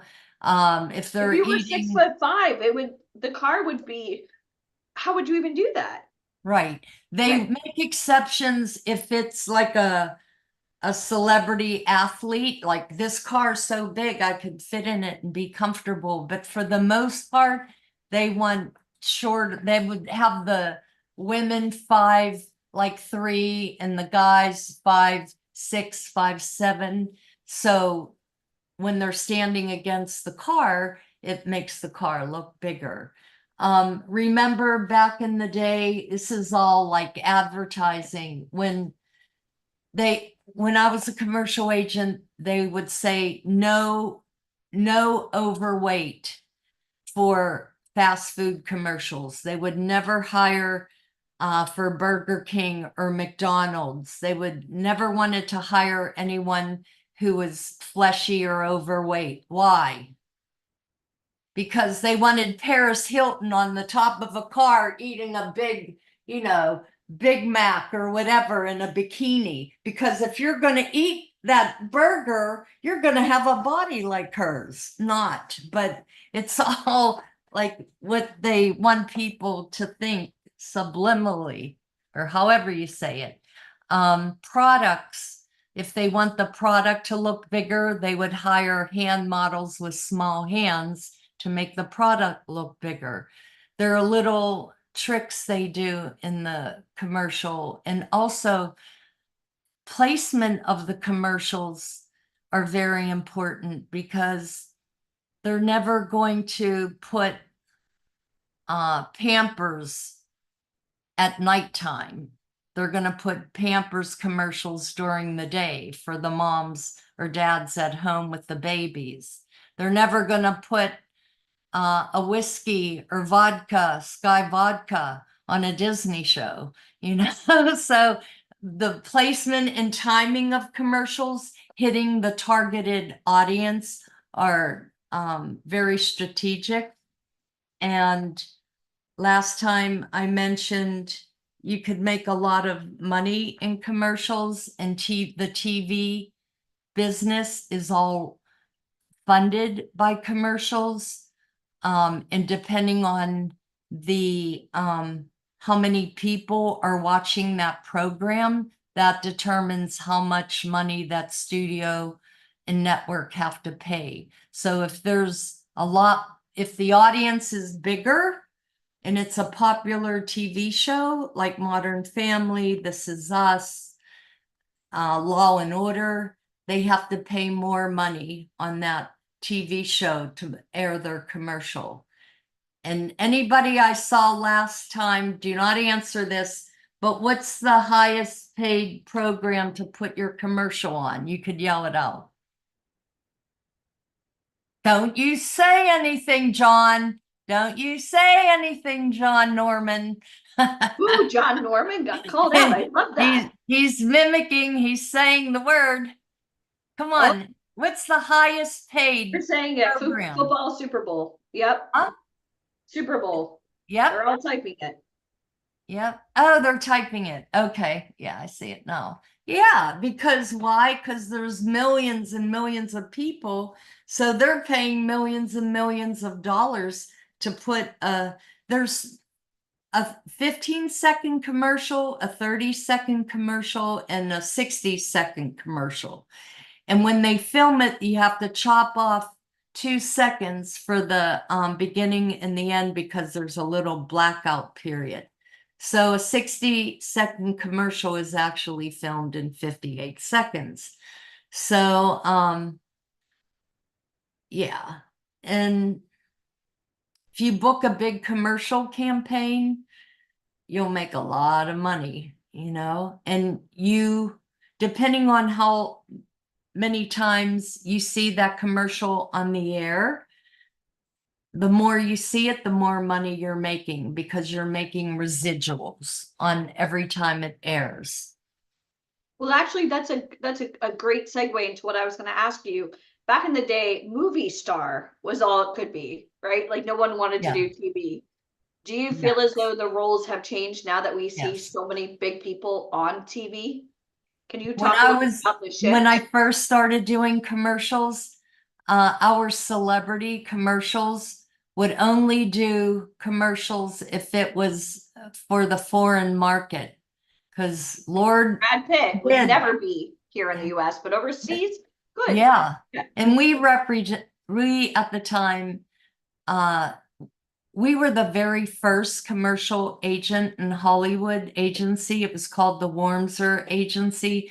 And then it was Joseph Held Fun and Ricks. And then it changed names over the years. But when I started there, it was Joseph Held Fun and Ricks.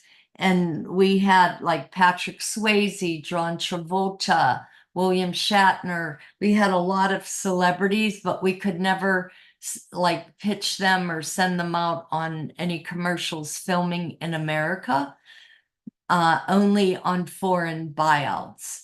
But now a lot of these celebrities are obviously doing TV and film and also doing commercials. I feel like one of the shows, and when they were casting it, I was like, oh my gosh, I can't believe those celebrities are doing a TV show. And that was it True Detective with Matt McConaughey or Owen Wilson or one of those? I forget who starred. And then boom and more celebrities. Big Little Lies. You got Reese Witherspoon and Nicole Kidman. Yes, And Meryl Streep. What? Oh my God. Crazy. Yeah, The Morning Show. Crazy. Aniston. I mean, even Al Pacino and doing series. So is there money in Netflix and Disney and Hulu and Amazon, or does one still want to get on like the CBS and WB? I think they're gonna fade out the network shows like in the future, and it's gonna be all streaming. That's what I feel, because they're struggling right now because of the network. I mean, because of the streaming services.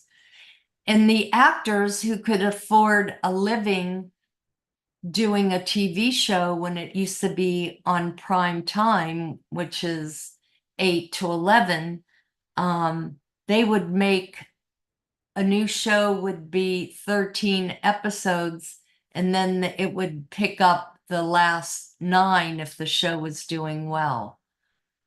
Can I pick up this call real quick? Yeah. Hold on.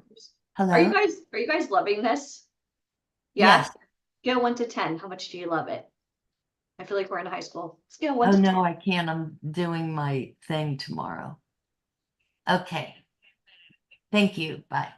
John Norman, do you love the fact that she called you out? Brand new to the industry. I remember he started on a Zoom call. He's like, and he got to go to Los Angeles. He got to hang out with you. Got to go I to know, Beverly he's so Hills. cute. I know. But when he came on, I'm gonna pull him up real quick if that's okay. Deneen, I'm gonna just do it real fast. John You Norman. pinning him? Yeah, I'm pinning him. Add spotlight. John Norman said to me, I've never done anything like this. Do you think I could really do it? I've been to companies like this before. And John, are you glad you're here? And you got Mara calling out your name. What does that mean to you? Yes, I was so glad to see her at the power lunch. She was so genuine, open. She was straight to the point. I just loved it. And then you got to see her All the at the big information you networking gave event. us, all the information you provided for us and told us about, and we were able to come up to you and talk to you, and you're just open and wanting to give us everything that you could possibly give us to become an actor or model. It was just, it was very moving. Look, he's marketable, this one. I Right? know. You could see him on Big Sky or any of those. But John, when you came on, Yellowstone. what made you come on our Zoom call? I'm gonna take you way back. What made you want to come on the Zoom call? Real quick. When or the very beginning, the first one. The first one. Was it, did you see an ad of ours on Instagram or Facebook? Yes, I saw an ad on Instagram. Were we And eating sushi? What were we doing? I was just gonna say, please say it's not the sushi burrito one. I remember Oh, filming what's the that. sushi burrito? I'll send it to you as long as you don't ever use it for blackmail. One day, Okay. Michael Tompkins, we were in Orlando and he's like, oh, let's shoot an ad. And we were going out for sushi and we're like, here? It was 1,000,000 degrees. And literally, Deneen, we ordered from a food truck. Deneen's about to eat a sushi Right. burrito and Michael starts action. And we're like, are you kidding me right now? And it's like our And number. And it's so funny. It's one of the Oh my most popular God. ads that we've ever done, and it's the most embarrassing. I'm like, Mike, embarrassing. seriously. And That's funny. anyways, so you saw one of those ads and then you came on one of our calls. And was it a boot camp or was it like just one of my calls where it's just it was a me? boot camp. It was a boot camp, A I boot think. camp like this? I think And- it was the boot camp in Tucson, right? Yeah, maybe. So you came on a call and what were your immediate thoughts? Like, oh, well, they talk a good game, but can they really do it? Like, were you ever skeptical or did you know we know our stuff? I was very skeptical because I've talked to so many different places, and it seemed like they all were wanting to get you on and to get you there in front of them, but it didn't sound right. They didn't have the experience. When I started going back and looking up and doing my research, there were so many things Bad that friends? Yeah. Yeah, I can't remember. I looked like 2 or 3 different places online, and they like Better Business Bureau, and they would all say that they're scams. But So you never BBB really is knew. not real. You know that, right? Yes. Okay. BBB is not real, guys. Any company that has to advertise on the BBB, they paid for that. So if you don't believe me, go to ABC News 2020, watch it. They did a whole thing about the BBB. They gave the Hamas terrorist organization an A+ rating. I don't know if you guys know this. And it wasn't really Hamas. It was a bunch of business owners trying to punk the Better Business Bureau to prove a point. So then when they went back to the BBB and they're like, oh, we would never do that. Hamas, that's crazy. And then they had a white supremacy group, A+ rating, live on 2020. And we're like, that's it, gig is up. So you got to be careful about where you do your research. And, research is based on facts, not based on opinions. Right. And Mara, you don't like do these types of calls. Like you'll go to an expo or whatever, Yeah. or a showcase, but you're never like sitting down and like talking to people like this. It's like, oh, I like number 1, number 16, number 500. And then that would be a callback. Yeah. So like you're here helping people. And we love that. So I Yeah. thank you because John Norman, you went from no experience, he met you, and now he's on the right path. Like he just needed to know he could do it.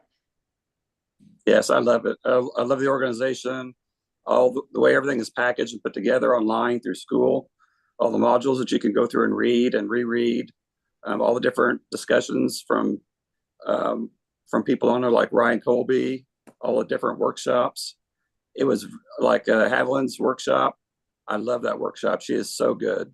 What So about he's- Ryan Philippi? Yeah, Ryan Colby. I just love the way that he presents himself. He's very knowledgeable. very smart, has humor. He adds into it. But he is very straightforward, like VIP, and tells you how it is, what he likes. Oh, okay. I thought you were talking about the actor. You're talking Oh. about the motivational. No, Ryan Colby, you know Ryan Colby. Yes, Yeah. yes, I do. I Yeah, want to call he him a was great. motivational speaker. Yeah. Not at all. But he is. He motivated. Yeah, he Okay. motivates a lot He of was people. great.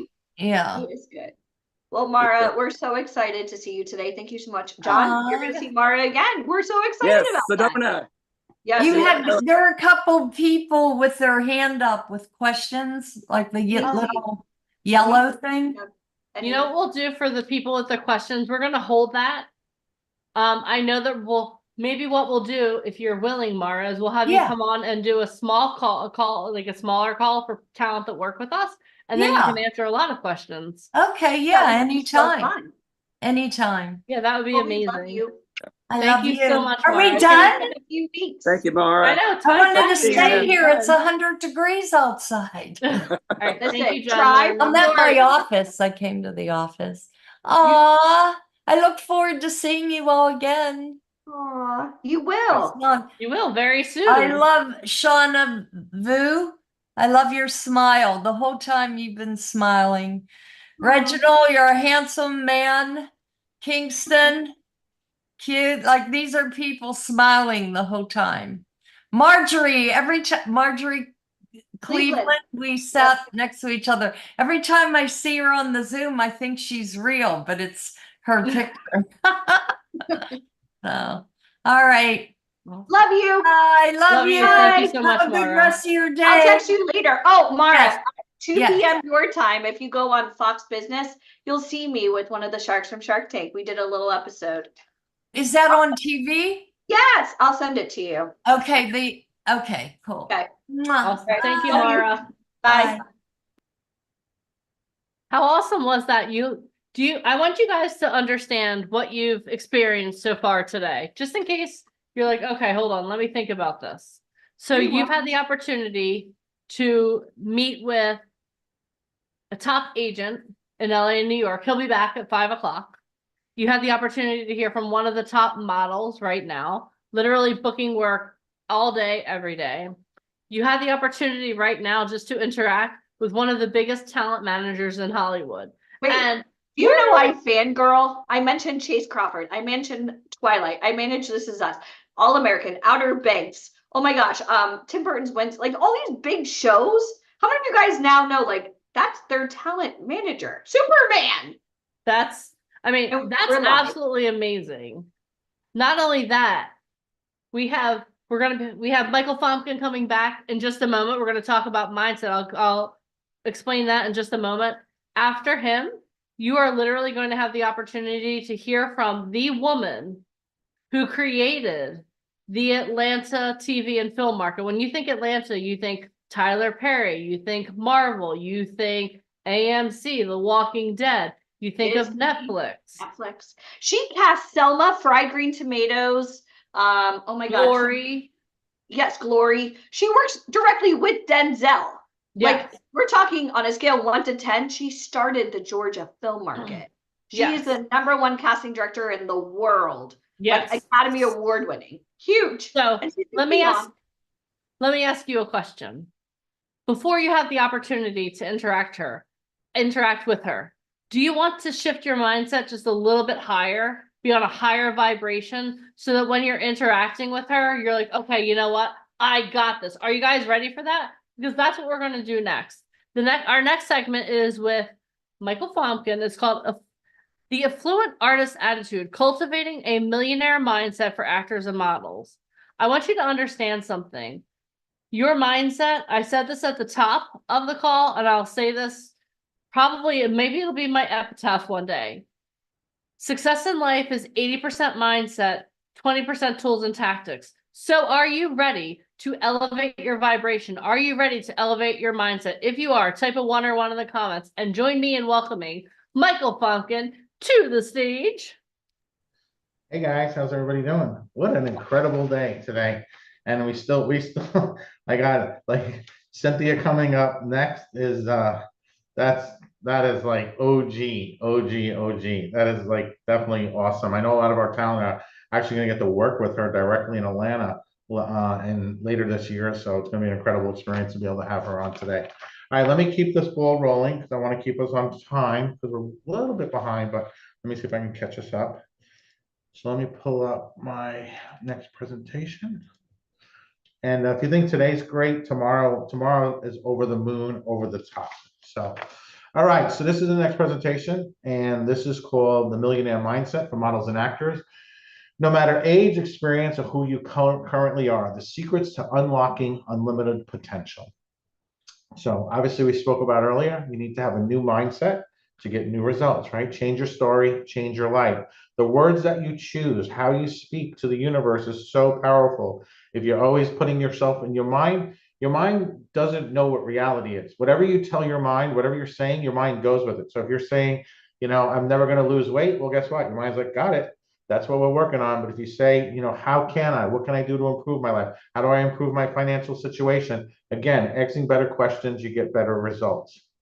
So let's talk about something. Let's talk about what are your chances of becoming rich, right? Everybody has a goal in their mind of where they want to be set financially, right? If you can get rid of all your bills and have no more bills, or have a consistent income, residuals coming in from your modeling jobs, your acting jobs, your TV, your film, you reach a level of success where you have investors wanting you to work with them on projects, owning your own tequila company, right? You see a lot of actors own restaurants and they disperse their income. So their income is always consistently generating income, right? You reach that level of success that so many others before you who started off just maybe in your similar circumstances or even worse, were able to break through and reach that next level. So let's talk about what are your chances of becoming rich. So here are the statistics. Of 100 people working from age 20 to age 65, a 45-year time period, 1 will become rich, 4 become financially independent, 5 are still working, 28 are dead, and 62 are dead broke. So let's look at this according to percentages. What that means is this. In America, 5% of the people make it financially and 95% don't. That's an amazing statistic. There is a definite line that separates the haves from the have-nots when it comes to making it financially in America. 5% make it, 95% don't. That's scary when you think about it. It's even scarier when you read those numbers in a little different way. In the wealthiest country that has ever existed in the history of the world, you have a 95% chance of not making it and only a 5% shot of making it. So I'm going to assume that you're the person who has a desire to end up in the top 5% instead of the bottom 95%. If I pegged you right, you are one of the people who want to be in the 5%. I can tell you how to do it in 2 sentences. In fact, these 2 sentences are so simple and so powerful that if you follow them, they will make you rich. But before we get into that, however, I want to make sure you're ready for your life change and that you're open to ideas that will challenge your thinking. So the 2-sentence wealth formula is this. If you want to become wealthy, then you have to find out what the top 5% of people do financially and do the same thing. That is sentence number 1. The second sentence in the 2-sentence wealth formula is even more important than the first. You've got to find out what the bottom 95% are doing financially, and whatever else you do, don't do what they do. The question to ask then is, what do the top 5% do that those in the bottom 95% don't do? What do the bottom 95% do that the top 5% don't do? You need to study these 2 things in great detail. I would recommend that you become fanatical about finding out the difference between the habits of the rich and the habits of the poor. If you study both wealth and poverty, you can learn how to become wealthy. The difference between rich and poor. Rich mindset seeks to spend their time, resources, and energy on work that continues to pay off long after the effort has been invested. A rich mindset is all about getting a flywheel spinning. A poor mindset is all about the short-term returns, hours for dollars, right? What's in it for me? What am I going to get? Okay. So what kind of mindset do you have, right? Do you have a poor mindset or a rich mindset? And I'm going to go through this with you step by step. And I want you to really take this seriously because there are little things on here that you may believe you're in a rich mindset, but there are certain things that you might kind of have a poor mindset, because even myself doing this presentation many times and studying this for, well over 20 years, most of my adult life, there are still things that I can always work on and improve also. So don't work for money, have money work for you. Poor people only understand how to work for money. What do I mean? Many poor people are hardworking individuals who have a job that they either classify as a good job or a bad job. Let me tell you, a job is a job. Some jobs pay more money than others, but it doesn't change the fact that you're trading time for money. The reason people work for money is that they believe that time is money. Rich people know that time is not money. Time is infinitely more valuable than money. To prove it, think about this. If you run out of money, you can always get more money. But if you run out of time, it's over. You can't get more time. Okay. So don't entertain yourself, educate yourself. Another difference between the wealthy and the poor is that the poor people entertain themselves, but rich people educate themselves. Poor people collect DVDs and movies and video games. Rich people collect books, seminar experiences, audio programs that teach them how to do something they want to learn how to do. Let me repeat, poor people entertain themselves, rich people educate themselves. Poor people stop learning as soon as they get out of school. Rich people continue their education long after they graduate. In fact, most rich people will tell you the most valuable things they have learned, they didn't learn from school anyway. They learned from mentors. They learned from seminars. They learned from books. They learn from audio programs. They learn the things they want to learn from people who know what they want to learn. Poor people entertain themselves, rich people educate themselves. So stop entertaining yourself and start educating yourself. The average American spends 4 to 7 hours a day watching television, okay? Whether that's watching TV directly, playing on your phone. For those of you who have, Instagram or TikTok, you can pull up stats to show you how many hours you're spending on these platforms. These platforms are designed to keep you locked in. Think about, how many times you've breezed through 10 episodes on Netflix. At an hour an episode is 10 hours. Imagine instead of watching that show, which entertains you, right? And I'm not saying don't ever, but think about this. I do this so many times where I'll get caught up on a show and I'm like, whoop, hold on. I shut the TV down and I grab a book. Because if I'm going to invest 10 hours into watching TV, I'd rather invest 10 hours in learning something. So stop watching so much TV. Do you want to watch Netflix or do you be on it, right? Again, ask yourself better questions, get better results. So why getting rid of your television is so important, okay? And I believe me, I lived without a TV for like 20 years. My life it was the best time of my life when I didn't have a TV. There are many reasons, so let's examine some of them. The television is a cultural hypnotic device. It's used to influence and control society.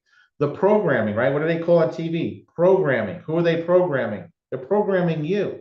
The news media, the commercials have a profound effect on the financial situation of most people. The television creates a victim mentality as people watch the rapes, robberies, and murders on the evening news or on violent TV dramas. People become more and more fearful. The commercials create a consumer mentality that encourages people to buy things they don't need and can't afford. TV keeps people trapped into thinking they're powerless and that changing their financial situation is impossible. The exact opposite is true. You're the one who has the best chance of changing your financial life, not the government, not a social program. Another problem with television is that it promotes the philosophy that the main purpose of money is consumption or buying things. But the truth is that the more important function of money is for creating wealth. You have to look at money outside, or a rich mindset looks at money as a tool.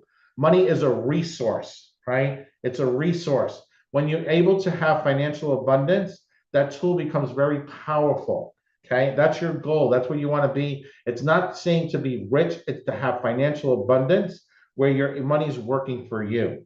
Okay, most rich people don't have jobs. Okay? Another difference between poor people and rich people is that poor people have jobs, whereas rich people own businesses, right? Being in the entertainment industry, you become your own corporation, you become your own business. There'll come a point you're setting up an LLC for yourself. You won't be paid directly, your company will be paid. It helps for tax purposes. Now, I'm not a CPA, so obviously if you want a tax advice, consult with a CPA, but more than 80% of rich people become rich by owning their own business.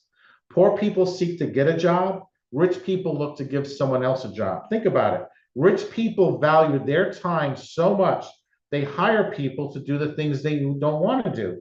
But poor people will gladly get paid to do what those of us who are rich really don't want to do. Understand that the word job is the most perfectly spelled word in the dictionary. JOB, it's an acronym that stands for jump out of bed, get on the journey of the broke so you can remain just over broke.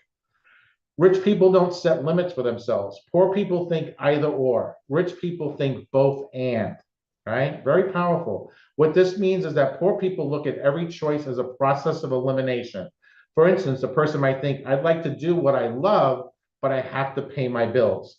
That statement implies that you can't have both. We buy into truisms that aren't true, like the saying, you can't have your cake and eat it too. Of course you can have your cake and eat it too. How else would you eat your cake if you didn't have it?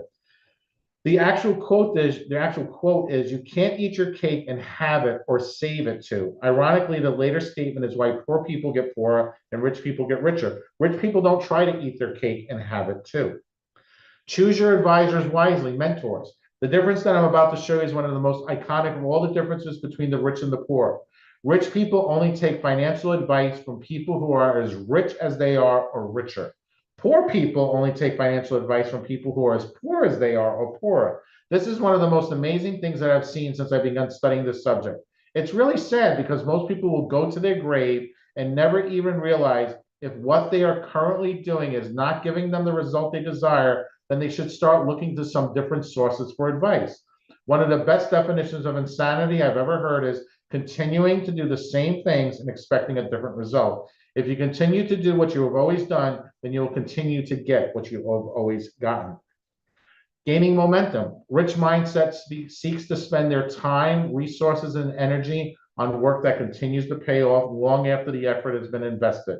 Rich mindset is all about, again, getting a flywheel spinning, building momentum, creating systems that continue to generate value on their own. A poor mindset, again, is about the short-term returns, hours for dollars. Meaningful relationships. Rich mindset seeks to build relationships based on trust, liking shared values, and mutual respect. Poor people with the rich mindset help others and cultivate relationships with no expectation of anything in return. A poor mindset thinks, I scratch your back, you'll scratch mine. So the rich attribute success to abilities, hard work, and spirit. The middle class attributes success to education and luck. The poor attribute success to cheating, connections, and initial capital, right? I can't do this because I'm not rich. That person's rich. That person's lucky, and so forth.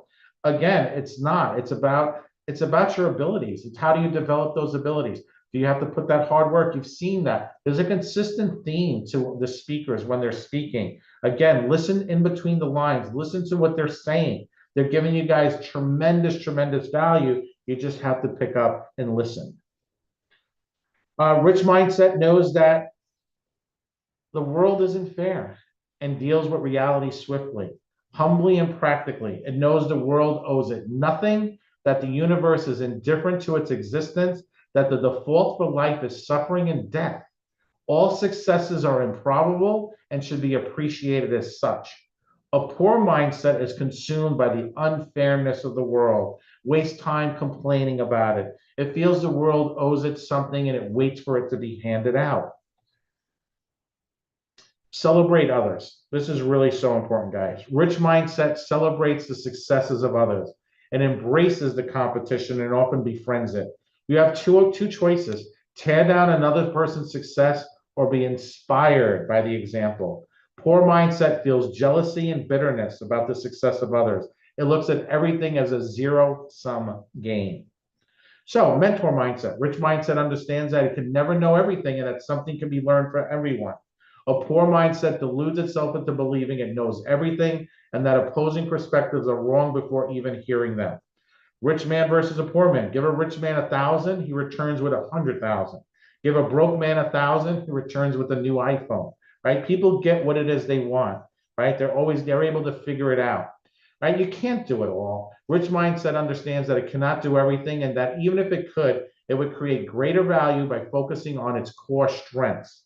It knows that the right team is greater than the sum of its parts.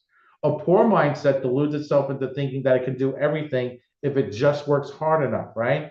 Just because you work hard doesn't mean you're entitled. You know, my uncle is a great example. He passed away broke as anything could be, but he worked hard his whole life, but it didn't translate, right? Just because he worked 12-hour days, 14-hour days, and I'm sure everybody here knows somebody, right? That's like that. You have to work smarter. You have to have the right teams, right? The rich versus the poor. What makes the rich richer and the poor poorer? Belief, right? A rich mindset, they believe they can succeed even when no one else believes in them. Poor mindset has a lack of belief. They don't believe they can do it. They're dependent upon others' opinion, right? If you're dependent, what do you think? Should I do it or not? That's a poor mindset. You know in your heart, you look into your heart, you close your eyes, you breathe, you know that you can do this. This is your dream. This is your plan, right? They have a plan. A rich mindset and everything they do is part of a plan. They think things through. Poor mindset has lack of a plan. They don't know what they want.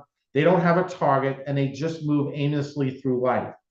A rich person looks for solutions. When rich people face a problem, they find a solution. You know, my greatest saying that I've ever read was the obstacle is the way. Whatever is standing in the way is the road that you follow. Because when you remove that obstacle, you're able to proceed forward.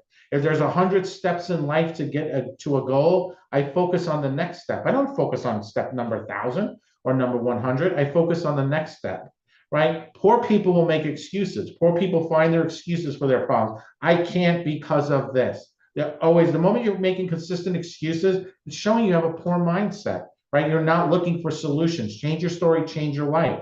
A rich person is willing to take a risk. Rich people are not afraid to take risks. They create opportunities.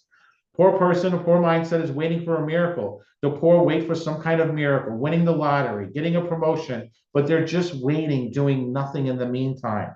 Okay, you heard Phil talk about that, right? Pushing himself forward consistently. He didn't wait for a miracle. He went out and he created miracles. They want more. And the main reason why the rich get richer is because they want more. They know they can do it since they're already rich, right? Poor people, again, blame others. They think they're poor because of others, the government, right? They're always blaming somebody else.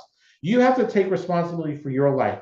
Even if it's not your fault, you take responsibility. When something goes wrong, I take full responsibility. Deneen, even though I saw that the whole internet's kind of having some issues with Zoom, I said, you know, it's my responsibility. I didn't update the drivers. I didn't make sure everything was running perfectly. Okay. I take the responsibility. That's what you have to do. You just take the responsibility because that's how you move forward. If not, you're just standing there waiting for the solution to pop up like a miracle.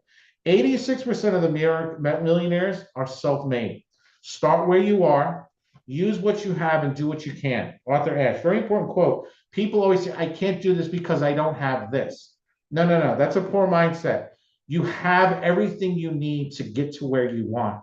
You use the resources you have, right? Be resourceful, right? You figure out, what do I have? Right now, you're on this boot camp. You're getting to meet people. You're getting to learn. Those are resources, right? How can you leverage those resources? Well, I don't have an agent yet. No. How do I get an agent? Ask better questions, right? We're only on day 1. Day 2, next day and a half, guys are going to learn so much. So let's break it down again too. Rich people believe I create my life. Poor people, life happens to me, right? It's just, life doesn't happen to you. Life happens for you. Your greatest, darkest days will become your greatest strengths, okay? God puts challenges in front of you because he knows you can overcome them. Rich people play the money game to win. Poor people play the money game to not lose. They're afraid of losing. Well, what if it doesn't work out? What if it does? How can you make sure it works out? Okay, rich people are committed to being rich. Poor people just want to be rich, right? There's a big difference between saying I want to be rich versus I am committed. Again, the words you use, the words you choose, how you speak out loud, your mind takes that literally. Rich people think big. Poor people think small. Rich people focus on opportunities. Poor people only focus on obstacles. I see obstacles as challenges, right? I'm going to overcome a challenge. It's a challenge. I'm ready for you, right? Every day I expect 20 problems, 18 little ones and 2 big ones. That way, when the problem walks through my door, I go, there you go. I've been expecting you. Let's do this. Let's make this happen. Okay, rich people admire other rich and successful people. If you notice the one thing, we're consistently surrounding ourselves with the most incredible people. Literally in an hour, 2 hours, Alicia's going to be streaming live on Fox News, sitting down with Kevin Harrington, right? We have a book coming out with Brian Tracy. Our publisher is Mark Victor Hansen. He wrote Chicken Soup for the Soul, over 500 million copies. We'll actually give you some gifts later today. I'll give you 2 of Mark Victor Hansen's #1 books for free, okay? Poor people resent rich and successful people, right? Jealousy. Rich people associate with positive, successful people. Poor people associate with negative or unsuccessful people, right? The old saying, negativity loves company. I don't need the company. Rich people are willing to promote, right? They're going out there promoting. Hey, check this out. I was at this awesome boot camp. How many of you guys went out and did that today during the day, went live, said, hey, I'm going to be on this boot camp. Hey, come join me, right? Did you promote the event? Did you show people you were there, or did you just show up? Poor people think negatively about selling and promotion. Rich people are bigger than their problems. Poor people are smaller than their problems. Rich people are excellent receivers. Okay, and this is a really important one. This always reminds me, because I used to be terrible at this, right? Poor people are poor receivers. What that means is when somebody gives you a gift, I would always say, oh no, why did you do that? Oh man, no, you didn't have to do that. Or I'd be out to dinner and, a very good associate business partner of mine always wanted to pay for dinner.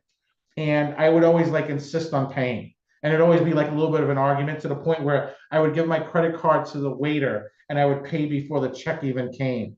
And one day he said to me, he says, you're a really poor receiver. And I'm like, what do you mean? He says, why don't you ever allow me the grace and gratitude to treat you to dinner? He says, it makes me feel good. Think about that. When somebody's giving you a gift, somebody's doing something nice, they want to see the appreciation. That what lights them up. They went through that trouble to do that for you.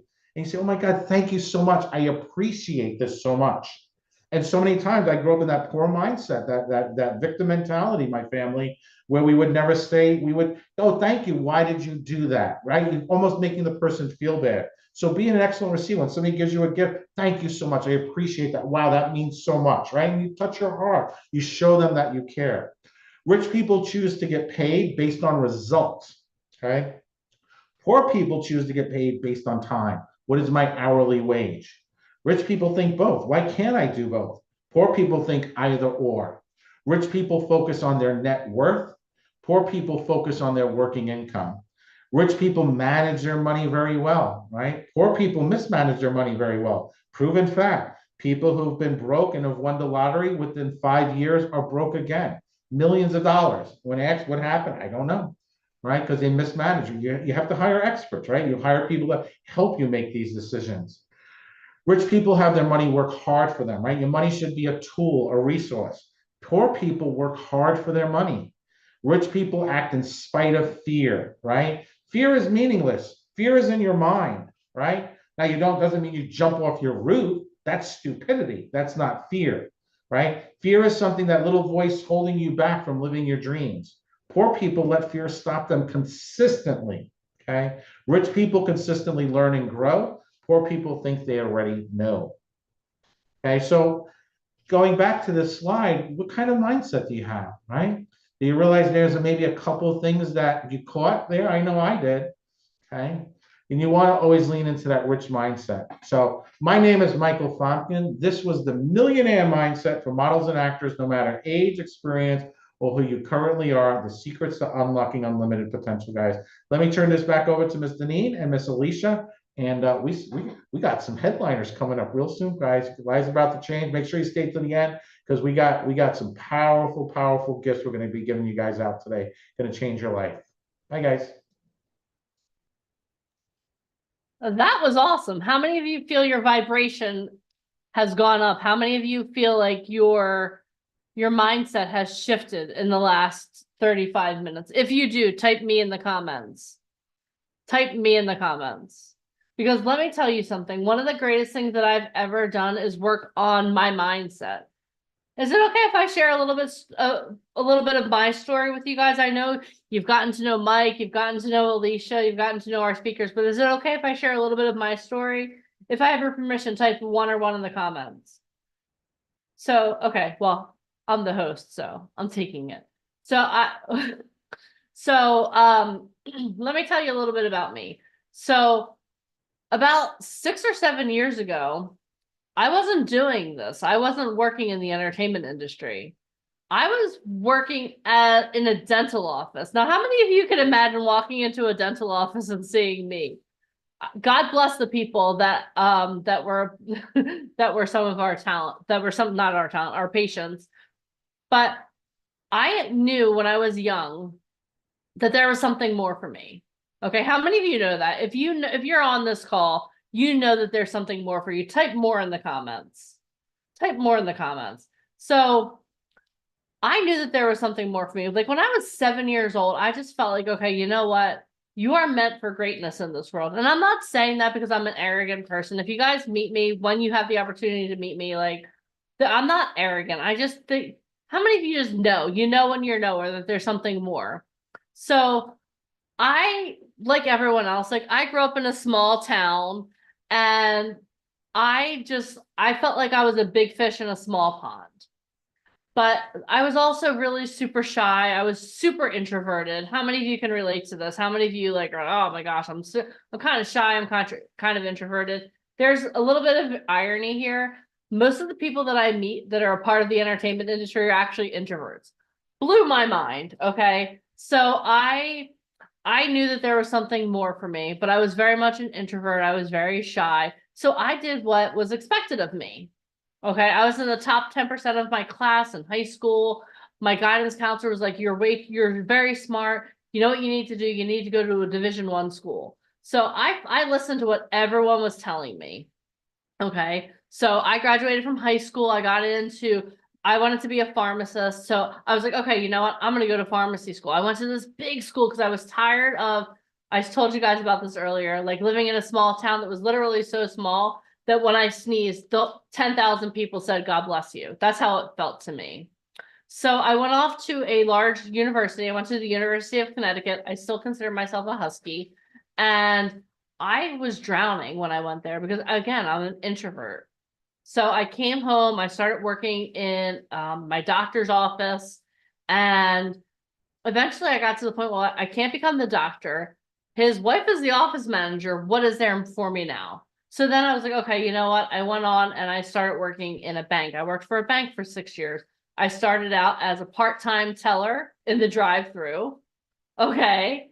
And then I worked my way up within 5 years to assistant vice president of the bank. It's now Bank of America. It got gobbled up by Bank of America.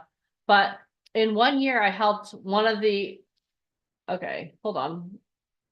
In what? Jemima, get rid of Jeffrey, please. Thank you. In 1 year, I took a branch from $0 in deposits to over $2 million in deposits. And it was in a very saturated market. I was really good at it, but I left college after 1 year at UConn and I didn't have a college degree. So there was only so high I could go.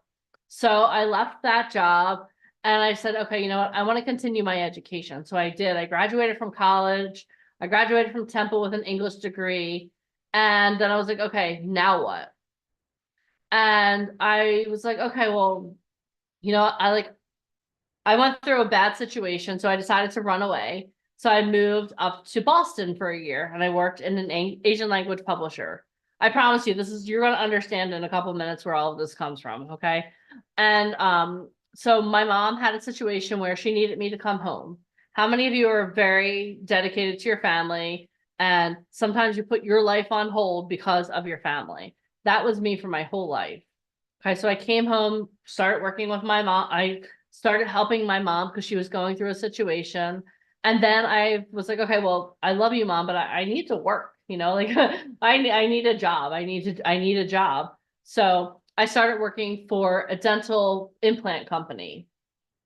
Okay, I started working for a dental implant company. And I was really good at what I did. I was so good that I got the company accredited through the AGD, which is the American, it's like the association where dental offices can get accreditation to get continuing education credits. I got this Korean company accredited here in the United States. Mind you, I'm not a dentist. I didn't have a medical degree, any of that. I didn't really know what I was doing. I just did research. I got us accredited so that now this dental implant company can give continuing education credits. But I still knew there was more. Okay. So I started working in dental offices. Like I just kept moving around because I was always looking for that thing where I could help people. The awesome thing in the dental offices is I help people overcome their fear of the dentist. How many of you know that one of the pretty much the number one fear besides like heights is the dentist? How many of you love the dentist? You're like, yeah, let me go to the dentist. If any of you raise your hand, I'm going to call you a fibber. I don't know. Some people do, but I help people overcome their fear of the dentist. But I was doing that. I was working in dental offices for 10 years. And I was like, there's got to be something more. But what I didn't realize is that I had a really poor mindset. I had such a poor mindset. So I started working with a mindset coach and I had to make a significant investment. Okay. I was living on my own in Philadelphia in an apartment that was a little more expensive than I could actually afford. And I started working with this mindset coach for free, kind of like you guys are on this free call now. How many of you are getting tremendous value right now? If you are, type a 1 or 1 in the comments. Okay, if you are, you're getting tremendous value. The only thing you've invested so far is your time, right? And that was me. I was going on all of her free calls. Whenever she had one of these boot camps, I was on every time. Then one day she called me. She's like, hey, Deneen. She called me out. She's like, Deneen, you and I need to talk. And I was like, okay. I was so excited. I was like, she sees me. I'm so excited. And she said to me, Deneen, I really enjoy having you on my calls, but you need to invest in yourself. And I was like, I need to do what? And I was like sweating because she wasn't a cheap mindset coach. Like she gave a lot of value, but like I was sweating. And she was like, well, this is what I need you to invest. And I was like, I don't know if I can do that or not. And she was like, but Deneen, do you want to grow? Do you want to truly grow? And I was like, well, yeah, of course I do. That's why I'm on all of your calls. And she told me the amount and I was like, okay, fine, I'll do it. And even as I'm telling you the story, I still get a dry mouth because I remember making that first payment. And the most amazing thing happened.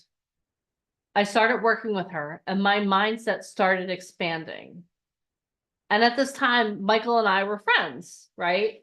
And a couple, like probably 2 or 3 weeks after I started working with my mindset coach, he called me. He was like, hey, Deneen, what are you doing? And like, I was in scrubs sitting at the dental office. I was like, I'm working. What do you think I'm doing? And he said, well, I need your help. I need you to do something for me. I was like, okay, well, what do you want me to do? He said, I want you to host a podcast for my company. I was like, you want me to do what? He's like, I want you to host a podcast for my company. My mentor just challenged me to host a podcast and I know you can do it. And I was like, Mike, I'm an introvert. I don't think I'm the right person for the job. And he was like, he just looked at me with his Mike eyes. Well, he didn't look at me. I heard him looking at me that way because we were on the phone. Then I was like, okay, well, I don't really know a lot about the entertainment industry. Like I watch the movies, but I don't know a whole lot about the entertainment industry. He's like, oh, what? You're not willing to learn? I was like, damn, okay. I was like, well, Mike, I've never hosted a podcast before. And he's like, what? You're not up for the challenge? And I'm German and Italian. I was like, of course I'm up for the challenge. 2 days later, I had my first podcast interview. Do you want to know who I interviewed? I interviewed Ryan Colby, the former art director of Vogue. Can you imagine me, a little girl, shy girl from a small town, interviewing Ryan Colby on a podcast?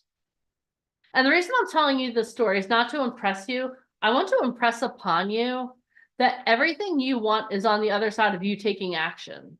That's why when we do Millionaire Mindset, it means so much to me because I know that success in the entertainment industry, success in life is 80% mindset and 20% tools and tactics. And we're giving you both this weekend. But what I want to ask you a question. You've learned a lot so far. You're going to learn a lot as we go on. I mean, we still have like literally the biggest casting director in the country, works with people, the biggest names in the entertainment industry. She's coming on and she's going to be talking to you guys in just a few minutes. But what would happen if you didn't say yes to yourself? How many of you are so grateful to yourself for clicking on that link this morning when you got on the Zoom? How many of you are like, okay, you know what? I'm gonna try this out. I'm gonna see what this is like, and then we'll see how it goes. But you're still here. How many of you felt that way? Raise your physical hand. It's okay. You could be honest with me. I understand. But this is what I want you to understand as well. Maybe you were a little skeptical when you got on. Maybe you're like, I have to be there all day. Are they out of their minds? But let me tell you something. You're here. You're here now. And you're about to sit down and meet with someone who can snap her fingers and change your life in 30 seconds or less. You just met Mara Santino, can snap her fingers and launch your career. Alicia Kabak can snap her fingers and launch your career. Michael Fompkin can snap his fingers and launch your career, and you're here today. And for those of you that are on camera, God bless you, because you know what? We could see you. You're on stage. For those of you that are like, oh, you know, I can't be on camera right now. Okay, that's fine. I got some messages from people. Denise, I'm at work. I totally get that. But how many of you feel your life shifting already? Whether this is your first boot camp or you've been on multiple boot camps. John Connolly, I like your background. How many of you are like, wow, you know, this is where it's at. I'm so excited to be here right now. How many of you are starting to have a plan come into focus? Or maybe you don't even see the plan yet, but you're like, okay, you know what? I know what I want. I know what type of modeling I qualify for. My mindset is growing. How many of you now can see, okay, you know what? Sometimes when you have those thoughts going on, you know, you know what? That's not a rich mindset. That's a poor mindset. Let me snap that. Can I give you guys a little bit of a tool right now for when you start thinking the wrong way? Literally, if you start feeling yourself thinking in a poor mindset, snap your fingers. Everyone do that with me. Snap your fingers. The reason you're going to, I'm going to teach you something I learned from my mentor, Tony Robbins. What you need to do is you need to interrupt that thought pattern. Okay. So if you are thinking something that you know you shouldn't, snap your fingers. Another thing you can also do is get a hair tie or a rubber band. And whenever you start thinking, just snap it. What you're doing is called a pattern interrupt. You're interrupting your own patterns. Okay. And I want you guys to understand that. Success in this industry is about you believing whether or not you can. How many of you have more belief in yourself right now than you did when you logged on this morning at 11 a.m. Eastern? Type me in the comments. Type me in the comments. And this is what I want to know, okay? Because we have a couple minutes before Cynthia gets on. What has been your biggest shift in your mindset? Or what has been your biggest aha moment? What has been your, type it in the comments. I'm going to read them off. What has been your biggest aha moment? And the reason I'm asking you this is because I want to know, I want to know what is the shift? Redirecting. Okay, Faith, give me a little more detail on that. But in the comments, type out what's been your biggest aha moment that I can actually do this. That's awesome. Getting more actual information on the industry. That's great, Teresa. My own worst critic. Hi, Christina. My name is Deneen. I think we're all our own worst critics. Let's see. Believe that I can do this. This can be for me. Shawndale. Yes, I love that. Believing, knowledge, great people. Okay. Millionaire mindset. Spend more time learning. Yes. How many of you are readers? I wish my other camera was working. Look at all these books here. Leaders are readers. You have to always be learning. You have to be continually learning. Learning more and new ways to start. Great. The whole program, changing my mindset. That's awesome, Angelic. I love that. Talking to Mara and have her call me. I know, John Norman. I heard your name. I was like, I had to come running back over here. It's amazing. I can do it. My past might not matter. That's true, Dominic. You know what matters right now, this moment. This moment is the only one that, because you know what? We can't change the past. How many of you wish you could have a time machine and go back and change the past? I don't. You want to know why? Because everything I've ever experienced up until this moment has led me to this moment where I'm here talking to you. So all those, if you changed one of those experiences, you wouldn't be the amazing human being that you are right now. Faith, redirecting my mindset, thinking before and after. Angelic, I can do this. Being behind the camera, right? There's so many opportunities behind the camera. You don't have to be in front of the camera. You can be behind the camera too. Consistent mindset and persistence, never giving up, right? Yeah, if you give up, you're disappointing yourself. That it doesn't matter how small or big or old you are, we all have the opportunity, right? One of our biggest success stories literally started when she was 60 years old. 60 years old. I was talking to Twyla yesterday, telling her that. It's never too late to start. Believing in yourself. That's awesome, Elizabeth. I'm glad that you're believing in yourself more. Me, and when I think it's not help, it is for me. I'm not sure what that means. Knowing that setting a plan in place. Yeah, you have to have a plan, right? How many of you have ever gone on a road trip before? If you don't have a destination in mind, how are you going to get there? Like, I live in Florida, so if I drive too far west, I'm going right into the Gulf of Mexico. That's a terrible plan, right? And if I go too far east here, I'm going into the Atlantic Ocean. You have to have a plan. Where do you want to go, right? Oh, Sonia's confidence is back. That's awesome. I love that. Amira, take more action, right? People who take massive action get massive results. Write that in your notebooks. People who take massive action get massive results. If you're going to sit here and wait and hope and pray, and I'm a person of faith, okay, so I'm not knocking praying, but if all you're going to do is pray, please, God, please, and then you're going to keep doing what you've always done, you're all going to get what you've always gotten. You have to take massive action. Success is earned and not given, right? Yes. Like, I know that we like giving out participation trophies to all the little kids that play T-ball. This isn't T-ball. You have to earn your success. Self-confidence, I can grow here. Books are life. I love books. Oh my gosh. Lalini, we could talk. Being able to get even more information about training and building my confidence, that's awesome. My dream that I'm going to do it, nothing is stopping me. Yes. I'm getting the education, experience, learning, yes. It's amazing. Mara talked about that, right? All of her talent, they are still in training. She had someone leave college to take acting classes. How many of you think that if Mara said that, and she has some people on some of the biggest TV shows and films, if she said that, how many of you know that is true? You always have to be training. You always have to be learning. I'm learning. I told you guys, I'm sitting in the background working on another project. I'm still taking notes. I've hosted every one of these boot camps for the last 4 years. I'm always learning. Alicia's always learning. Mike's always learning. We're always researching and learning how can we do things better. Love seeing success stories. Honestly, I wasn't sure if this was a scam, but seeing the okay.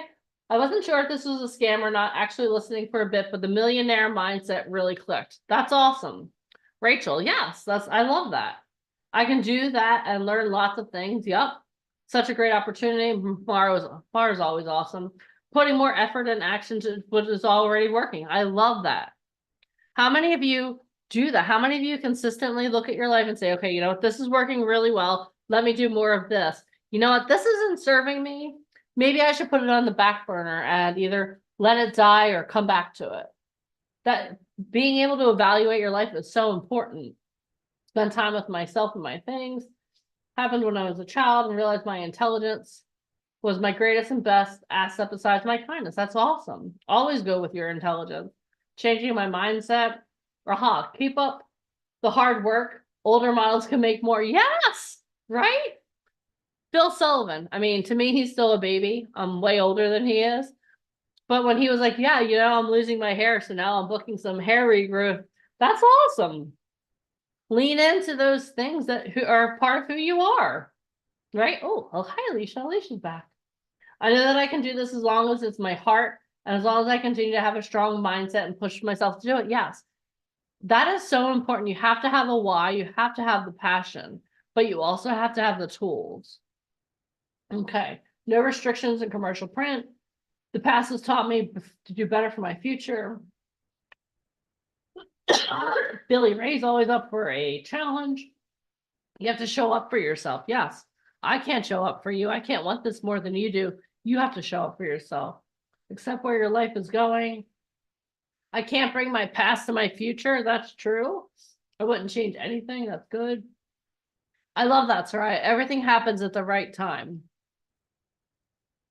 Again, I'm a person of faith, and something I learned at a very young age is that God is never early and he's never late. He's always right on time. So you are right where you belong right now. We've helped Angel. Yes, Angel, we've helped you build your confidence so much. My gosh.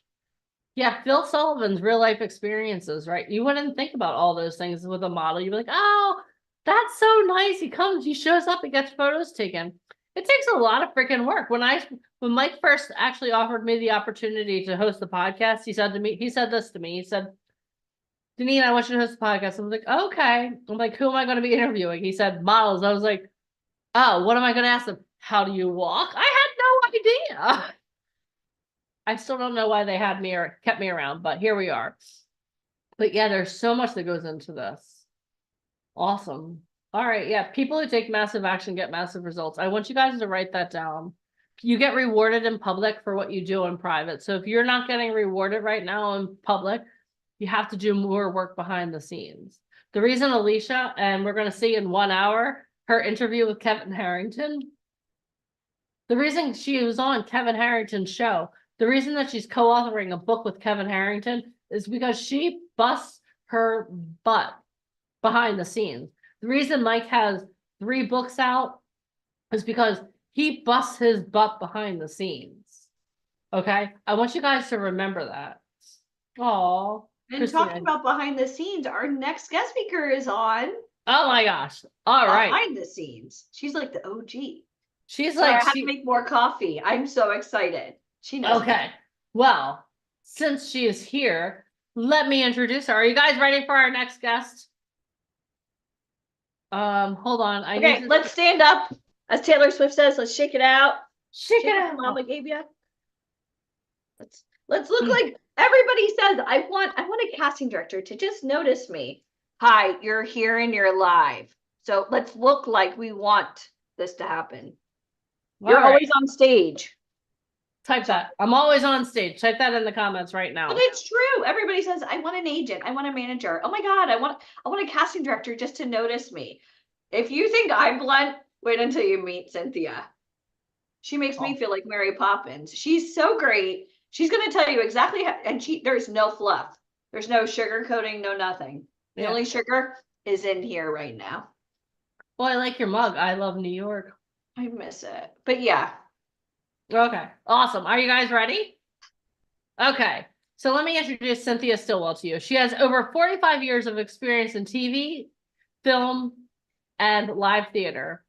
She started in theater in Savannah, Georgia during the 1970s. She led a successful capital campaign to renovate the 1870 Savannah Theater. She developed a network with New York City producers for touring productions. She is known for her "let's make it happen" attitude along the eastern seaboard. She became the go-to person for film locations, crew, and actors in Savannah, Georgia. She expanded her casting business into Atlanta as Georgia became a filming hub. She proudly casted the following notable films: Selma, Remember the Titans, Fried Green Tomatoes, and Glory. If you want to know the person to know in casting, not only in Georgia, but also throughout the United States, everyone give it up for the one and only Miss Cynthia Stillwell. Can you hear me? We Yes. can. Yay. Good are afternoon, you? everyone. Good afternoon, everyone. Thank you. It's great to join you. It's so great to Hello, see you. hello. Where I hope are you had you? such a wonderful day. And with these ladies, you are having it as we speak. I love coming back and working and talking with all of your wonderful people. Thank you for inviting me. Thank you for being here. Wait, what coast are you on? Are you back in Savannah or are you in No, LA? right. Where are you? I'm in what I'm calling the Low Country, which it is on the coast of Savannah, Georgia, which is where I grew up. And I've been here for a few weeks. I'm working on putting together a film here Oh, back cool. in my hometown. I love Savannah. It's one of my Yes, favorite places in the whole wide it's world. And it's Michael Pumpkin, fabulous. nor Deneen, they've never been there. And It's we're going to wonderful. Atlanta soon. So I'm Right. So then I leave here and then I go back up to Atlanta, and then in a few weeks I'm going back out to the West Coast, but just having a ball here and seeing old friends and putting together some business deals. You know, Okay. we got to do I that, know. ladies and gentlemen, and others. So let me ask you a question. You've Okay, go. done so much, and I'm going to put you in the hot seat, and I know you love it because Oh gosh. you got this. Come on. Okay. So let's talk about the Georgia film community. How did you get the Georgia film community? How did you do this? Like, take us Yes. through the steps. How did I How get did you started in it? kind of, yeah, Like sorry, back I in don't the know if day, you're or like, how how did the Georgia film community, how did you get involved in that? And well, first go ahead. Well, it started back several generations ago now. I was married at the time to the mayor pro tem of Savannah, Georgia, and we were very, very active in all kind of political things. I was running a not-for-profit theater company in downtown Savannah, and so it just all the stars aligned and whatever. When the film commission first began, the governor at that time was looking around for people who knew what they were doing, who had been involved with actors and productions and this kind of thing. And they asked if I would be on the governor's first film commission. And of course I said yes. And it was so great and fun. I would go up to Atlanta once a month, spend the weekend. We'd chat. I'd find out what everybody was doing in Georgia, film-wise. And then when it started eking its way across the state down to Savannah and building a community here, I was able to, with my actors and with the people I'd been working with in theater, to make that crossover. So that's initially how I got started on a local and then statewide level. And then as the films started coming into Georgia, and as all of the things happened to bring more incentives, I stayed here for years and worked in Atlanta, and all over the state, mid-Georgia and whatever. And then I made a lot of connections, as we want to do in this business, hopefully. And I met a lot of folks who said, why don't you come out and do some things in LA? So I get out there and I start that business, and then I'm called back to do the work in Georgia in the South, because I know those Southern faces. I know how to, jim and jaw with folks, as we say. And so it's been a nice thing to do both coasts. And if you love what you're doing, you just love what you're doing. Yeah, if you love what you're doing, you never work a day in your life. You're never working. It's just a lifestyle. I know, it's just so much fun. It is. And I love meeting new people, and I love people who share the enthusiasm and the joy of wanting to do the business of show, which is basically what we're doing. Yeah. Why do you think so many amazing companies set up shop in Georgia, like Netflix and Marvel and Right. AMC and Disney. What is it about the state of Georgia? Is it just the tax incentives, or is it the weather? What is it?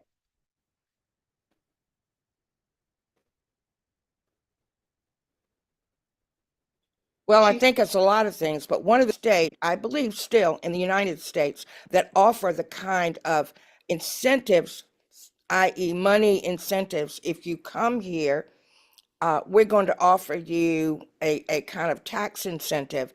I don't believe anybody is giving, even New York or LA is giving as much as we are.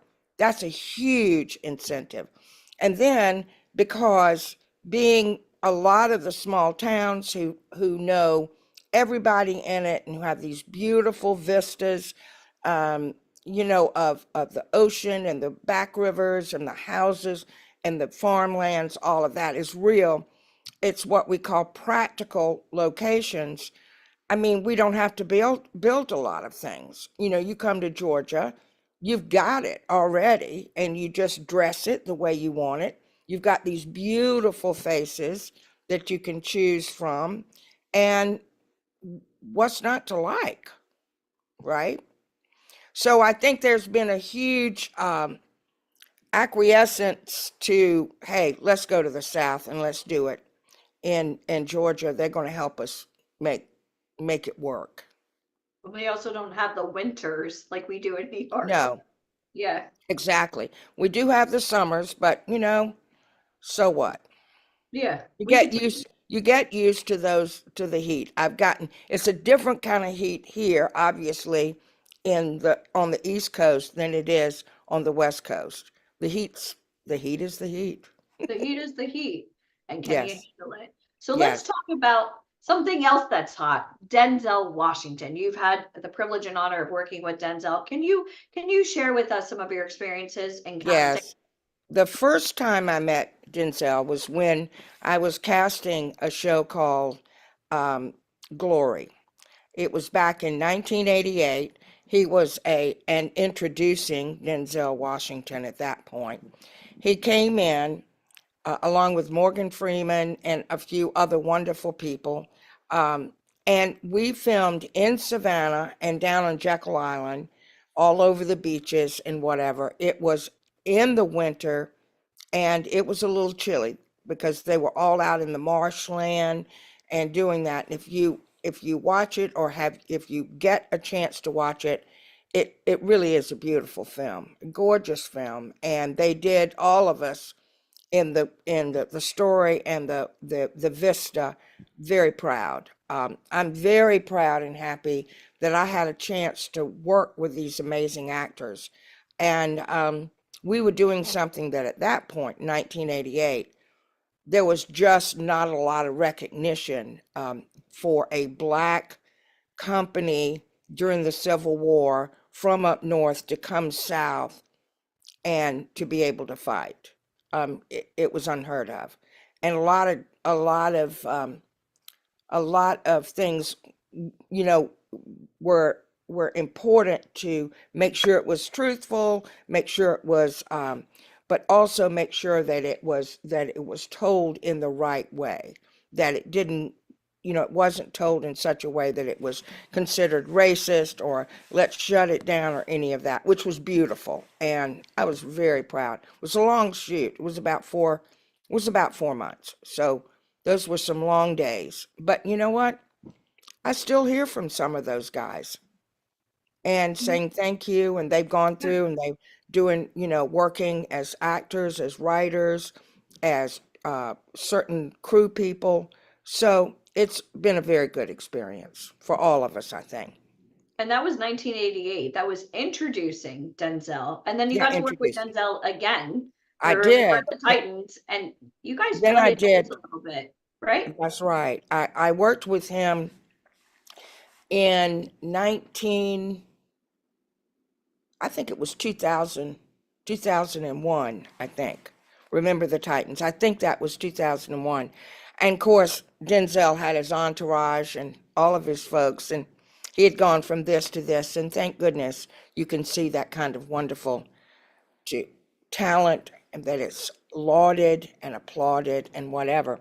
And we filmed up in Atlanta and the environs around there. So totally different, present day, football players trying to work to integrate all of the sports, the cheerleaders, I mean, it was wonderful working and finding, I'm always about finding people who really do this work. And so when they are cast as, you know, in this particular case, as coaches and cheerleaders and this kind of, why not get real people? So it gives an opportunity for people who aren't per se actors, but who work in areas which we are looking for authenticity to come be cast and come on and enjoy doing what they do every day, except they're on camera now, which is great. And for I that always love movie, that. he tried to bring in friends or family. Who did he try to bring in, like, to get you to cast them? Oh, he did try to bring in a few folks. And I said, well, let's see what they do. And of course, you know, he was the name above the title, and you always want to give everybody the respect. Right. But you also need to make sure, because I had to answer to my producer as well, even Yeah. though he was number one on the call sheet. So we had a conversation or two. We worked it out. And I'm sure, knowing you, that you probably have so many people. Well, my kid wants to be an actor. Is there anything that's casting? I'm sure people ask you to pull favors all the time. I will agree with that. And you know what? We never know. I never know who I'm going to discover, if you will. Those are quotes. And so I like to say, if you love it as much as I love it, let's meet. Let's see if this is real. Let's read a little bit of dialogue and let's just see. Why not? I mean, why not? I'm in it to find true actors, people who can carry the truthfulness of whatever the script is saying, right? And so why not? So I always leave myself wide open to be surprised and delighted. I love That that. sometimes can get a little overwhelming, I have to admit. But, you know, in the long run, it's worked really well with every casting director is different.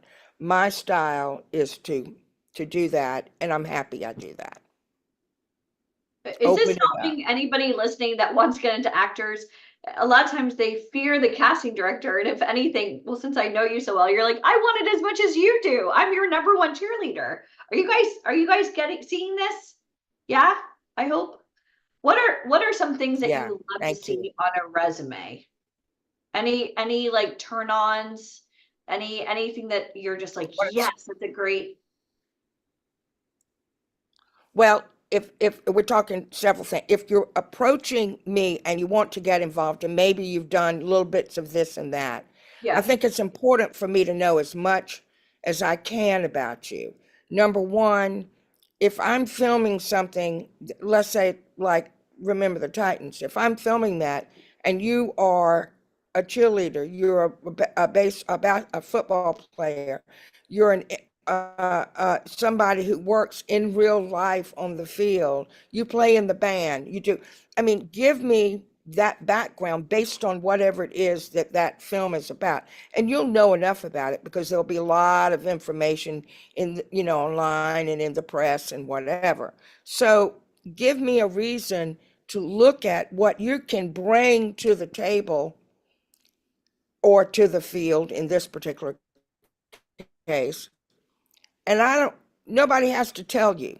You already know. You already know how to hold that trumpet and how to, you know, kick that ball and how to do that cheer and how to, you know, be that person who throws the flag and whatever. So in that particular instance, I found so many people and we had a ball, you know.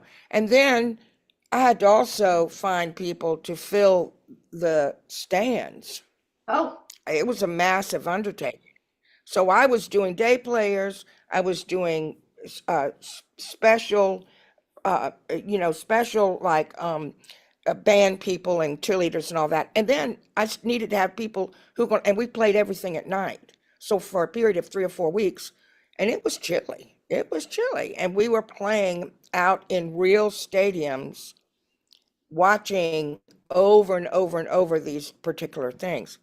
And I couldn't have a whole, 100 people get up and all decide to leave. And I got a big hole in the stands from where it had been full in the last take, right?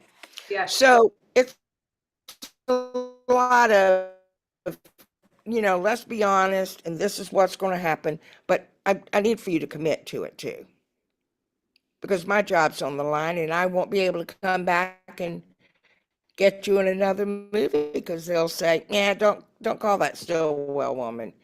All her people left, if that makes sense. Do you, one question I keep asking everybody is, do you miss the old way of casting or do you like the new way? And can you talk a little bit about like how the business has changed? Yes. So for me, I love, if I had my druthers, I love to have, it's harder now, but I love to have people just come in and let me meet them one-on-one. I love for me to send, for me to send their headshots and resumes and be really honest about that. And there's something about them, I like to feel their energy in the room with me. I'm just old school with that. However, I do know that that's not always the most pragmatic way to do it.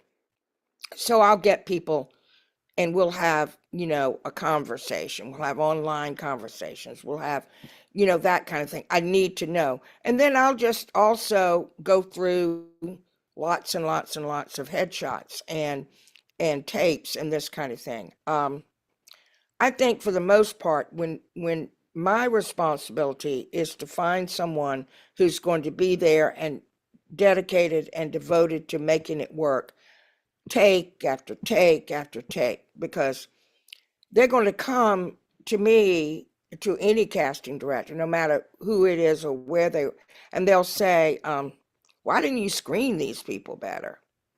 They did, and I kept telling them, do it this way, and they never could get it. Well, sometimes that happens. But in order for me to keep my job and keep hiring people, I want to make sure they know what I'm requesting them to do, and to be as open and honest, because I can work with anybody. And I can, sit down, I have a lot of patience with this, but you got to tell me up front about what it is. If I say, can you play an instrument, and you go, oh yeah, and you picked it up and played it one time, just pick through it, and I'm putting you in a role that's supposed to lead the band in some solo, we all look bad. Yeah. I don't want to look bad, let's face it, because then I can't put people to work. Have you Does that ever make had sense? anybody that you booked that just didn't show up and didn't call? Because that happens a lot here. Like, oh, I have to go, family emergency, or oh, sorry, I couldn't Yeah, get a where are ride. you? Where are Red you this flag. weekend? Where are you this weekend? Right now I'm in Florida. Okay, so it happens. Well, you know what? You've Like if got you're casting out people. of state or somebody who's already, oh, I don't have a lot of money and I can't get there. Like, is that a chance you're even going to take? Well, I think that if I'm putting somebody, I need to tell them why they're important. I Yeah. need to, they are not just coming in for a one-liner or for, a specific or a crowd scene.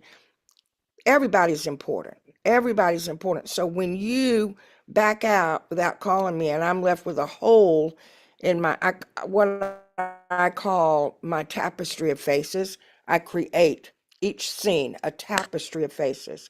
And you're in that scene, and I put together this puzzle piece before you even come. So if your head and your body is not in that place because you think, oh, they'll never miss me. For me, wrong, wrong, wrong. We will miss you. And that does put me in a bad mood, I have to say. Because you don't even have, things happen, but you don't even call me and tell me not to look for you because you had a wreck, God forbid. But, you woke up and you were thrown up. Well, things happen, right? But give me the courtesy as I would give to you, saying, I hope I caught you. We're not doing more. You get to the set, work together.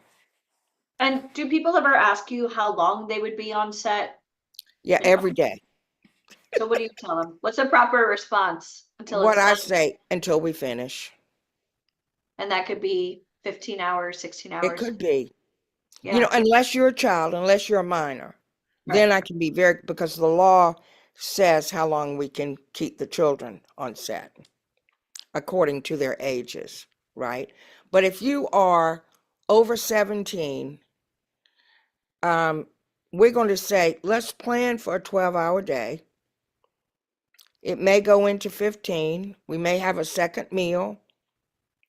If you've got to be at work at 3 o'clock in the morning and you think you're going to get out of there at 11 and we go over a couple of hours, you need to factor that in, whether or not you say yes to me, or yes, if I say I'm casting you in this role as a one-day player, yeah, but I still have to, well, you need to clear your schedule before I'm going to take you in to see the director, because we need to be on the straight and narrow here. Because once again, if the director can't trust me to get the people they want, then I'm no good. And the people won't get jobs from me, because you see, it's kind of a chain reaction. Hence why our boot camp is 8 hours today and 8 hours tomorrow. Do you see the reason behind the insanity of that one? Right? Yes. Yeah. Because I think sometimes people, oh, well, I need to know what time you're going to be done. You're on set. Just Right. shush Until we're done. until we're done. Until So we're done. can you go over some etiquette? Like, when people are showing up on set, are they allowed to bring their cell phones? Are they allowed to take pictures with people? Are they? Well, everything is so different now because people can bring their cell phones, and that's not a bad thing. But what I would strongly suggest is when you're checking in, put that cell phone someplace where you're not, immediately. And there will be PAs on the set who will say, you need to put your cell phone in your pocket. If we see it, we're going to take it, and you won't get it till the end of the day. I mean, but they have to do that. You're filming something that is a big crowd in, let's say, a period piece, 1950s or whatever. You're not going to be having somebody, taking pictures. I mean, it's just not. So let's get that straight. And keep it in your pocket if you have to, but please, you won't hear that from everybody, because it's almost when you go into some of these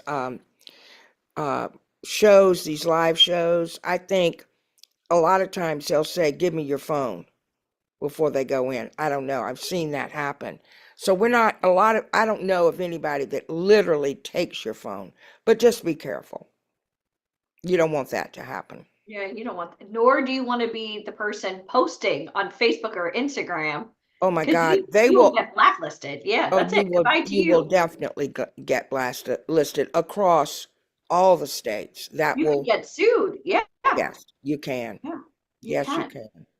So even being an extra, I mean, I've heard before, oh, I didn't think an extra was that important. I thought you had extra extras, and it like stuck with me going, huh?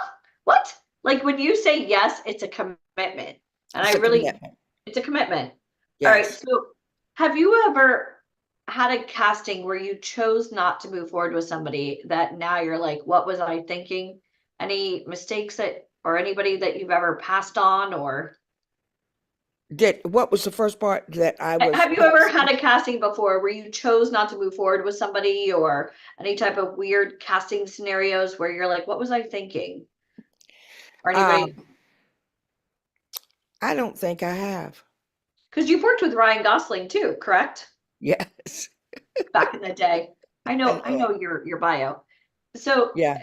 any situations maybe, especially I'm so now, proud of him. All of these things that he's doing. Oh my God. He's such a sweetheart. and he works real hard. He works very hard and is very humble about his success. And even back in the day when he hadn't done anything but like an ad on TV or something, he was still just that same way. It didn't matter. He's just still the same way. He is. And are these people, like these actors, ones that like we're mentioning, like the Denzels and the Ryan Goslings, they're still taking classes, correct? Oh yeah, So let's they talk about that. When they is are. class over? Do you ever stop taking classes? I mean, the thing is, I don't think you can ever, if you want to continue to broaden your views and to get better and better in your craft, there are things that are changing. This whole AI thing, I mean, there are things that are going on, and you can't just sit back on your laurels and say, hey, I've made this, I was nominated, I even won, back and forth. You don't, because there's always going to be someone who can replace you. And you need to be up to date and get as much information as you possibly can and continue to get that information. Because things are changing with everything out there, with all the different filming techniques and all of that. Educate yourself. Keep yourself vibrant and up to date on everything that's going on. If you're serious, if you just say, okay, fine, I'll be fine if I just get this or this, that's fine. But if you really want to be in the midst of it, stay up to date. And you're doing a special training for VIP Ignite in Atlanta. So can you talk a little bit about what a talent would learn from you in that special one day that we're doing? That's coming up. Yeah. Yeah. I want them to learn to own their skin and their movements and their facial expressions, to be natural, to understand what the camera does or does not do to them. I want it to be a really intensive kind of in the moment kind of thing. And we'll work on that, because basically we don't need to be afraid of the camera.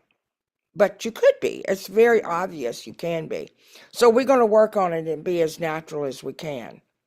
And even when you are creating a character that is not natural to you, I still want to see the naturalness of that character you've created.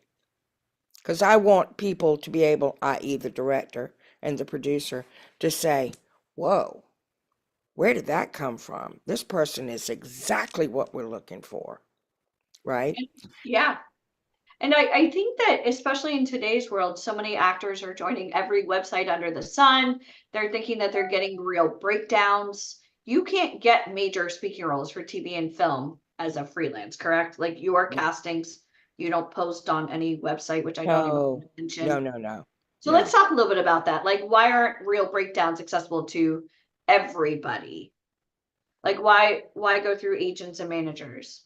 I think it's always about it seems to be in the past that it was a smaller kind of community. And if you didn't have an agent, and they would send out the breakdown services to the agents. And all of us have known that there's somebody who knows somebody who knows somebody that you can slip a little money under the table and get the breakdown. Okay, fine. I can't really talk to that but on the other hand, if you are dedicated and want to get these jobs and are serious, then you got to figure out how you can do it and be as upfront and honest about it as you can. Now, if you have an agent, that agent's going to do it for you. But if you don't have an agent, how do you find it? You get that phone, you get that email, you get that, open up everything you can and plan it. And I would say, even now when so much of it is online, that you're serious about wanting to continue in this role of acting and being a part of this industry, that you allot time every day in the morning, the afternoon, whenever it is that you can say, okay, let me just see, because the internet is one. We didn't have that back in the day, right? And there are always things coming up to date. So what you want to do, stay aware, be aware of what's happening.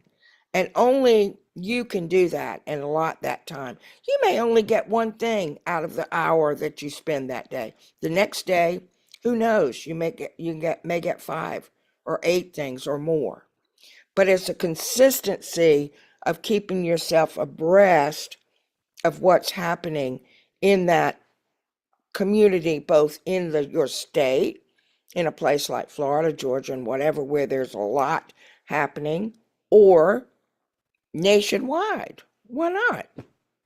So what happens when someone lives out of state and you're working on a casting in Georgia? What happens? Like, is the production company paying for their travel to go? And I mean, if they're a big name, obviously, but what if they're like just a day player? Right. If you're a day player, that you will sometimes, but you send it in to work as a local. Let's say you're filming in Savannah, for example, but you Yeah. live in Tennessee, but you've got this thing that you want to work for your role that's playing, maybe set to play 2 or 3 days, and you're sending it in as if you're in Savannah. They're going to think that you're a local. So the idea is, when somebody calls you and says that the casting person calls you, what I would advise is you say, okay, I live up in Tennessee. I really want to do this show. Is there a way? I know you're thinking about only hiring locals. Can we talk now? And what do you think, if I move forward and the director really likes me, what are the chances of me getting, gas money, getting a hotel room? What are the chances of that? Because and I would say, be honest. And the casting director, according to how much he or she wants you as to come in and show, because he or she feels that you are exactly what that director's looking for. I like to think, the people I know and have worked with, that they're going, as casting people, they're going to say, let me see what I can do, because I know he's going to love you. I know she's going to love you. But you know what? My advice is, don't be timid about making that request. If they come right out and say, you know what, they're not bringing anybody in, they're not paying for anything, well, then your choice is, do I want to take this chance, pay it, because it's going to elevate me into the next phase of my acting? Is it worthy of the investment? Of course. Exactly. And that's only up to you. But I think the idea that you want, but don't say anything to that casting person, well, are they going to pay? Can you make the question? Then it comes back to your decision. You've got to be upfront and honor yourself, your time, your finances, and then decide for yourself what's the right thing to do. Did I lose you? Yeah, you're good. I think Okay. finances come up a lot, is this going to cost money? And I want you guys to think about this. If you're a day-to-day, maybe you bartend, you wait on tables, or you work and you clock in and clock out, your job may not be that flexible. Hey, I need off tomorrow for the next 3 days. Like, that may not. But Right. if you have children, like I have a little boy, he's 3. Like, these are things that you kind of have to take into consideration, because you don't know when you're done. So I want you guys to understand this. Like, when you do book work, like, they don't pay you same day. They're not making it rain with $100 bills. You go through a payroll company. You're looking at what, 2 weeks, right? So if let's say it's towards the end of the month, and I used to wait on tables, if you know you have rent at the beginning of the month and you're like, well, shit, I'm going to take off 4 days to live out my dreams. I mean, it's calling out sick to work, taking a pay cut, having to float that money between Yes. gas or tolls or Yes. parking, whatever it is, and Yes. still be able to cover bills. So I want you all to understand, like, you're gonna have to invest, whether it's time, whether it's gas, because no one is going to pay you same day just to be able to does that make sense for everybody? So it's hard when you're crunching pennies. Yes. As much as we want to help everybody. When someone says like, oh, I'm broke, well, get your life together and come back when you really could do this. Because as a casting director, like if you don't show up, it's not just shame on you, it's shame on Cynthia for booking somebody that had so many red Yeah. flags. Yeah, exactly. Then I So- lose my credibility, and you don't want that to happen. God, no. And one thing I kind of really want to say, and I'm so glad you're doing this training with us in Atlanta, is so many actors try to do this on their own. And especially now that we have self-tapes, I've dealt with so many actors over the years, and I'm sure you have too. They're doing what they feel is right, and they're scratching their head going, well, why am I not booking work? Right. So when they're getting a chance to work with you and you're a top casting director, obviously you're going to be able to say, well, you came off wrong. Or like even Yes. when you start, like I didn't believe you. I didn't believe what you were doing. I didn't your work as they that. don't know. In their mind, they're thinking, I knocked it out of the ballpark. But you need someone almost like a Tom Brady, he's throwing the ball like this, and you have an elbow expert going, well, if you just did this and Yeah. it changed, right? Yeah. You're kind of like, people are so involved that you're kind of like, Right. wait, let's take a step back, like a mosaic. Let's see what you're Right. doing right and wrong, Right. and let's hone. Right. Absolutely. Absolutely. So now that this entire business is online and you go back and forth from Georgia to Los Angeles, what are some of the most common mistakes you see actors making now? Is it social media? What I is it? think, right. I think you want to be real careful with your social media because you never know who is going to be reading or following you. And I would ask you to rethink if you go out and you audition or you sent your tape in or whatever. I would just advise you to be careful about how much information, how nervous you were, this, that, and the other. You don't know how many and who are reading those things. And you just want to be careful not to let the world know because you never know. When somebody reads that, oh, I don't know if I did a good job or I didn't, whatever. Should you ever tag like the show that you're auditioning for or the movie when you're talking about like your audition? Or do you just stay quiet? Because I've seen that lately with a lot of people like, oh my Right. God, I just auditioned for General Hospital and and I'm like, shut up. Well, personally, this is just me. Everybody may be different. I think that you've been given an opportunity or you've taken the opportunity on your own to audition. I think that you should wait until you get the job or not before you announce it. If you say, I think that if you start saying, I did this audition and whatever, and it was great and da da da da da, personally, you don't know who's reading this, right? And sorry about that. And you don't know who's reading it, and you don't know what they may be the next person who wants to hire you. But then they're thinking, why are you putting your business all over the internet? Because people are funny about that. You Are may people be, losing jobs now based on what they're posting on the internet? Are you finding that with like the bigger corporations? you know what? I don't know that. I haven't had anyone tell me recently about that, but think about it. People know so much about our business, sometimes without even posting anything they do, right? They've heard from this or whatever. And I just think when you're up for a job, you don't know whether or not that job, that film is even in the ether yet.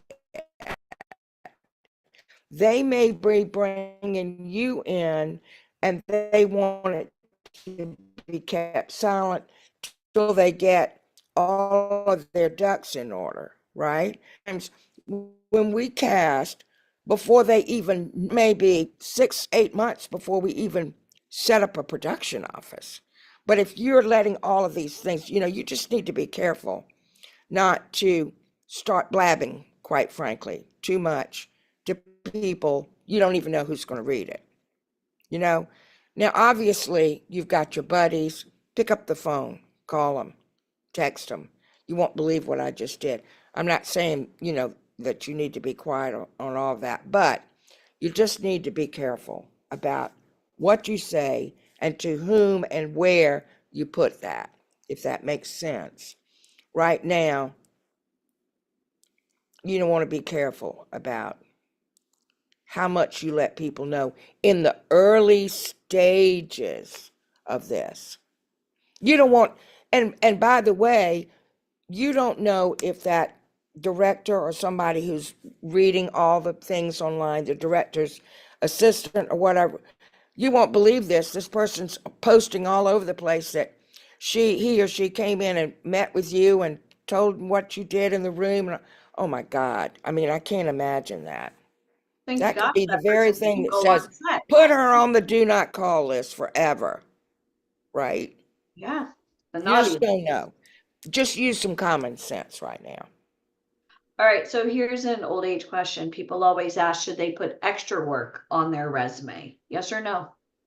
Well, what I believe is this. If you have been hired to be a specific person that takes talent, like the tennis player, the basketball player, the cheerleader, I would say what it is and put that. I would say that you did it and did that. Now, I would also put, a lot of people think, don't put the extra stuff on there. If you've been working and you've been in several things that of note, I think it's important. I may have some relationship as a casting person. I may have worked with one of the actors. I may know the producer. I may know the director. We don't know that. But so I think a lot of people say don't put anything, don't put any of your extra work on there. I think if you're playing an extra in a $5,000 people scene, maybe you want to think about that. But if you're up close and personal and you've been specifically picked by the director, as so many of them, I take things in and say, we've got a group, and that group ultimately is working for 3 weeks because that is a small group, and you see the face, and maybe they throw you a line because you've been part of the thing. And so I would say, why not? Okay, so like if Spider-Man is flying over, New York City, don't put that. But if you're in like a more scene, more principal time, right? Right. And Like okay. for example, if I put you on the front line as we walked across the Pettus Bridge, and you were right next to David Oyelowo, I would say, because you had to work for 2 or 3 days, you are a specific character, this kind of thing, I would say something like that, because the camera was right on you. And even if you're a group of the cheerleaders, whatever, even if you're a group of somebody working inside an office and they've got one of the leads playing in there and you're sitting next to them and you're nodding and I would say that, because why not? Why not? You have nothing to lose. But if you are in a place, it's nice to know that you have experience in large scenes. But I think just weigh that carefully as opposed to whether that is a plus or whether they may look and say, well, what does that mean to us that you were one of 5,000 people? Okay. I mean, bring Yeah. some common sense into it. Okay. Next question. You're in the hot seat. Modeling photos, do or don't for acting submittals? Do you want to see actors' headshots, or is it Yeah, okay to I use don't want to modeling see. photos for both? Yeah, personally, I don't want to see modeling. Do you want I to see think- modeling at all on their resume or no? Yeah, I think that's important, but I don't want that to be their headshot. I want it to be, because we know that modeling is a different skill. It's a different way to photograph. It's a different way to make yourself appealing, whatever. And I would rather see someone who is just a regular person, sitting at a desk, sitting on a park bench, standing up, that I've got a feel for there's some substance here, but I don't need to see them in a model. The model to me and the actor, two separate headshots. If you do both, then save up your money and get two separate headshots. Okay. Are you guys learning anything from that one? Because I find that a lot of people have modeling photos, then they don't have actors' headshots, and they're two different lanes. Okay. We're going to break down self-tapes now. I know you're an expert at this. To break down what? Self-tapes. Oh, yeah, self-tapes. Okay. Okay. So do you want to hear an actor slate before or after? And do you even want a slate? Yeah, I want a slate. Okay. And what should a slate say? I think you say, hello, my name is. I don't care how old you are, and it's not even, it is against the law, actually, for me to ask somebody how old you are. So I wouldn't, I would like to know, my name is, I live in, because that also is going to help me if I need to get you in, and we haven't flagged that, what we were just talking about earlier. Am I going to bring you in? Am I going to pay for your travel and all that stuff, right? That just gives me a little more information. How tall are you? I don't care how much you weigh, but I do care how tall you are, because I'm looking at various people and I need to know, as I'm putting what I call the tapestry of faces, the Stillwell tapestry of faces.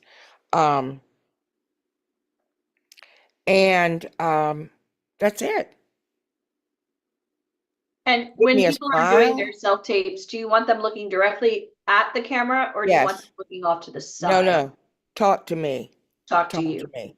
I really like that. I want you, because I am so upfront and personal about stuff. And when I work with my actors and when I, one-on-one, I like for me to feel. So that camera you need to make that your best friend that you've ever had. Or if you're doing a scene, your worst enemy that you could ever have. In other words, make that, now this is me talking, but I found that if you can be that way with an inanimate object that doesn't do anything back, doesn't give you anything, man, you're somebody I want to see, because I'm believing what you're saying and what you're doing. And you're not getting anything from that camera, right? Yeah. But Do I'm you still like- believing you. Okay. And what should they wear? No jewelry, right? Like here I am with all my bangles and Yeah, what are things that they should wear? What about makeup, backdrops? right. I would say with your hair, guys or gals, whatever, I would say, pull it off. Like even with mine, I would say pull it back. With yours, you've got this, and that you can fully see the shape of your face and whatever. I want to be able to see this. Be careful that the hair is not falling into your face or your eyes or in your, long. If you need to pull it back, I want you to feel, I want to see you, right? I would say wear some natural makeup. Wear little lips, wear little eyes, with a guy, if you have a beard, I would say you want to think about trimming it, but still keeping the integrity of who you are. But, something that comes in that's hiding your face and you go, what am I looking at?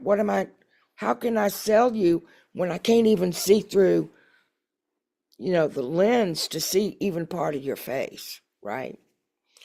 As far as dress, I would say I love colors, right? But I would say in this particular thing, you're going to wear something that's complementary to your skin tone. But wear something, don't wear white, don't wear black. And I don't particularly like beige, because what does that tell me? I would say pick a color that you feel comfortable in, that makes you feel, it's a pink or a light blue or a moss green or something like that, if that helps. Because it's complementary to what you're doing, right? I would say, like the earrings that you have on today, I love jewelry, but because you want them, you don't want this, swinging back, you want them just to focus on this. I would say, if anything, just, and you want to put some studs in, so that, because it's about seeing how much you can, and, you don't want to have, and like, I love tons of bracelets personally, but you also want to, because you don't want, and the guys, lots of tats, lots of, ear things and eye things and nose things and whatever. You just want to be careful. Now, I'm not saying strip it all off, because that's part of who you are, but just be careful when you do, that you are still feeling comfortable in who you are, but you're not so full. And if you're tatted up, then you're tatted up. That's part of who you are. You're not Do you going, ever recommend somebody covering up tattoos No. or? Okay. no, because you know what? That you come to set, we have to work on that. And that's not being fair to you or to the makeup person. You got to know what you're dealing with. Okay. Yeah, yeah. Okay. And background? Background, I would say a very plain, not like yours and me with all this stuff in the background, You but like I your- would say, if you've got a background like a plain wall, or if you've got a thing that you can drape, and once again, make that drape not a white, not a dark brown or black, make it like a something with a little bit of give, like the color of your wall behind you, lovely. That's not competing with anything, lovely. But not a white, not a beige, because you want it to feel inviting, that you're standing in front of something that it's a comfortable feeling.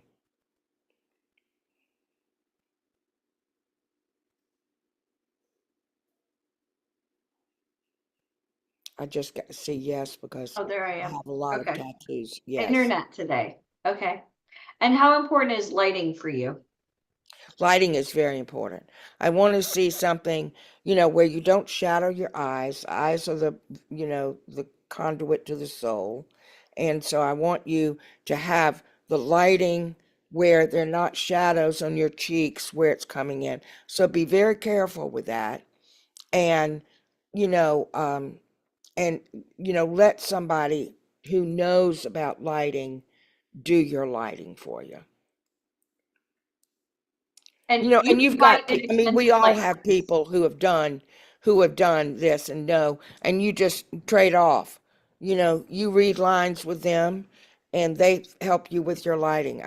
This is what we do in the community, right? So I have this. Now, when you're filming your self-tapes, do you want your phone vertical or horizontal? When we're doing the actual Tapes. the tape, I would say vertical. Vertical. Yeah. Are you guys taking all these notes? This thing's like $20 on Amazon. And it usually has a cell phone holder. I have it because I was traveling, but it helps a lot. All right. That's Does helpful. anybody have questions? I can open it up just for a couple of questions. If anybody has questions, and please don't ask her, how do you get an agent? That's not what she does. We just went through it. Okay, let's see if you have questions. You have to be, this is not a quote, but I'm going to say it anyway. You just have to be rather ballsy to get an agent. You got to know your self-worth and your value and your determination, and say, I really don't want to do anything else than pursue this. And I'm determined, and I really want you to help me. Can you? Right? Somebody's asking, what do you love most about your job?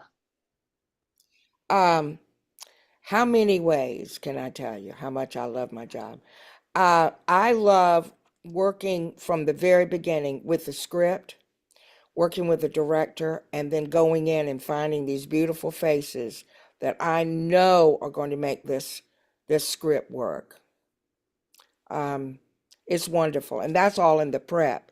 And then I love being on set. Love, love, love being on set. Sometimes I stay on set too long and I don't get back in time to do what I need to be doing in the office. But, you know, hey, I've been doing this for a few years, as you were saying, Yeah. right? And I love what I do. And I have to know, because you met my little boy. How do you juggle motherhood? I mean, Haviland, who will be on tomorrow, but how did you do this when she was younger? How did She you went juggle? everywhere with me. And Or I had some wonderful assistants who would take her and became kind of an assistant slash nanny if I needed them. And that's where she is today, because she never knew not to be on set or in front of a camera or whatever. Although we didn't start her that young, but still, it was a natural thing. Like you go to work with your mom or dad in other professions.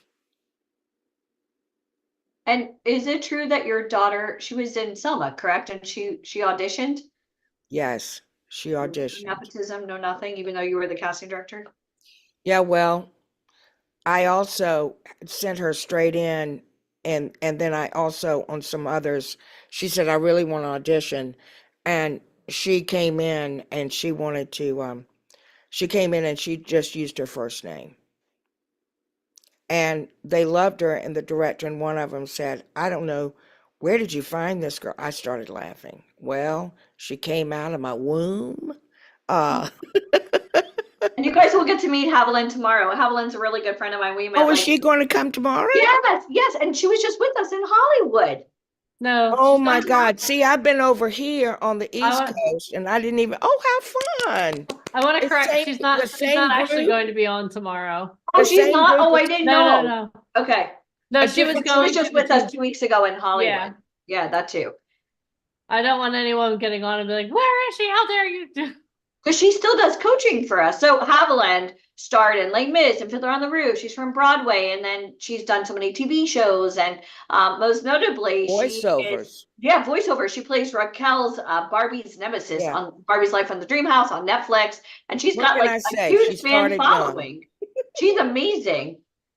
Thank you. I think so too. No, Yeah. she's great, and that's how She we did met, and unbelievable. And I thank you so much for being here. How many of you Oh, guys? this is my pleasure. so Thank you. fun. Best of luck. Love what you're They don't doing. need luck. Go They have the for it. best people in the world, and they're getting into alignment. They're going to do great things. How many of Yes. you would love to spend a day with Cynthia, step by step by step by step? If you want that, just type Atlanta. Let me see.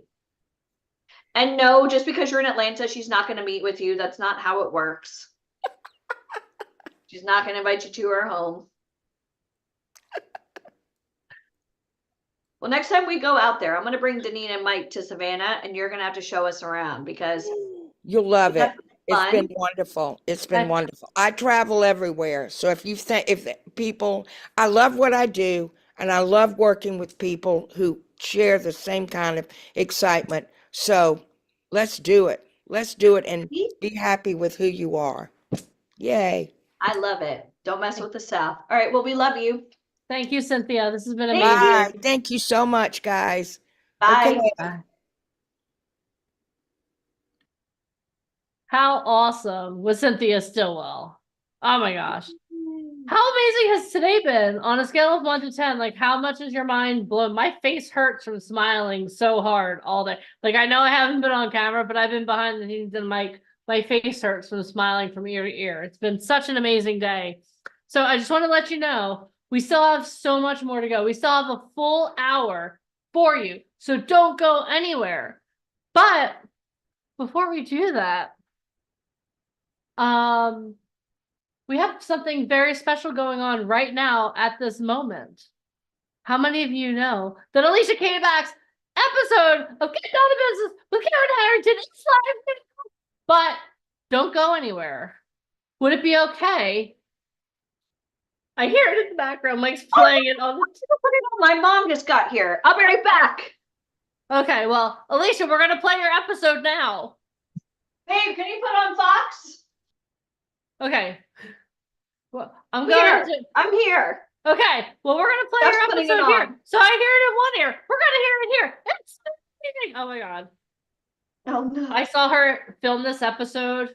We'll tell you the story afterward, but we want to make sure that you guys see it live so you know you're not missing anything. Is it okay if I share with you Alicia's episode of Get Down to Business with Kevin Harrington? Look against a shark.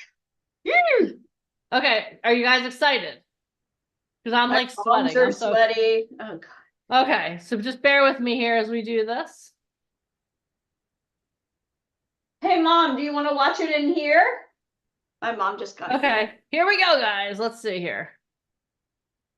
So they sent We're this watching segment Get Down to before Business with Kevin Harrington. Kevin is a product marketing mogul, inventor of the infomercial, world-renowned speaker, and best-selling author who's sharing his insight with entrepreneurs. Hi, I'm Kevin Harrington, an original shark from ABC's hit TV show Shark Tank. And this is Alicia Kayback, co-founder of VIP Ignite. VIP Ignite is a disruptor in the TV, film, and fashion space, specializing in finding and developing new talent. Now, Alicia, welcome. Good having you here. Thank you so much. It's so great to be here. You know, I would love to get an overview of what VIP Ignite is, VIP Ignite Live also, and why your company is making a difference in the entertainment industry. You know, whenever anybody's trying to get into show business, there's so many preconceived notions about, oh, it's going to be so difficult. Yes, absolutely, it's going to be difficult. But we've created a formula, proximity, proof, and power to equal authority. Right. And, you know, growing up, you're always taught you could do anything you want to do if you just put your mind to it, if you work really hard. But show business, kind of like entrepreneurship, isn't that easy unless you have a mentor. Right. So we created a formula where we put our talent face to face with some of the biggest names in the industry, but we discover them now on Zoom, which is really cool. Right. So we discover them on Zoom. They go through an open call versus flying into one of our offices. So essentially you could do it from anywhere in the world. You don't have to live in New York or LA, but we put our talent face to face with some of the biggest names who can literally snap their fingers and change somebody's life in a second. That's awesome. In fact, that's got to be pretty rewarding because you meet somebody that maybe has never done anything before. Now you're connecting them with some of the biggest names in the industry. What would you say is the most rewarding part of your day-to-day life?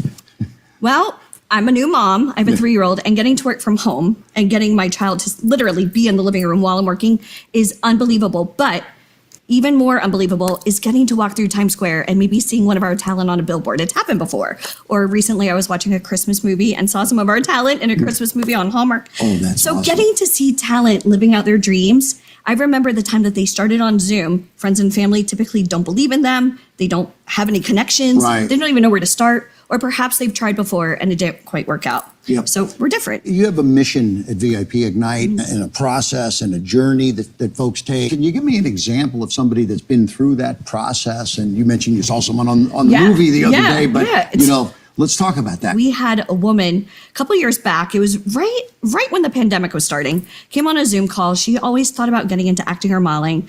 And, you know, in her local market, she had gotten photos done before. And the problem is typically when people get photos done or even take classes, they're not face to face with somebody like you, somebody who could snap their fingers and change their life. And we discovered her on a Zoom call, a little apprehensive because she was unsure, but she said, I want to elevate my life. I really believe in this. My friends and family are 100% for it. And we discovered her on Zoom and we were able to get her seen by an agent. Now, obviously, there are no guarantees. Our job is just to get you face to face, to put you in proximity. Then they got to do it. Then you got to do the rest, exactly. But she ended up getting signed, and now she's earning like $100,000 in one day. Oh, wow. Just from booking modeling and acting jobs. That is awesome. So, you know, getting to see talent that literally just all of a sudden a light bulb goes off going, well, why not me? You take somebody from just off the street almost to $100,000 a day. That's awesome. It's not typical, but yeah, it could happen. Right. You've been doing all this for many years now. Yeah. What's next for VIP Ignite, and how do you plan to continue to innovate and support the talent in your marketplace?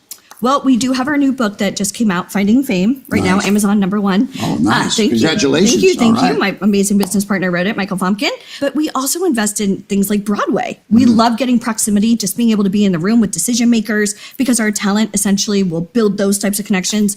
But right now, we're in talks to expand our business to South America, to bring the live events over there. Yeah. So we're very excited. I mean, fantastic. Yeah. And I love the Zoom aspect because now you don't have to travel. You can just get on your computer and connect with the right people You are the right person, Thank you. Alicia Kabak. If you'd like to learn more about VIP Ignite and how they can help you, text the word talent to 26786. Thank you so much, Alicia. Oh You my were gosh. awesome. Thank you. Thank you.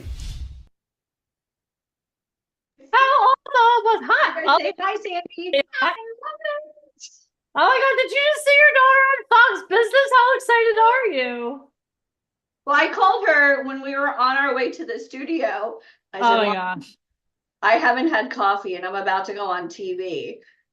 Can I tell everyone the story about when we got to the studio?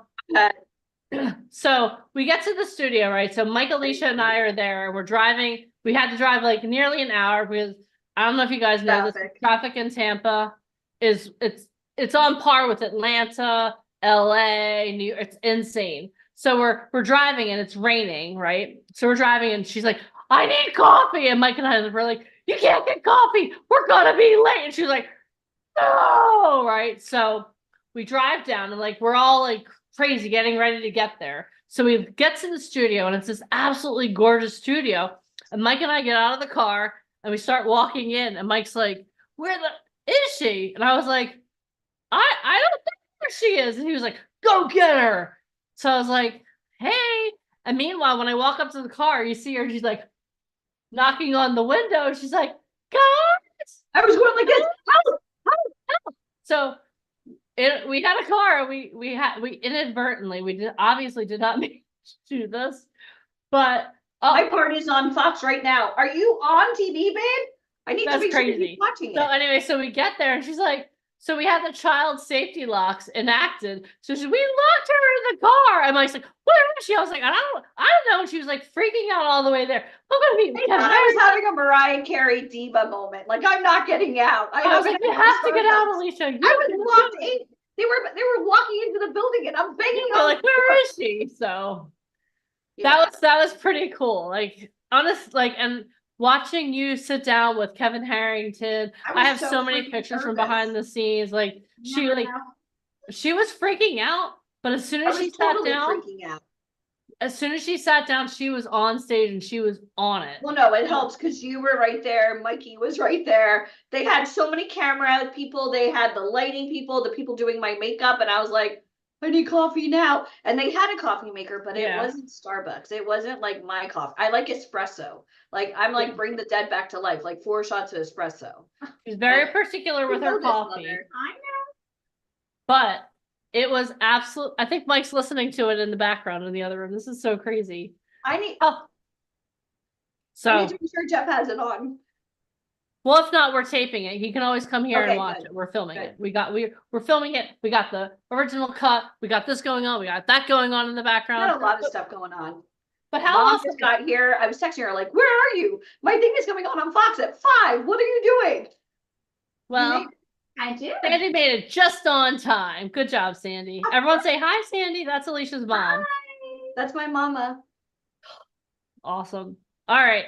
So I know we have Ryan Colby coming up in a couple minutes. Mike, are you ready? Okay. Mike will be ready in just a moment. So with your permission, we're going to share something really cool. So I know you guys know tomorrow's Alicia's birthday, right? For her birthday, we're not going to sing happy birthday to her because that does not work well on Zoom. Please don't. Okay. Please don't. Because we love you, we're not going to sing happy birthday to you. But when it's our birthday, we like to do special things for other people. Would it be okay if we do something special for you guys for Alicia's birthday? Michael Spain, hi, how are you? It's good to see you again. So this is so I'm gonna have Mike come on in just like a minute or two, so he can go over something really cool we're doing. We have Ryan Colby coming up. Everyone gird your loins, he's coming back. Are you guys prepared for Ryan Colby to come up? Sandy's My not. mom's like, "Oh yeah, bring Colby here." You love Sandy has- Colby. She has Like, the when same we first poker face I started, do. just so you guys know, like Mike and I, we had no money, no nothing, and I moved up from Florida to start VIP with Mike. I used to fly my mother in every 2 weeks to answer all of our phones. True story. I didn't God even know how bless to you, do accounting. Sandy. She did it all. Every event, I would be like, "Mom, you have an event, you have to work." She would be checking everybody in. Okay, Sandy, well, we'll be using your services again in a couple months, okay? I have a whole Tell them itinerary. the story about your mom doing shots with Benny Blanco from the Bronx. Oh my God, seriously. Danine's like choking over there. True story. So remember the very first event that we had? We had people there. We had the co-founder of Bad Boy there. We had Benny Blanco there. We had all these like rappers there. And I told my mom, like, just go to the bar, get a soda. And everyone's like, I'll take your mom to the bar. I'll watch her. Cause I'm like, okay, we're just finishing up the event. I come back and I see my friend Chris Dior, who like is with Pitbull and all, like he's amazing now. He's like on, like he works with Drake, he works with everybody. And I said, where the hell is my mother? They were doing shots of tequila at the bar. Sandy, my mother. Sandy came back. This is We've an never after done party. shots together. I was not invited to. How many shots did you do? 1, 2? Now she was raised in the South in Louisiana. So my mom, I mean, she's a raging Cajun, but she was doing shots with like some of the most badass people. And she's never had tequila. So the joke then was 1 tequila, 2 tequila, 3 tequila floor. And she was almost there. Close to the floor. But You're she was doing probably shots still with Benny dehydrated. Blanco. Do you guys know who Benny Blanco is? Oh my God, mother. Talk about Yeah. networking right here. Sandy Kayback, #1. And I do have to tell a funny story. So like growing up, anytime we'd go anywhere, like grocery store, Walmart, Disney, I would always say to my mom, don't embarrass us. Like you don't have to talk to everybody. How many of you guys have parents that like love to talk to people? And like whenever we'd go to the grocery store and I'm like, oh my God, Italian dressing. I totally forgot. I'll be right back. Next thing you know, everybody in line knows my business. They know if I'm single. They know what's going on in my world. I'm like, Mom, stop. Like we go to Disney. Hi, Sandy. I'm like, how do you know the hostess at this Disney place? How often do you come here? And now I'm totally my mother. And I can say that because she's right here, but I'm talking to everybody, which now Kaden does. So crazy. Yep. So great. So All right. Hi, Brandy. All right, Mike, are you ready to go over a top secret project we've been working on for these amazing people here on Zoom? Yes, I am. All right. All right, are you guys having a good time? So before we get to Ryan Colby, I just wanted to go over something with you guys really quick, and I'll just tell you a little bit of how this came to be. So when we first started VIP Ignite, and obviously for those of you familiar with the company, you know, for the past 18 years, we've been hosting events and helping aspiring talent and people who reached a certain level of success who may have gotten stuck by giving them the opportunity to meet with high-level executives. People can snap their fingers and change their life in 30 seconds or less. And how that came to be, there's like a little bit of a step before that. So this is going back like 18 years. And this is like, if you think about 18 years ago, it's a long time ago. It's almost 2 decades. And it really, people overestimate what they can do in a year, but they underestimate what they can do in a decade. And prior to VIP Ignite, we kind of saw that there wasn't an easy way to get into the industry. And the original concept of VIP was to create an educational platform. So it was going to be a service where people would be able to log online and they would have access to some of the most incredible people in the world, right? And it would be opened up to the entire planet, literally. The problem was 18 years ago, this was before the iPhone, before Facebook. YouTube was like literally in its infancy at the time. There was no way to structure a community or a system online to be able to do this. Like it was just way ahead of its time. Like we spoke with developers, we looked into every possible angle to make this happen, and people just told us it was impossible, right? So we said, okay, the dream was always there, and that kind of where that structure of the online content turned into the live events, right? So sometimes your worst day becomes your greatest day. So with that thought in mind, that thought process of being able to give people access to education, to give people access to real people in the community, people who can actually really make a difference in their lives was always there. So with that thought in mind, we've been kind of like busy little beavers working in the background. And what we do is we partnered up with a good friend of mine. I've known him for many years now, Alex Hormozi. He's written a few books. He's created a company called Acquisition. They're like $100 million company, very successful entrepreneur. owns hundreds of gyms and all kinds of cool stuff. One of the platforms he created was a platform called School. So I reached out to him and I said, hey, we had this idea for a long time. Is there any way for us to kind of put this platform together? So we launched the platform for our talent, and it's been super, super successful. So we have a very high-end platform. We have over 600 hours of content. We do live trainings, and it's the most incredible community ever. And those are for the people we represent, the people we work with. But my dream was always to be able to help everybody, like just to be able to help everybody. And whether or not they were with us or not, to be able to put the information out there to the world. So obviously we have the Facebook group, and for a lot of you guys kind of see, like, Facebook really is kind of like a dying medium. It's just like the Facebook groups they're very hard. The algorithms just really don't work. You don't get the information. There's just so much fake news. It's all about like it defocuses you. So all of a sudden you get all these alerts. So with the School platform, it's something where you're able to very focus on the content. You're able to focus on the community. So with that thought in mind, what we're doing is we're taking our entire platform off of Facebook and we're moving it into School. And everyone who's on this call to the end, you guys will get access to it tonight. So I'm just going to kind of do a quick walkthrough with you guys. So you guys are going to get free access. This is free access, lifetime. You guys are going to have access to probably close to about 75 hours of some of our best content. There's going to be trainings. There's going to be all kinds of cool stuff. So if you guys give me about 5 minutes before we bring Ryan, let me just kind of show you exactly what we got. So you guys are all going to get the link for this tonight. So congratulations for being here. So this is the platform. So you'll get the link to be able to set yourself up. And what's really cool is it has a community, right? So right now our community is empty. So by the end of the night, we're going to fill this up, okay? But what's really cool is you'll see this filling up with content. Like Denise just posted everything that's coming together and what's going on. But then you click on Classroom, and then all the content is here. So like right now, for everybody who's been on this boot camp today and tomorrow, you'll have on Monday, Tuesday morning, this entire boot camp will be sliced up, right? Edited, cleaned up, and will be available for you inside of here. Okay, so not only that, but you have your welcome video. So when you first come on, there's going to be access to free resources. There's going to be, hold on, let me back out.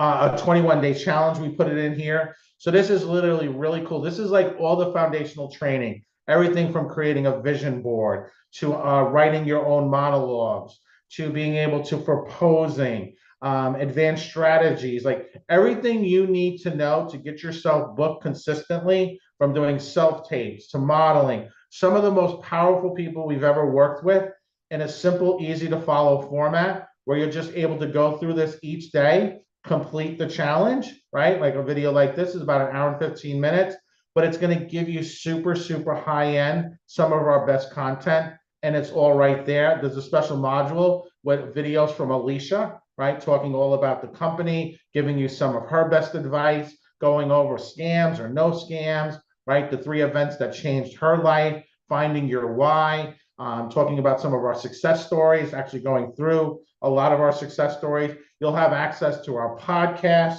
okay, which is really cool. She'll get to hear from not only from some like amazing people that are entrepreneurs, like Q. He's a 2-time World Cup winner. He's an Olympiadic soccer player. He trains high-level executives on success mindset. So this is somebody who's literally worth tens of millions of dollars, literally charges $100,000 a year to work with him. And we're giving you some of his best content. But not only that, but then also some of the stories of our talent, where they came from. People like Jan Murphy, she's a signed model with Wilhelmina. Or Sid, I talked about her earlier. Hearing their stories and hearing their journeys and seeing how they went about this. Also, Finding Fame, you'll actually have an entire copy of Finding Fame. So I'm giving everybody a gift. This was an 8-year process, okay? So you'll actually get that copy of Finding Fame, which our co-author is Mark Victor Hansen, okay? So when you go through all of this, the model posing guide, what's really cool is the calendar. Now you'll get alerts. So now every time there's a boot camp, Deneen's going to be doing onboarding calls every Thursday at 8, which means you'll get an alert. You'll be able to register, jump on the call. It shows live. I think like even if I went here, it's for community. So yeah, Model and Actor Boot Camp happening in 18 hours. So for tomorrow, I know exactly what's happening here. They can see Deneen just update it, right? Post your challenges for the 21-day challenge. So literally she just did that in real time.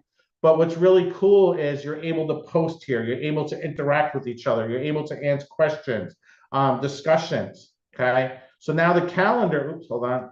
So now the calendar, everything you need to know is all gonna be here. So every time there's a call, right? So we have now, Alicia's doing her calls twice a week. So now anytime, boom, you can jump on Alicia's calls. You can jump on the onboarding calls. We're going to be making a special announcement tomorrow, but since you guys are here tonight, Ryan Colby is going to be doing a call once a week called Powerful Impact.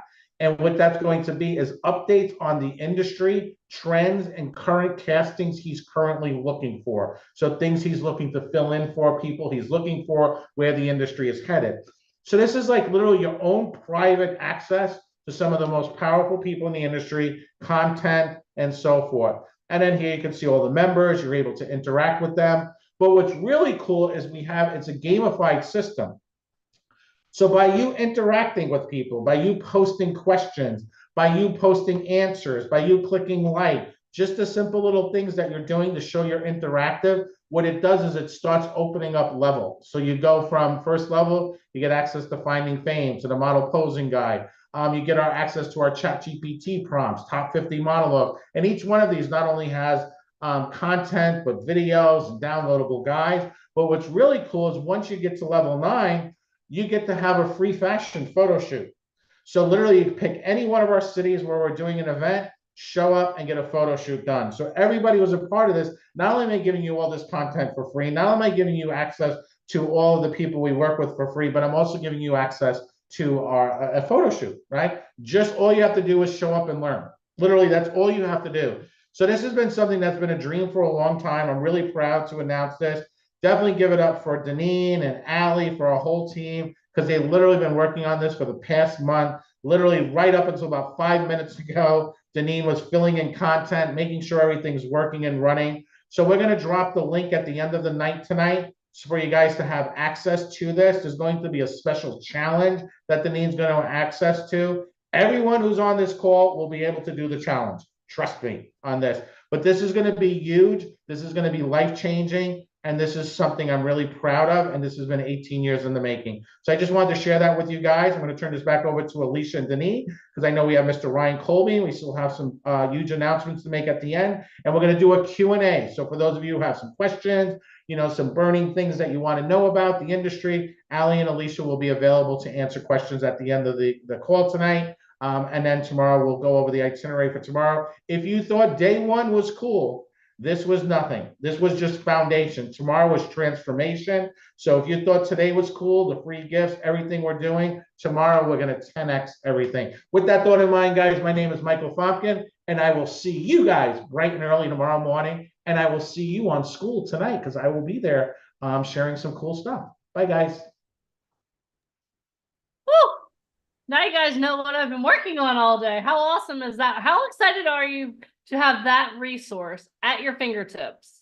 Y'all better be so excited. Every one of you should be so excited right now, because literally that's kind of like our life's work. We're handing it to you guys. And I'm so excited we have some brand new content in there too. So for people that are already a part of VIP Ignite, like there's some brand new stuff going in there, and it is awesome. And we have put so much thought and detail into each and every experience that you're going to have in there. And also I get to host, I'm going to be hosting a call every Thursday night, except for the 4th of July. We're doing that one on the 3rd because I want to see fireworks. But I'm going to be hosting a call every Thursday night, which is going to be like an onboarding / accountability call. So if you have any questions about anything that you've gone through, I'll be there to answer your questions. And then we'll have some special guests. Sometimes Mike will pop on, sometimes Alicia will pop on, but I'm really excited about school. What? Oh yeah, some of our inner circle will also be on. They'll be kind of like an inner circle takeover. So they'll be doing some of the calls for us as well. So if you want to get to know not only myself, Mike, Alicia, but some of our highest level talent, you definitely want to make sure you check out those calls. And every week they're a little bit different. So it's not like there's not a script. I don't know if you guys figured this out, but I'm not really very scripted. I kind of go with where I need to go. So the calls will be really amazing. All right. That was a lot for the last half hour. Let me ask you guys a question. Are you ready to officially hear from the man, the myth, the legend, Mr. Ryan Colby? Before you do, though, I would like to officially introduce him since he kind of popped on with Phil Sullivan. So is it okay if I introduce Ryan Colby to you? And then you have the opportunity to hear from him for the next 25 to 30 minutes. And Alicia Kayback, I'm going to put him on the hot seat. So Ryan, I hope you're ready for the hot seat. All right, so let me introduce Ryan. So our next guest has been labeled one of the top 7 most powerful agents in the world. He started his career as a model at the age of 12 and now has almost 4 decades in the industry as an icon of fashion. Fun fact, his first gig was for the United Colors of Benetton. He opened the Emmanuel Ungaro show in Milan, Italy at the age of 15. He has art directed over 20 covers of Vogue. He has been proclaimed to have one of the best eyes to scout in the business. He has run his agency successfully for over 13 years. Through good times and bad times, he has never wavered. He had a record number of covers in 1 year for his agency, totaling 72. For 2 decades, he has styled some of Hollywood's biggest stars, taking them from worst dressed to best dressed. He has placed talent worldwide for campaigns for top luxury brands. Please, everyone, give it up for the one, the only Mr. Ryan Colby. Hello, Mr. Colby. Hey, How are you? how are you? I'm back. I'm good. We're amazing. Oh, I see we've had a wardrobe change. I didn't get the memo that I should change clothes midway. I'll do that tomorrow, I We promise. did. Awesome. Must have heard Phil Sullivan talking about. Oh yeah, the shirts. collar. Wait Yes, until we and- tell Phil Sullivan that he styled you. Yeah, right. And Tom Phil. Yeah, right. How good is his impression of you? His impression of you is impeccable. It's okay. It's okay. I like Denise's It's okay. impersonation of Liam Neeson, who you are a celebrity stylist to. Deneen, can you talk about the time Liam Neeson called Ryan Colby? Oh my god. Oh my God, he called me when I was in Barnes and Noble the other day. I was in Barnes and Noble with Monroe. Why can't We he were in do the a kids boot camp? section looking at kids books. You should do a boot camp. What? Oh, I don't think it's gonna do boot camp. I don't know, maybe in the Liv Tyler future. did our But boot camp. for a second, I was physically with him, Yeah, that's true. Okay. which pushed her into it. He called. I was in the Barnes and Noble with Stacy and Ryan and Roe. They were looking for kids books, and but anyway, the kids were crazy, and he called me while I was in there, and the place is so big, there was no way to go out and take the call. Like, it's a 4-floor building, it's like massive, it's the biggest Barnes and Noble in the Does country. his face pop It's up at on the the mall. screen? Do you have it saved where it's his face? No, it just says Liam Neeson. No, I only put faces for the talent. Anyone else, it's just their name, you know. Okay. So I had to take the call quickly just because I just had to. But otherwise he was he will fairly find quiet. But Face. luckily there was like a little bathroom alcove, so I went there and talked to him for a minute. But he just wanted to make sure I had his new address because we got to order Which some we will stuff share next month. now. I'm just kidding. We got to order Like, we'll some add stuff them next on month. school. And Send Liam a he gift. sold his Florida house. Oh, okay, cool. Deneen, do you want to do your impersonation of Liam Neeson calling Ryan? He's like, Ryan Colby, where are you? I will find you. Where I are need my you?" wardrobe. It's a very bad impression. Okay, I'm gonna leave the two of you to it. We have So fun. So fun. okay. We have Hello? tree cutters here, so it'll be maybe a little noisy. You have a tree cutter. Oh, because you're in California. I forgot where you were. Yeah, they were supposed to come at 8 a.m. and they just rolled up. It's California time. It's whenever they're there. That's cool.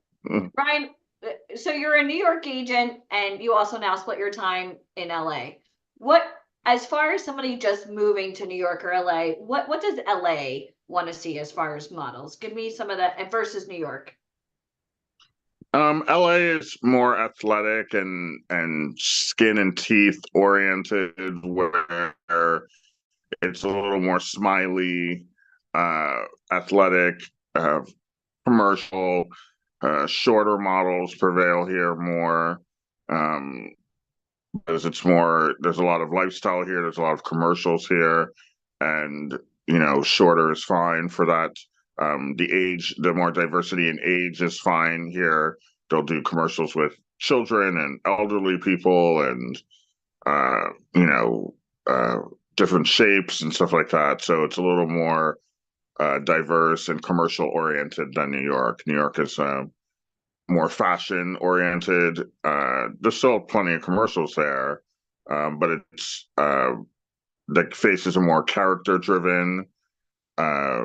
You can have more quirks there, bigger ears or bigger, if you have a bigger nose, or more character driven faces than less aesthetically friendlier or beautiful faces for Los Angeles. So it's just two different types of humans that they use, but LA is just a bigger market for commercial. Atlanta, New York, Miami, Chicago, LA is the commercial hub of television and commercial print and TV commercials.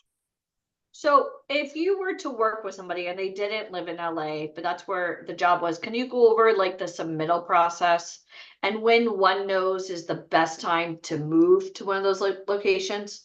Like just getting started. I always get people, do I have to relocate? The answer is no. You could live anywhere.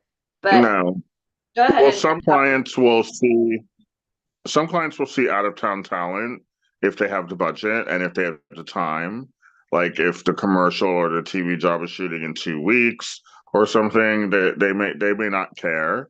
They may not, be concerned if someone lives in, Texas or Kansas or Michigan, or if something is shooting tomorrow, then they just want local hires. So it's just up to the individual job that comes along. There are jobs that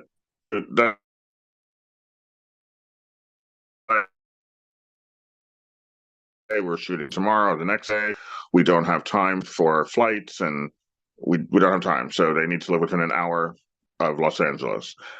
Sometimes it's in a week and they're like, what, we'll see out of town talent. If we really like them, we'll bring them in. It just depends on the job. If someone doesn't live in LA and one of those gigs comes along, then if I'm submitting them, then I will submit them just like anybody else. Like you submit their work, their link to their book, their reel, their headshots, any information that will help get them seen, and you just wait and see. That's pretty standard. But I'd say most gigs are last minute. Especially TV commercials. TV commercials aren't super planned. Like they're planned, but they're always, by the time we hear about them or by the time anyone hears about them, it's shooting in 3 days. Like they may have planned it for 2-3 weeks, but they didn't tell anybody else until they release the information to the casting networks or to breakdowns that, hey, there's a role for a 45-year-old housewife, a 50-year-old, executive look, teenage girl, teenage guy. By the time that's released, the commercial's shooting in 48 hours. So the planning of it isn't known to agents. We're not privy to the planning that was 30 days ago when they planned the set, when they planned the look of it, when they planned the theme of it, when they had the lines delivered. None of that is available to us. The only thing available to us is when they're looking for bodies. And sometimes they give you 1 day, 2 days, a week. It just depends upon them, and there's nothing we can do about it. So if we're giving 24, 48 hours, then if you're living in Michigan, it's just not going to happen. So it's all depending upon how long we're given. And so for people that, you know, complain and moan, oh, New York is so expensive, LA is so expensive. Well, so is booking last minute flights. And I want you to think about this. Yeah. Like, you know, I don't live in LA or New York. Right now I'm in Florida. And like Caden, you know, has an agent who wants to submit him. And I told Jeffrey, I said, are you going to be able to go with him for 1 day to fly to, you know, LA, stay for the day and come right back? And I want you guys to think about that. Like, if you're not willing to relocate, like that's part of the job, right? Getting to set, because why would they choose you over everybody else that's local, right? Does that make sense? And you have to treat And this there like are rare there are rare times. Yeah, there are rare times I have to sit and think, is it worth submitting this person who's perfect for this, who a happens to live $200 job, somewhere? $300 flight. Yeah, But, it's just yeah. not worth it sometimes. So, yeah, but I've gotten used to it, and I just usually I don't care anymore. So if you're not living in LA or New York and there is a good gig for you in those cities, I usually just pass on it and submit whoever's around. Just because of the monetary issues, because of inflation is insane. Flights are crazy, and at the end of the day, it's not worth it unless, you know, it's directed by, you know, Spielberg or Scorsese or something. It's just not worth it. Yeah. All right, so I'm going to put you in the hot seat. And I've had a lot of coffee. Are you ready? If you guys are ready for me to put Ryan Colby in the hot seat, let's feel the fire. Woo, it's hot. Woo, burn. Someone just made a comment about if you live in Michigan, is it not for you? It is for you. It's just you have to, there are tier levels of talent. Some talent is amazing, and they really should start making plans to move immediately. Some talent needs grooming, they need photos, they need classes, they need this, they need that. Some talent needs a lot of grooming, and all of that's discussed with your agent. So if you do live in Michigan and you want to do this, you absolutely can. I've taken talent from Michigan, and sometimes they move to New York within a month. Sometimes they move to New York within 6 months. It just depends upon our discussions. Obviously, and it you depends haven't been upon listening all day because we went over that. If you lived in Michigan and you got submitted out for work in Chicago, New York, Atlanta, Miami, LA, well, then you stay in Michigan, pay the low bills, but then you're not going to have access to drop of a hat casting. That's the price you have to pay for living in Michigan. It doesn't mean you can't get an amazing opportunity, but and plus there's local stuff. Everything that, Yeah, there's local stuff you could be doing in Michigan that will help you in the future to better your chances to get gigs in New York or LA. Because if you kill it in a local market and you look great and you're shooting a lot and you're doing local commercials and local e-com and local this and local that, and an agent sees that, they're like, wow, this person's really good, and they're too big for Michigan. They need to get out here. So let me submit them for a few LA gigs and see what happens. You never know. You submit for the right commercial, the right couple lines in a movie, the right couple lines in a hit TV show, and next thing you know, you got a flight in your inbox. You kick it. And they'll pay for your flight if they really want you. Do you know what I mean? Like if a TV show is like, oh my God, that self-tape was ridiculous, we love them. Guess what? They're paying for your flight, and you're going to LA for that job, and then you go home, you know, so. And I would never tell anybody just to move to LA or move to New York. Again, don't just go based on the weather or the food. You gotta, and that's why I love what we do, because how cool is it that like we just had an event in LA a couple of weeks ago. For anybody here that doesn't live in LA, even if you live in LA, there's no way in hell you're gonna have access to the people we do. Go try it out for a couple of days, get to meet the right people, then go back home. It's like fishing. Like, let's plant the seed. So that way, whether it's New York, that's the one good thing from this Zoom / pandemic scenarios, that you get to save people a lot of money because they can come and test Well, and they're taste. idiots. They go and sign a lease for a year at $5,000 thinking they're going to make it in New York. What if your market is LA? What the hell did you just do? Stop. Because Yeah. they don't know. It's like they're Yeah. trying to WebMD like what they need to do. Don't do Yeah. that. So if you go in, you test the market, that's a great thing. And I didn't have access to that when I was coming up, neither did any of my friends. You either move to New York or you're dead in the water. You know, now people have way more pliable and more loose and open careers where they can live somewhere else and come in and out of New York and come in and out of LA. That wasn't available for my generation. And if you're going to go to LA, you don't go there as a tourist. You go there with a plan, and you better be going to meet top level people where you're planting the seeds, you're networking. Like you missed it. Mara, you know Mara Santino, who manages like so many amazing actors. She was like, "Hi, John Norman." John Norman from Indiana, who's never done anything before, but because he got proximity to her, and she texted me, "I really like him. Is he going to be in Sedona?" I don't know. Yes, he is, because I just saw it on the spreadsheet. But I want you guys to understand that. Like, if you got a chance to meet somebody live and in person, these people don't do open calls. Do you guys understand that? Like, she works from home. She's not inviting you over. So Ryan, I'm putting you in the hot seat now. You ready? A couple of rapid fire questions. And these things come up all the time. So I get told all the time, if somebody really wants you, you should never pay for anything. Now, we've already heard from a talent manager who said, no, I don't make money until you make money, but you have to come to the table with all this stuff done. Do modeling agents cover upfront fees for anybody? Not anymore, no. Okay, so why not? What changed? What changed is the phone and the internet. Changed so the phone that. and the internet changed it. Yes, when the phone and the internet became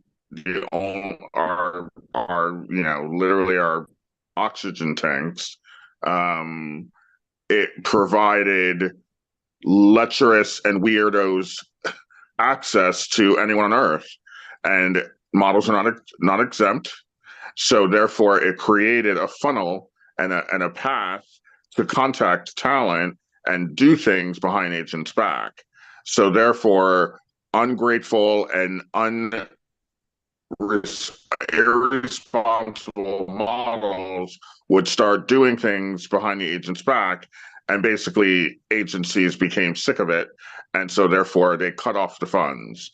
We will no longer pay for anything you're doing, even upfront, because we're not receiving the money back because you're doing weird things behind our backs. So therefore, this is probably around 2011, 12, 13, when, Instagram, Facebook became so popular that the agencies can't control that. It's impossible. You can't tell a talent how to run their Instagram or Facebook. Yeah. You can suggest, but you can't really tell them.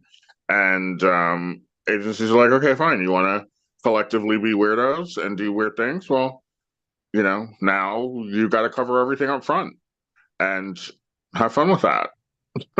So that's kind of how it started. And now it's become commonplace where if you need a book or comp cards, or you need to test shoot, or you need to come to New York, or you need a place to stay, you need to figure that out on your own. You have to be financially able to invest.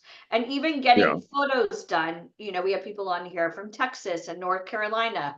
Why must one shoot with the higher level photographers as far as for marketing purposes? Well, it increases your chances of being seen and increases your chances of getting signed.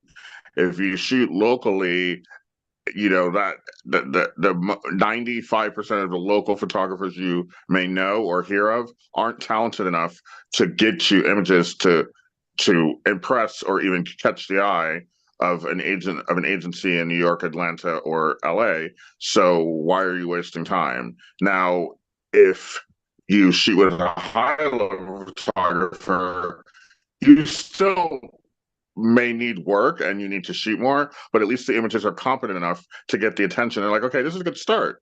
Now you need to continue. One shoot does not make you a model. Just like me going out right now and throwing a football in the front yard of this house doesn't make me an NFL player. So therefore, you can't possibly think. I'm so proud of you that you do that. That was good. Hope Danine's You listening. can't possibly think that doing one photo shoot makes you a model, because it Well, doesn't. Phil said So that. Yeah, you got to keep doing So it. therefore you need to keep doing it. But at least when you shoot with someone who's got talent, it raises your profile and it raises your chances of being seen by someone. Just like going to a good college and playing football for them raises your chances of getting signed to a team. Just like, just like anything. Just like, so it's the same philosophy, So And a that's lot why. of the photographers we get through you, because you're the former art director of Vogue, you're pulling favors with photographers like Juan, Mhm. who Like, literally yeah, I works pull with favors, Vogue, and I Rihanna, also, right. I pull favors And he in doesn't addition work with to, freelance. Right. yeah, and in addition to working with new people who I see have talent, who I see have the capability of doing what I want. So it's a mixed bag. It's sometimes established people, and it's sometimes people who I know are competent enough to do what I need. As well, because you always have to cultivate new talent, because in a year or 2 or 3, this person's going to be doing very well and you want them in your corner. Yeah. Right. How important do you think it is, scale 1 to 10, to have a celebrity photographer who works with major publications, casting directors, top A-list celebrities now do your photos? We talk about the 3 Ps all the time here at VIP Ignite: proximity, proof, and power. So I know Stacey Roundtree. Hi, Stacey. So Stacey got photos done by Juan, who just worked with Rihanna, Jessica Alba, and Rolling Stone. Next thing you know, Stacey's getting photos with this photographer, then taking selfies going, thank you so much, Juan. Love meeting you. And now all of a sudden, Juan is following her back. Are you guys seeing the formula we built here? And then having Ryan Colby himself, we have celebrity makeup artist, hairstylist, Ryan Colby even handpicking your wardrobe. How many of you guys want that winning formula? If you do, type Super Bowl, because that's what it takes. You need to be the MVP. You can't go based on what you want to see. Oh, I'm going to dress myself, do my own makeup. I'm going to hire a photographer in my local market. Maybe they're free. Maybe they're a couple $100. You need to get real photos, because that's where the work is. And models and actors get paid a lot of money. That's the very first thing you need that a casting director is going to see. Right? Mm-hmm. Sure. Yeah. It You is need true. the photos, and Yeah. luckily you guys really should be counting your lucky stars, because if this was 15-20 years ago, you'd be needing triple the amount of photos. Now casting directors accept a little bit less than they used to. They want to see a couple really good shoots. If this was 20 years ago, you'd have to be shooting for a good year and a half before they even want to talk to you. So, doing 3 or 4 shoots with VIP, you should consider that a blessing, because the times have changed. And so therefore, the times have changed where you can get off and get ahead with less, Yeah. where that wasn't the case 20 years ago. So, you should also consider yourself lucky in that respect, because I see models and even commercial print models and actors get off. I look at their books and I don't even think they're that good, but they're working. Who am I to say that they can't now I'm work? going to put you in the It's hot not my seat world. again. I know due to popular opinion, everyone thinks it's my world, but I think that they think it's my world, but it's really not. So therefore, I You need to get can't those t-shirts. begrudge someone from getting gigs, even though I'm looking at their book and I'm like, how are you getting work? But that's not my call. You have an agent who's pushing you. You've done 3 shoots, 4 shoots, and you start getting high level work. Bravo to you. Could that have happened 20 years ago? Absolutely not. But now it's happening. The world is changing, and I got to go with it. But so, like I said, you guys should We also consider took them yourself from lucky. a flip phone to a regular phone. So this is also very big things. Yeah. You should consider yourself lucky, because that wasn't the case, like I said, years ago. You had to really work. You had to have a complete book. You had to shoot a dozen times. You had to live in New York City or LA. You had to live there. It's much easier now and much cheaper to become a model and an actor now than it was 20 years ago. Much the cheaper. competition is more fierce, because now you're one of a billion trying to get into the industry. Now, one thing I do want to say, I get a lot of talent that think that they could do this without an agent or a manager, trying to submit, oh, I'm going to walk Fashion Week. I'm going to be on the cover of a magazine. I'm going to be the new face of Nike. Can anyone book Fashion Week without an agent? No, not real Fashion Week. Okay, there are knockoff Fashion Weeks. Right. Unfortunately, there are knockoff shows in every major city, and they'll take anybody, literally. So therefore, you can do that, but it's not of any. No, you don't pay. You don't sell tickets to your grandmother or your neighbors. It's not Girl Scout cookie time. Anytime I You see don't that, do like that. So Eventbrite, if there's buy a any sort of ticket. Fake. yeah, if there's an Eventbrite link or the word ticket used, that it's not real. It's just someone organizing a fashion show, which is their right to do. This is America. If you want to have a fashion show in your garage, you go right ahead. It doesn't mean it's Fashion Week. So they're allowed to do it. It's not illegal. It's just stupid, but it's not illegal. And we all know that being stupid is not illegal. So if you want to join some sort of situation like that, you go right ahead. But your goals in your heart and head of becoming a model, you've now decimated, because now you're doing weird things with weird people. And when you do meet a legitimate agent in LA or New York or Atlanta or whatever, they're going to look at you side eye like, how intelligent are you that you fell for that? We don't have time to undo your stupidity. So just have a nice day. Single day. Like, have a nice day and good luck to you, because we're not going to be mean to you. We're not your parents. We're not going to yell at you for doing some weird fashion show in Omaha, Nebraska that you think is a Fashion Week show. We're not. I mean, why could we yell at you? We're not related to you.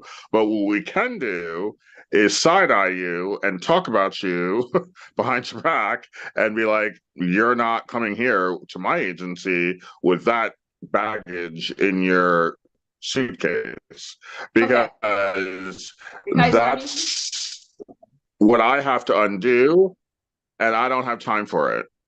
So it's like Cadence Play-Doh. Let's just get new. There's just too much work. All right, modeling school. It's too much work. Exactly. It's too much work. Modeling school, yay or nay? We've got graduates on here. JRP, Barbizon, John Casablancas. Yay or nay? There's no such thing as a modeling school. It doesn't exist. There is no schooling for this. And unfortunately, again, not illegal. It's just stupid. So unfortunately, if you fall into that category, you are now, it's meant to be. It's meant to give you just a little bit of training. It's kind of, I don't know, it's meant to give you a little bit of poise or whatever, and that's fine. And again, it's not illegal. They can open up one in every major city like a Starbucks. It doesn't mean you need to go in it.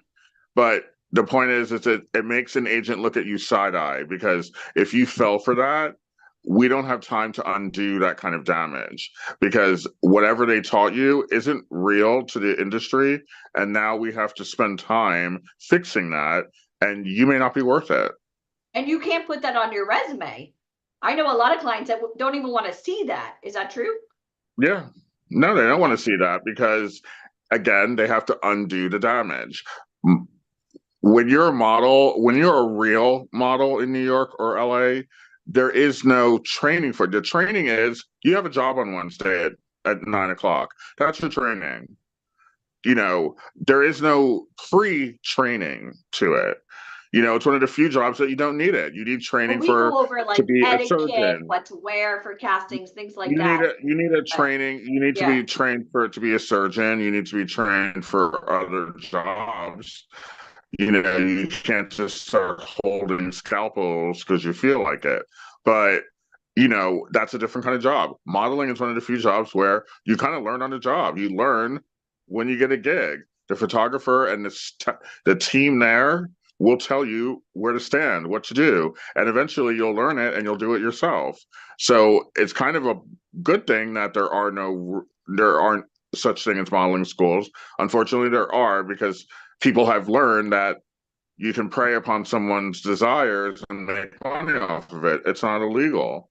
So therefore, let me open up a modeling school out of my basement and teach people how to pose, and they'll believe it and they'll pay me. It doesn't mean it's real. So therefore, agencies aren't impressed by it, because there is no such thing as modeling school. There's no necessity to learn how to model. You And they'll just take money from have the anybody look, with the you have pulse. the Not personality. everybody does high Yeah. fashion. Yeah. It's like And walking that's into another the thing. Apple store with a Samsung. They're turning these modeling schools into fantastic dreams, where they're taking people who actually might have the physical talent to be amazing commercial print models, but they're telling them, "Hey, do this runway show, do this runway, scenario. You're never going to do runway in real life, so why are you learning about it? It's a waste of time. You're And then not people ever get going to do these disappointed. things." Like we're dream Yeah. crashers now. Like we're like smashing your dream. Well, what are the qualifications now for runway? And how big of a percentage is it in the whole like spectrum of modeling? Well, runway is fun. It's all over the world. There's different cities and there's different dates for it. There's usually 2 seasons a year in every city, whether it be Paris, Milan, New York, LA, London. It is important if you have that look. If you're between the ages of 15 and 25 and you're 5'10", 5'11", 6 feet female, and you're a size 2 and you look great, and then yes, it's extremely important for you to be doing the shows, because it puts you in a position to get magazine covers, to get advertising, to be seen, to become well known in the industry, and that's great. The overall grand scheme of modeling, the word modeling, it's a very small part of it. It just depends on what you look like as to how important it is. So therefore, it's, there are heart surgeons and there are pediatrics. They all went to medical school. The pediatric people decided children were more important, and the heart surgeons decided the hearts were more important. But it's the same career, so it's very similar to modeling. Yes, there are people where runway is paramount. You must do it. And then there are people who will never see a runway in their entire lives, and they will only see the inside of studios because that's their life. So everyone's different, and you have to be diagnosed by an agent. They have to see you and make a plan for your next year, 2 years, 5 years of your career. And some of it may never be runway. It may be e-commerce. It may be television commercials. It may be theatrical. It may be lots of things. Which is more lucrative as far as pay, runway or e-commerce or catalog? E-commerce and catalog are pretty much the same thing, but e-commerce and catalog are more lucrative because there's more of it done, and it's 365. It's 365 days a year. Like somebody books They- Kohl's or Amazon or I don't know, Nordstrom. Amazon is like 1,200 a day, 1,500 a day. Kohl's is like 3,500 a day. 5,500 a day. It depends on your book. Kohl's is a book-oriented client.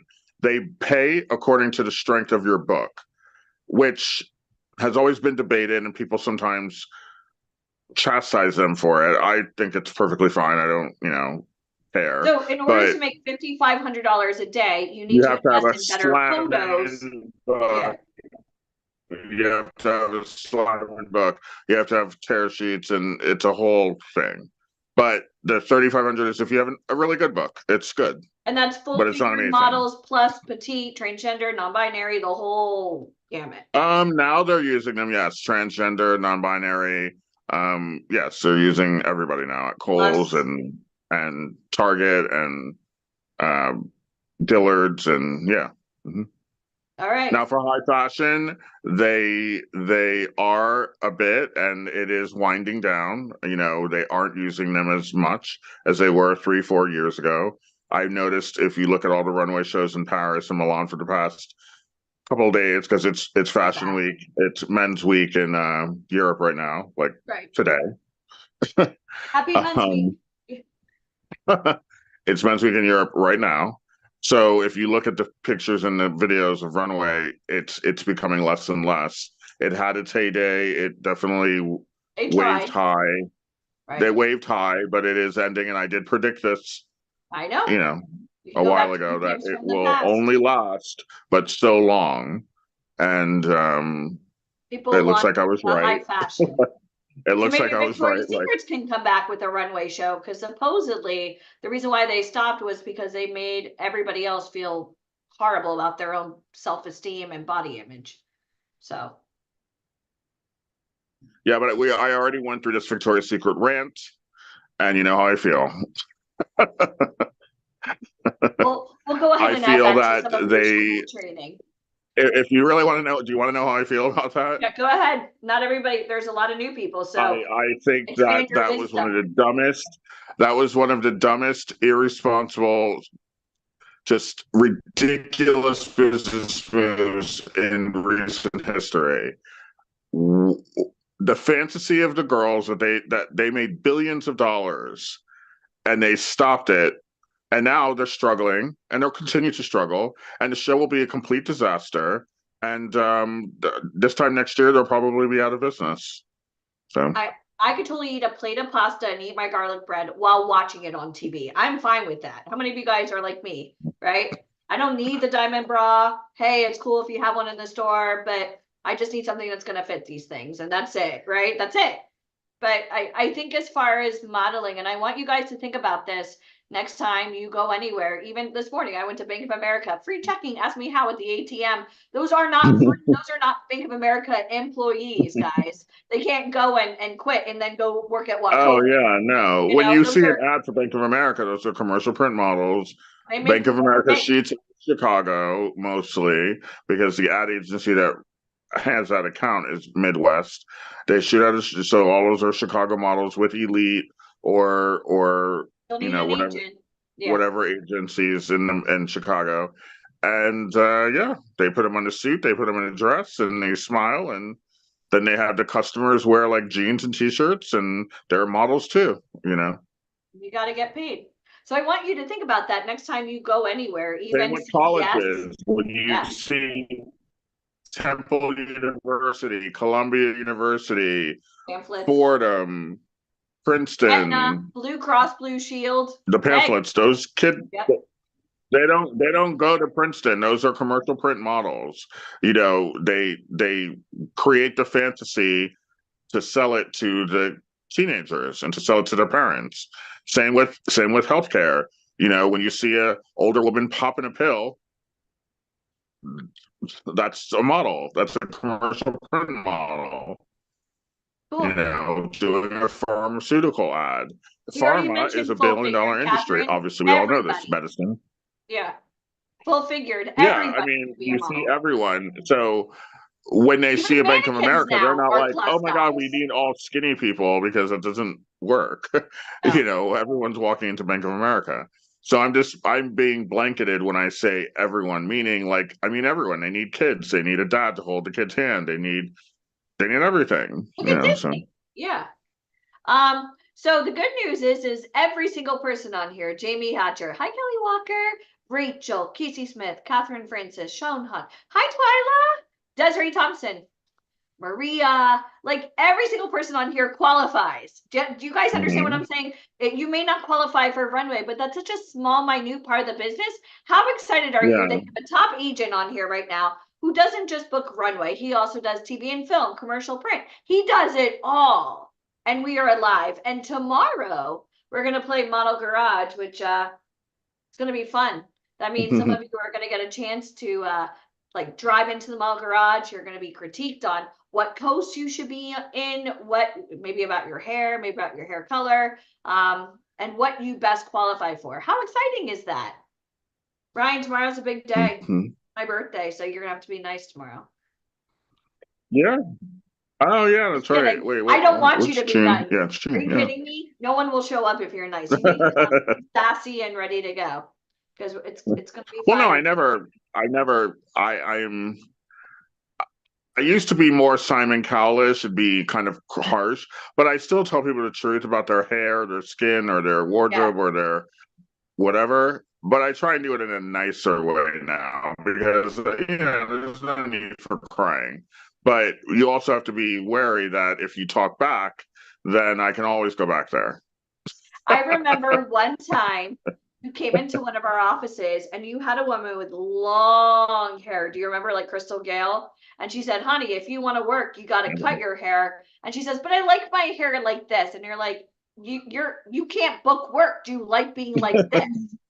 So Yeah, no, you can't. I mean, your personal beliefs on your visual appearance are incidental to the industry. We do have boxes we put you in, and granted, it may not be PC to say, but I'm the least PC person you're going to meet, and I don't care. So I'm there sorry, are boxes. how many Vogue covers did you do? You know, like shut the There hell up. are, yeah, I'm not interested in your feelings on the matter. I don't care about what's politically correct to say. I'm telling you, there is a box for you. And if you don't fit in that box, then continue working the job you have and good luck to you. Because if you can't conform to my box, then I don't want you. And I do want you to conform. And I'm tired of people being crying over sentences when I say I need you to conform to be in this industry. That's how I survived it. So if I survived why can't you? Why do I have to pussyfoot around to accommodate you? This is what you do to get in this industry. You can't do it. Then stay at work where you are. You're not supposed to be here. So if we allow you in, then you do what we say. Otherwise, you can get out. You know, so yeah, and Nika, that's you how I didn't feel. ask a bad question. Everybody always asks, how do I talk to Ryan? How do I talk to Mara? Our job is to pre-screen. So tomorrow you'll find out how many of you guys would love to work with Ryan Colby. We won't say where, but somewhere on planet Earth where he's personally working with you, styling you, making sure hair and makeup is done, not to mention working with a celebrity photographer who, I mean, Ryan, you have a lot of success stories, man. I salute you. I mean, I remember you had 72 covers. I think we had a cake. And During that was COVID, huge. you had 72 covers. So yeah, you can keep trying it on your own or have the for 2021, I had 72 covers because I had no choice. Like there was nobody else was letting them be you, letting the talent. Nobody. I'm not saying I didn't take COVID seriously because I got it and it was not fun. So we remember. But you know what? You know why I got you it. were It so was not fun. successful? But I did take it seriously, but I also saw it as a business opportunity because nobody else was working. People were taking the opportunity to throw up their hands and give up and be like, oh my God, the world is ending. I was like, but it's not ending. It's temporarily. You were getting on calls with Europeans at like 3 o'clock in the morning. Yeah. It's temporarily being annoyed, but I'm going to take advantage of the fact that people are lazy. And that's true. COVID was not cute, but you never wavered. And that's one thing that we talked about. Even Michael said it, like you were getting up, you were setting your alarm for 2 a.m. and getting up and having calls and still booking doing everything you had to do. And I think it's really important that you guys know that. It really worked in my advantage because I'm a small shop. So it's just like any small shop. It's like you walk down your street and you see the Italian bakery and you see the, print shop that it's owned by, Bob, and you see the, pizzeria owned by Sal. That's not a franchise. They have to work in order to survive. I'm that kind of person. I'm not a franchise. So therefore, I saw the opportunity of the franchises sleeping on the job, because they thought, oh, we're off for a couple weeks or a couple months, but we're not off for a couple months because the clients are still shooting.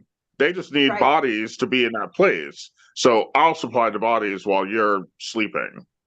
And you know what? You know what was really cool? You even started booking models that were able to get the clothes shipped to you, and then you shipped them to them. Mm-hmm. Even like my little boy, Caden. Caden booked a huge job, and we got to take our pictures with an iPhone. We had art direction by you, but how cool is that? So there's always a will and there's a way. So I don't ever want somebody going, well, I live in Kansas, I can't book work. No, that's a story you're telling yourself. You live in Kansas. That means if you had access where you got a chance to go to New York or LA, work with everybody you need to and go back home.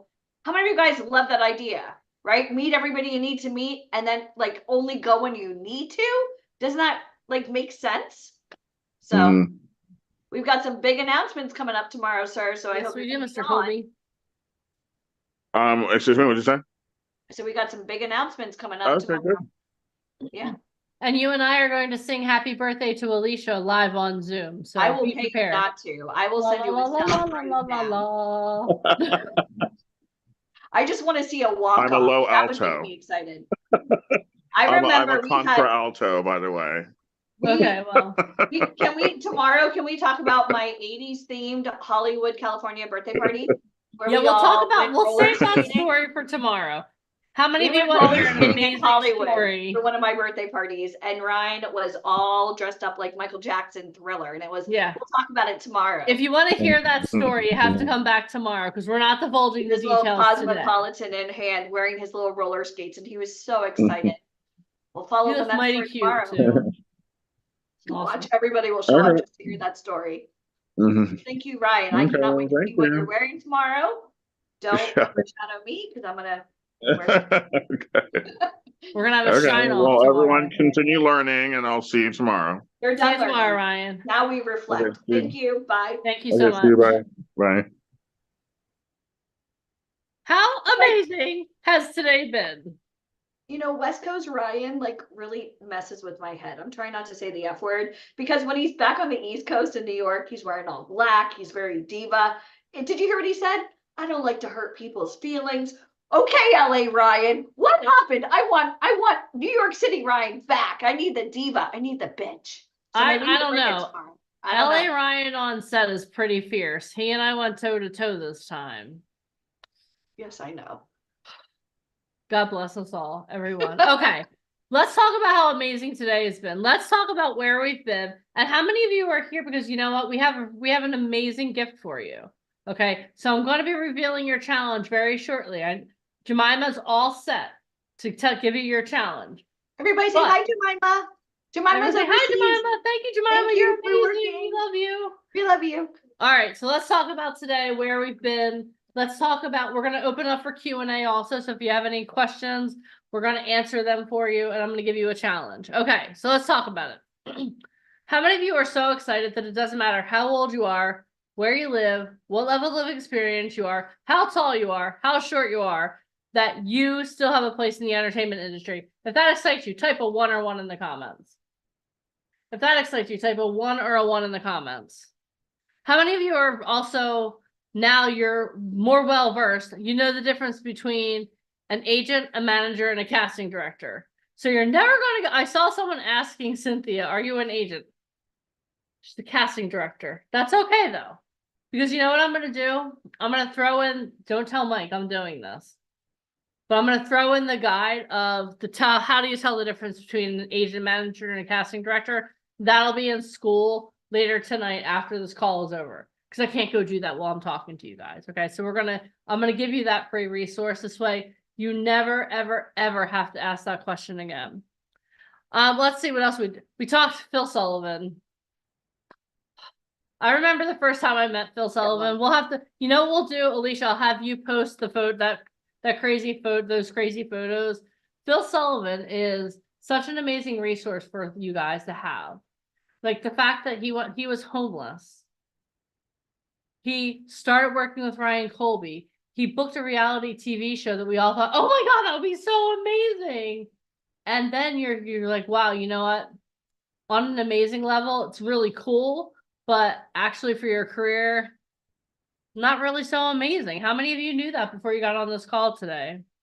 We talked about what type of modeling you qualify for. How many of you are excited? How many of you here are alive? Raise your hands. No, let me check. Congratulations. You Yep. qualify to be a model of some sort. How awesome Woo, is that? did it. What? That's awesome. But with all and being completely serious, I want you guys to understand that because there are so many different types of modeling. Every one of you qualifies. Think about that. Every one of you qualifies. We talked about talent managers. I mean, we had the opportunity to hear from, and I feel like she was a little peeved that we didn't get to ask her any questions, but she was amazing. Like having the opportunity to hear from someone who literally manages some of the biggest names in TV and film right now He manages Anakin Skywalker on a boot camp that you did. You're here because you clicked on a link. How awesome is that? Everyone say thank you, Mike and Alicia. We talked about your mindset, your millionaire mindset. How many of you are so excited now that your mindset has expanded? And now whenever you catch yourself saying something that's not an expansive mindset, that's not a millionaire mindset, I want you snapping your fingers. Nope, that's not who I am anymore. I have a millionaire. Nope, that's not who I am anymore. I have a millionaire mindset. We talked about casting. You guys heard from someone who works with people like Denzel Washington. She has cast fried green tomatoes. One of my favorite lines in all the film is, I'm older and I have more insurance. I never understood that until I was driving in a parking lot recently. I obviously didn't bang into the person's car, but Kathy Bates is right here in my head. Thank you very much, Cynthia Stillwell. All right. Then we had the opportunity to hear from Ryan Colby tonight. Alicia put him on the hot seat. And how many of you learned so much from Ryan Colby? You had such an amazing day. You have all grown. How many of you can already feel the growth in your mindset, in your career, in your plans for the future? Because you were here today. That's what I promised you guys at the beginning of the day, that if you played full out for 2 days, if you were all in for 2 days, your life would be completely changed. How many of you already, it's only day one, it's the end of day one. Day Wrap your head one around is that. like clearing the forest. Tomorrow we build. Yeah. Right? Like you can't just build. You have to No. clear the forest first. So today was all about misconceptions, and you guys got to meet my mama. Like, Yeah, we got to meet Sandy Kayback. That was pretty cool. uh, So that was today. Okay. I'm going to give you a brief idea of what we're going to do tomorrow. Then I'm going to open it up for Q&A. And then I am also going to give you guys a challenge. All right. So tomorrow we're going to do the State of the Union of VIP Ignite. How many of you are happy you know this, but you want to know what's to come? You want to know, okay, what's next? If you want to know what's next, type next in the comments. We're also going to do a transformation exercise tomorrow. Today is Foundation Day. Tomorrow is Transformation Day.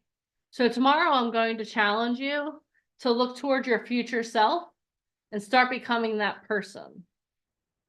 Okay. We're also going to hear from one of the cast members of The Sopranos, Bobby Finaro. He's one of the coaches for VIP Ignite, and he is going to rock your world. The way he got his start was in live theater, traveling around with James Gandolfini. Has anyone ever heard of James Gandolfini? Yeah, that's how he got his start in the entertainment industry. You're going to hear from one of the biggest theatrical agents in Hollywood.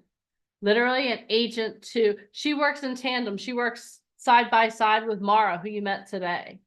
You're going to hear from one of the biggest theatrical agents in Hollywood tomorrow. You're also going to have the opportunity to hear from an international agent. How many of you would love to take this show on the road internationally? Raise your hand. How many of you want to be an international model? I know my passport is getting dusty. I'm ready to go. You're going to hear from an international agent who works with one of our good friends in Milan. And then you're going to have the opportunity to start working with us in person. How many of you know Zoom is cool, but in person is much cooler? I know I love Britain. I would go there in 2 seconds. Yeah, right. You want to work with us live in person. So you're going to have that opportunity. And then at the very end of the day, you're going to have the opportunity for Ryan Colby to evaluate a couple of you, to tell you where you belong. Do you belong in New York? Do you belong in Atlanta? Do you belong in LA? What type of modeling do you qualify? What characters can you play? He's going to go through with a couple of you, Model Garage. He's going to be your doctor. He's going to diagnose where you should go in your career. Okay. And then tomorrow night, since it's Alicia's birthday, we're going to have a very special message from her. Okay. How many of you thought it was so cool today to celebrate Alicia by watching her episode of Get Down to Business with Kevin Harrington? How awesome was that? I heard Jaden watched it and he pointed at the TV and he goes, Mama, and nobody got it on tape. I missed it. It's okay. It's okay. You can do it again. I'll come to your house. We'll watch it because you recorded it. It's fine. It's awesome. All right. Can I sing to her? I'm a true soprano. One day, Kathy Francis, in person, perhaps. All right. So, let's do this. What I want to do first is I want to do the challenge. Okay, I want to give you guys a challenge. How many of you would love the opportunity to do a high fashion photo shoot in a city where we are located? No one? Okay, that's cool. I'll if none of you are up for the challenge, thank you, John Connolly. Thank you, Christine Harding. Thank you, Maria. Thank you, Nika. People Thank that you, know everyone. what's up. Yeah. Yeah. All right. So what we're gonna do now is here's your challenge. Are you guys ready for your challenge? Okay, here's your challenge. Your challenge is you're going to, and Jemima, if you could drop the link now, that would be amazing. Your challenge is this. We want you to join our new school community. Okay, join our new school community. School is cool. School is so cool. We're gonna drop the link here. SKOOL, school. You guys love it. Yeah. So we're gonna drop the link here in just a moment. Okay. Oh, thank you. So here's your challenge. Thank you, Jemima. Thank you, Jemima. So that's the link. So click on that link. And what you'll do is, if you're not already a part of school, you're going to create a profile. Okay. And then you're going to give me some grace because I have to approve all of you, but I'm here with you right now. So I'm like, oh my God. Get in is if you were on this call. Yeah. The only people getting in right now are the So people do not on this share call. it with friends and family. They won't. Don't share it with friends. You have to check who is on. Yeah. Don't share it with friends. Don't share it with Hi, family. Lee Porter. Don't share it with talent that aren't on here. They should have been on boot camp. I told y'all. John Connolly, did I not tell you guys all week that you had to be here today, right? Okay, so join the school. So what you're going to do is you're going to join the school community. And then I have a welcome post where you're going to introduce yourself. So your 2-part challenge is to join the school community and then to introduce yourself on that welcome post. Again, I can't approve you because I'm still on Zoom with you guys. I mean, I know I'm good, but I haven't learned how to clone myself just yet. Angel's Okay? like, my membership is pending. Calm down, Angel. I know. She makes me sweat every time. It's for everyone, Vern. It's for new talent as well as for existing talent. I want all of you in there. Everyone type, I need to join SKOOL. Type it in the comments. I need to join school. And Jemima, if you can share the link a couple more times, because sometimes people have to, it takes a little while to hit the link. Okay. So your challenge is to join school, and then your challenge is to introduce yourself on that welcome post. It'll all make sense. If you need me to, I can walk. Do you guys need me to walk you through it, or did you get it when Mike did it? Are you guys good? If you're good, give me a thumbs up. If you're like, help, type help in the comments. I can do that. It'll take me 2 seconds. Alicia, look a little more alive. You're like, she's like, oh my God. I'm reading all the comments about school, and this is so awesome to even have a community like this, to stay in momentum. We have some tremendous trainings in there. Okay. I have a couple people asking for help. So because I am who I am, I'm just going to walk you through real quick. I just have to log in. Give me a moment. Want to be Mike for a couple minutes. Okay, just give me 2 seconds to find the right community. While we're waiting. Oh my gosh, 19 of you have joined. Oh my gosh, good. Pull your jets. Okay. We're gonna move forward here real quick, Alicia. This way we can. Okay. So I'm gonna share my screen. Oh. One more time, Jemima. All right, can you guys see my screen? Alicia, can you see this? Yes. Please move this. Okay. Awesome. All right. So this is what you're going to do. See here, it says, welcome to the VIP Ignite Free Model and Actor Academy. You're going to click on that. You're going to read all of this. You're going to watch this amazing video that I shot. And then you're going to introduce yourself right here. Okay. Some things you're going to do. You're going to go to the first thing I want you to do after you join school is go to this welcome here. Disclaimer, this video is the same one as on that post. You don't have to watch it twice. Okay, and then here are some free resources for you. Oh, my team already heard. Understanding the difference between an agent, a casting director, and a manager. That resource is already right here for you. Okay. Something else too, this is the calendar. Okay, so obviously we're on boot camp now. Tuesday, Alicia's doing her master class for you guys for actors and models. So even if you were on boot camp, feel free to join us there. On Thursday at 8 p.m. Eastern, I'm going to be doing an onboarding and accountability call. And then Saturday, Alicia's going to be back doing a another master class on acting and modeling. As you can see, our schedule for July is quite full. August will be filled up by Monday morning, okay? So that's a little bit about that. So definitely go in here, start the 21-day challenge. Definitely watch the notes from Alicia. You're going to learn a lot about Alicia here. And excuse me. Also, if you come in here to Finding Fame, excuse me, I have been talking a lot today. You're going to have an opportunity to get your free copy of Finding Fame if you want to download it. And then when you come meet us in person, I would highly recommend you bringing an actual copy of Finding Fame with you so you can buy a copy of Finding Fame here. Also podcasts. So we have 2 podcasts I told you guys about. So definitely come in here and listen to some of the podcasts that we have. The VIP Ignite Live podcast is more based on entertainment. Coffee in the Green Room is more about business. Okay. So definitely come in and listen to these. And all this, a lot of this other stuff you have to unlock. So, and then just so you know, also on Monday and Tuesday, my team is going to be uploading this boot camp. This is going to be the boot camp here. You see it says new page because we haven't edited this yet. All right. So there, 37, you guys are fast. My gracious. I'm going to be very busy after this boot camp approving people. Okay. Does anyone have any questions for me about school? No? Okay. You're all pending. Again, I mean, I could sit there and approve everyone, but you guys might get a little aggravated with that. Trust me. It's like, okay, this is boring to me. Well, let's host the boot camp. Let's host the boot camp. Yeah. Okay. School, that school community there's no cost to you. It's cost Mike and Alicia 18 years of knowledge, but it's for you. It's absolutely free. Say And thank you. Here's the reason that we're doing 18 years, you just show up. 18 years. Yep. And here's the reason that we're doing this. And I know Alicia alluded to this and Mike said this, but I'm going to say it as well. The reason we're offering this to you for free is because we are sick and tired of seeing talent get taken advantage of over and over and over again.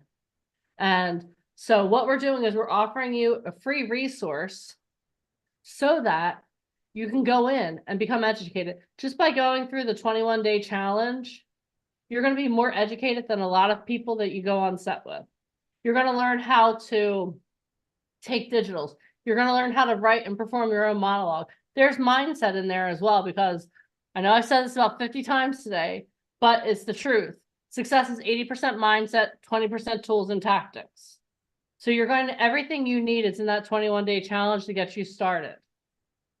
So your first challenge is to go in, join school, 37 of you, good job. I'm sure more people have joined since I said that, and then introduce yourself. Today's been amazing. Does anyone have any questions that they would like to ask? If you do, please raise your Zoom hand. I would love to answer a couple of questions before we go. No? Are you guys like, okay, we've been on here all day. I don't have any questions. Let's just talk tomorrow. I think they feel a little bit overwhelmed. How many of you guys feel a little bit overwhelmed, but in a good way? Right? Like, you don't have, hold on. You don't have to put a credit card in to join school. You can create a free profile. No, Angel, this is something separate. It's not taking over the Rising Stars Academy.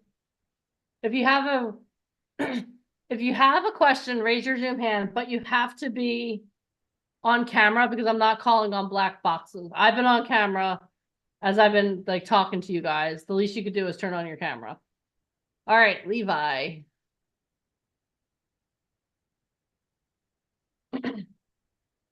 You have to unmute yourself.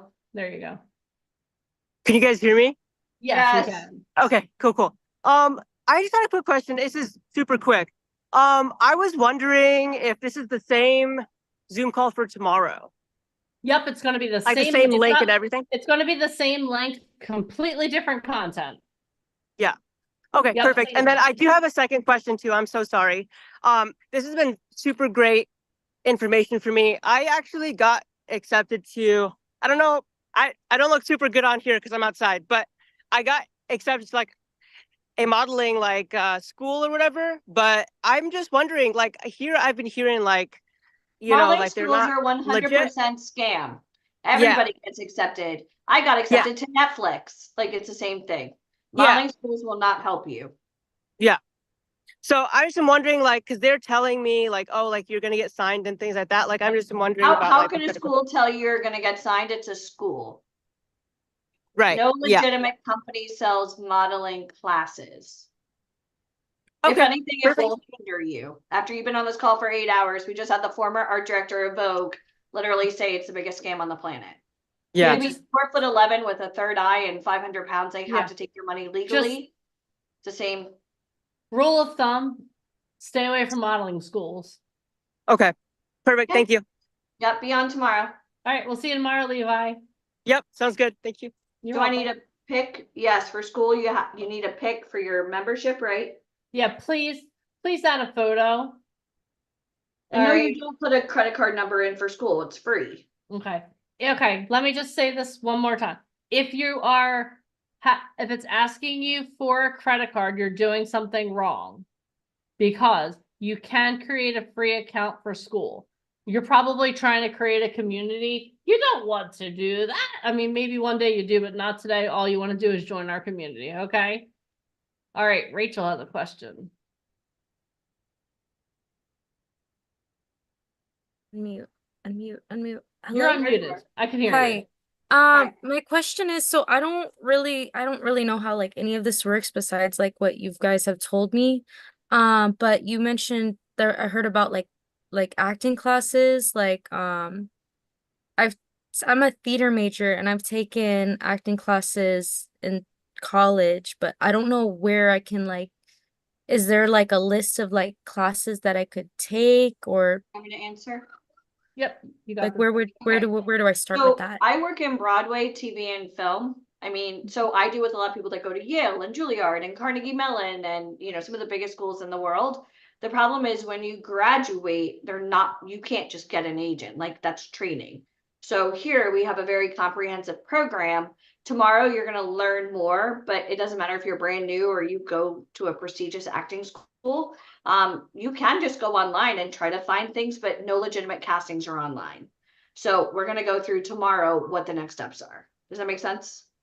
Right. And it wasn't like a prestigious school. It was just like some community college okay. classes. That's and okay. It's still okay. something. It's Are still you getting experience in theater? Yes, I am. I am getting experience actually acting with other actors. Maybe you know- not the way how I'm supposed to, but it's you know what the still thing is? something. I think don't discount the fact that you're getting theater experience. Every major actor that you will ever hear from that's truly successful, they all start in theater. Because that's how you really get your acting chops. Tomorrow, you're going to hear from Bobby Finaro. The way he got his start on The Sopranos was because he and James Gandolfini were traveling around Europe doing A Streetcar Named Desire. So theater, and I'll fight anyone on this. Getting your start in theater is amazing. That's a great start. Yeah, It's because a there's no baseline. retakes. You're live. What is Yeah. your ultimate, Rachel? What is it like if I could set a navigation system? What is it that you're hoping to accomplish? What is your end result? What do you want to see happen with your career? I'm open to modeling, but I do wanna I wanna like act in movies one day. Like growing up, I used to watch like a lot of superhero movies, and I'm like, I want to do like a Marvel movie one day. Okay, so we have the head yeah. writer for X-Men who's part of our company. Is that cool? Yeah, you're in the right place, Rachel. Here, I'll so show you. stay on I literally just sent this to my mother-in-law. I'm going to show you real quick. Who wants to see this? Now, how many of you got a chance to meet him? I know a bunch of our talent did in Hollywood.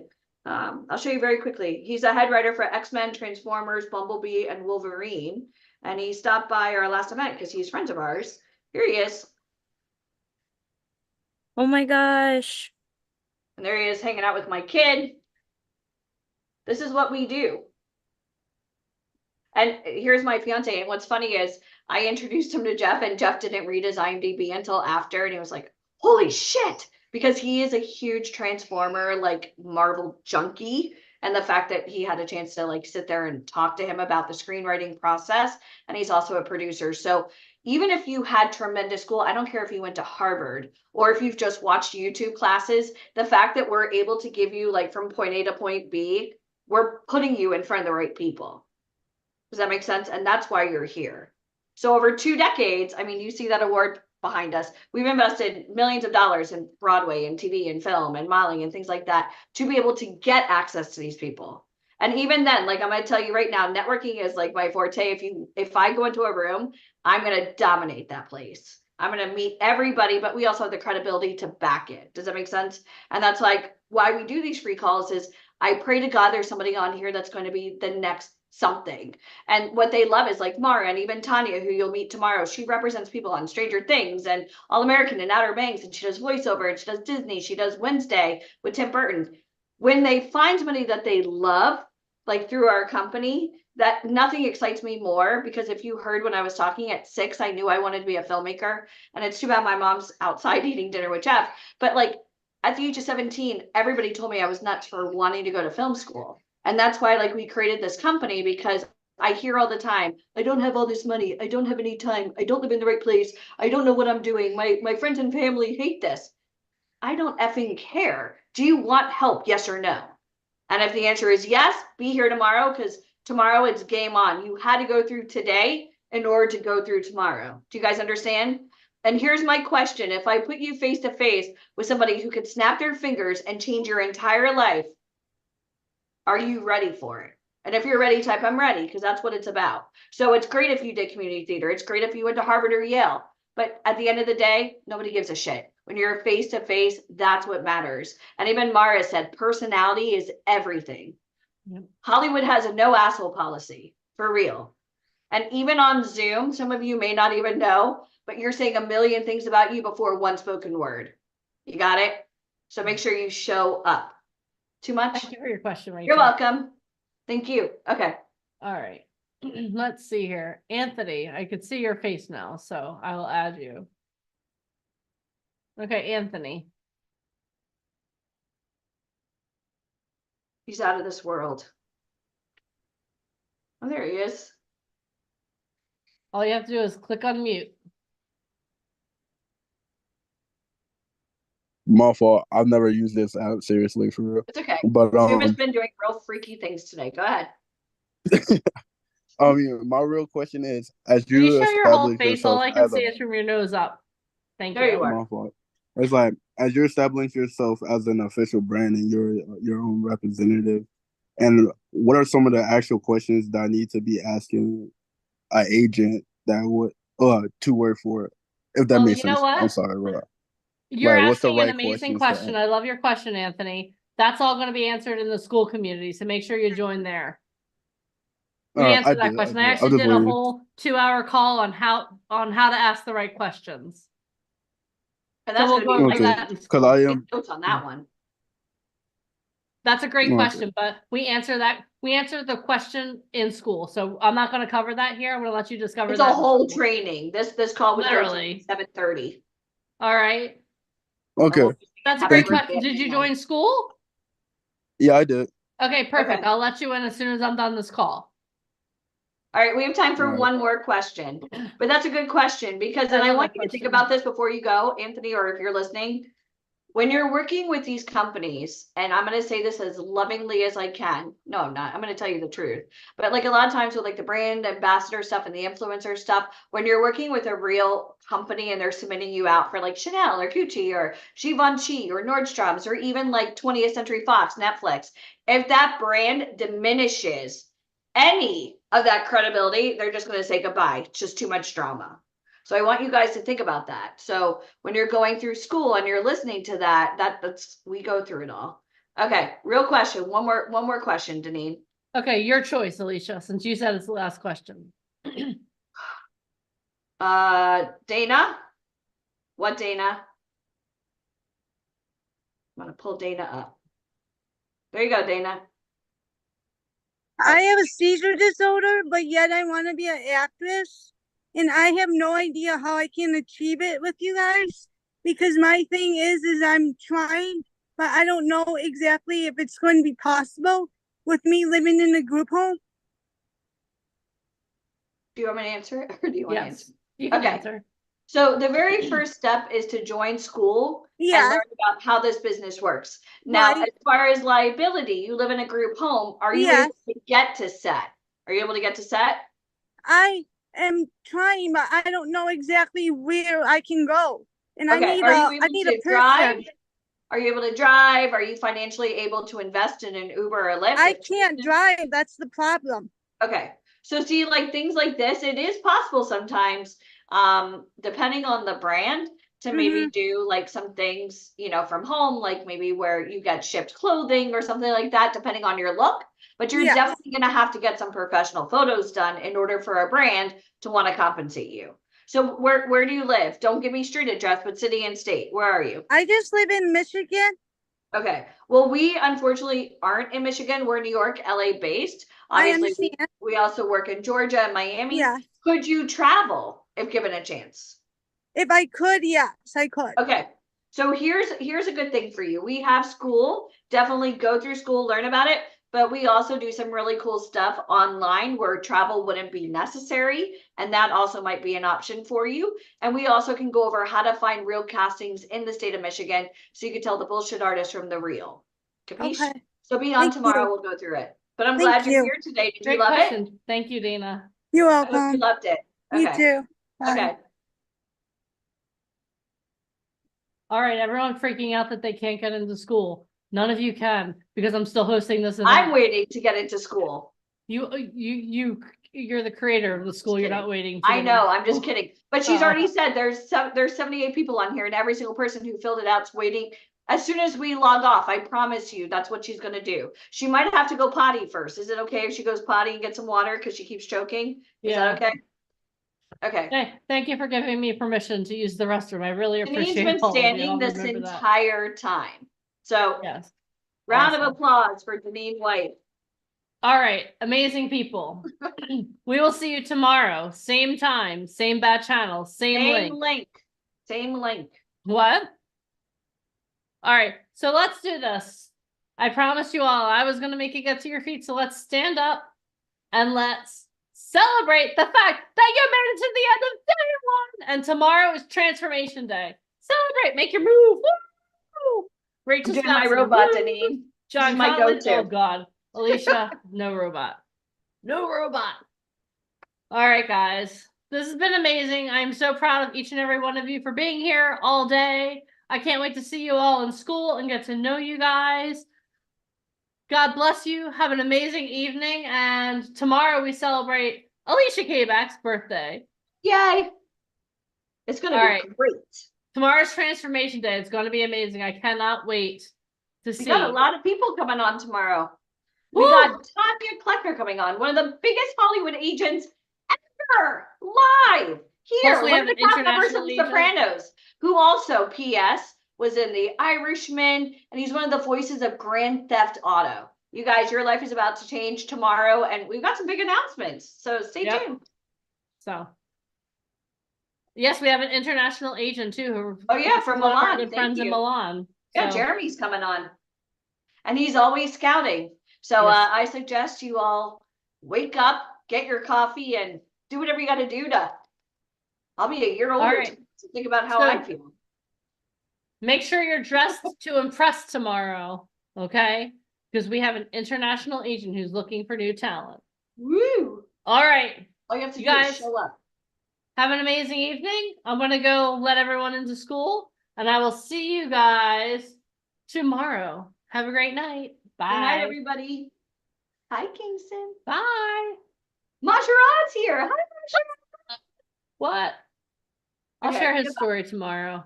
Yeah, Masharad, be on tomorrow. All right, guys. Have a great All right. night. Love you. Bye. Bye. Hi, Maria.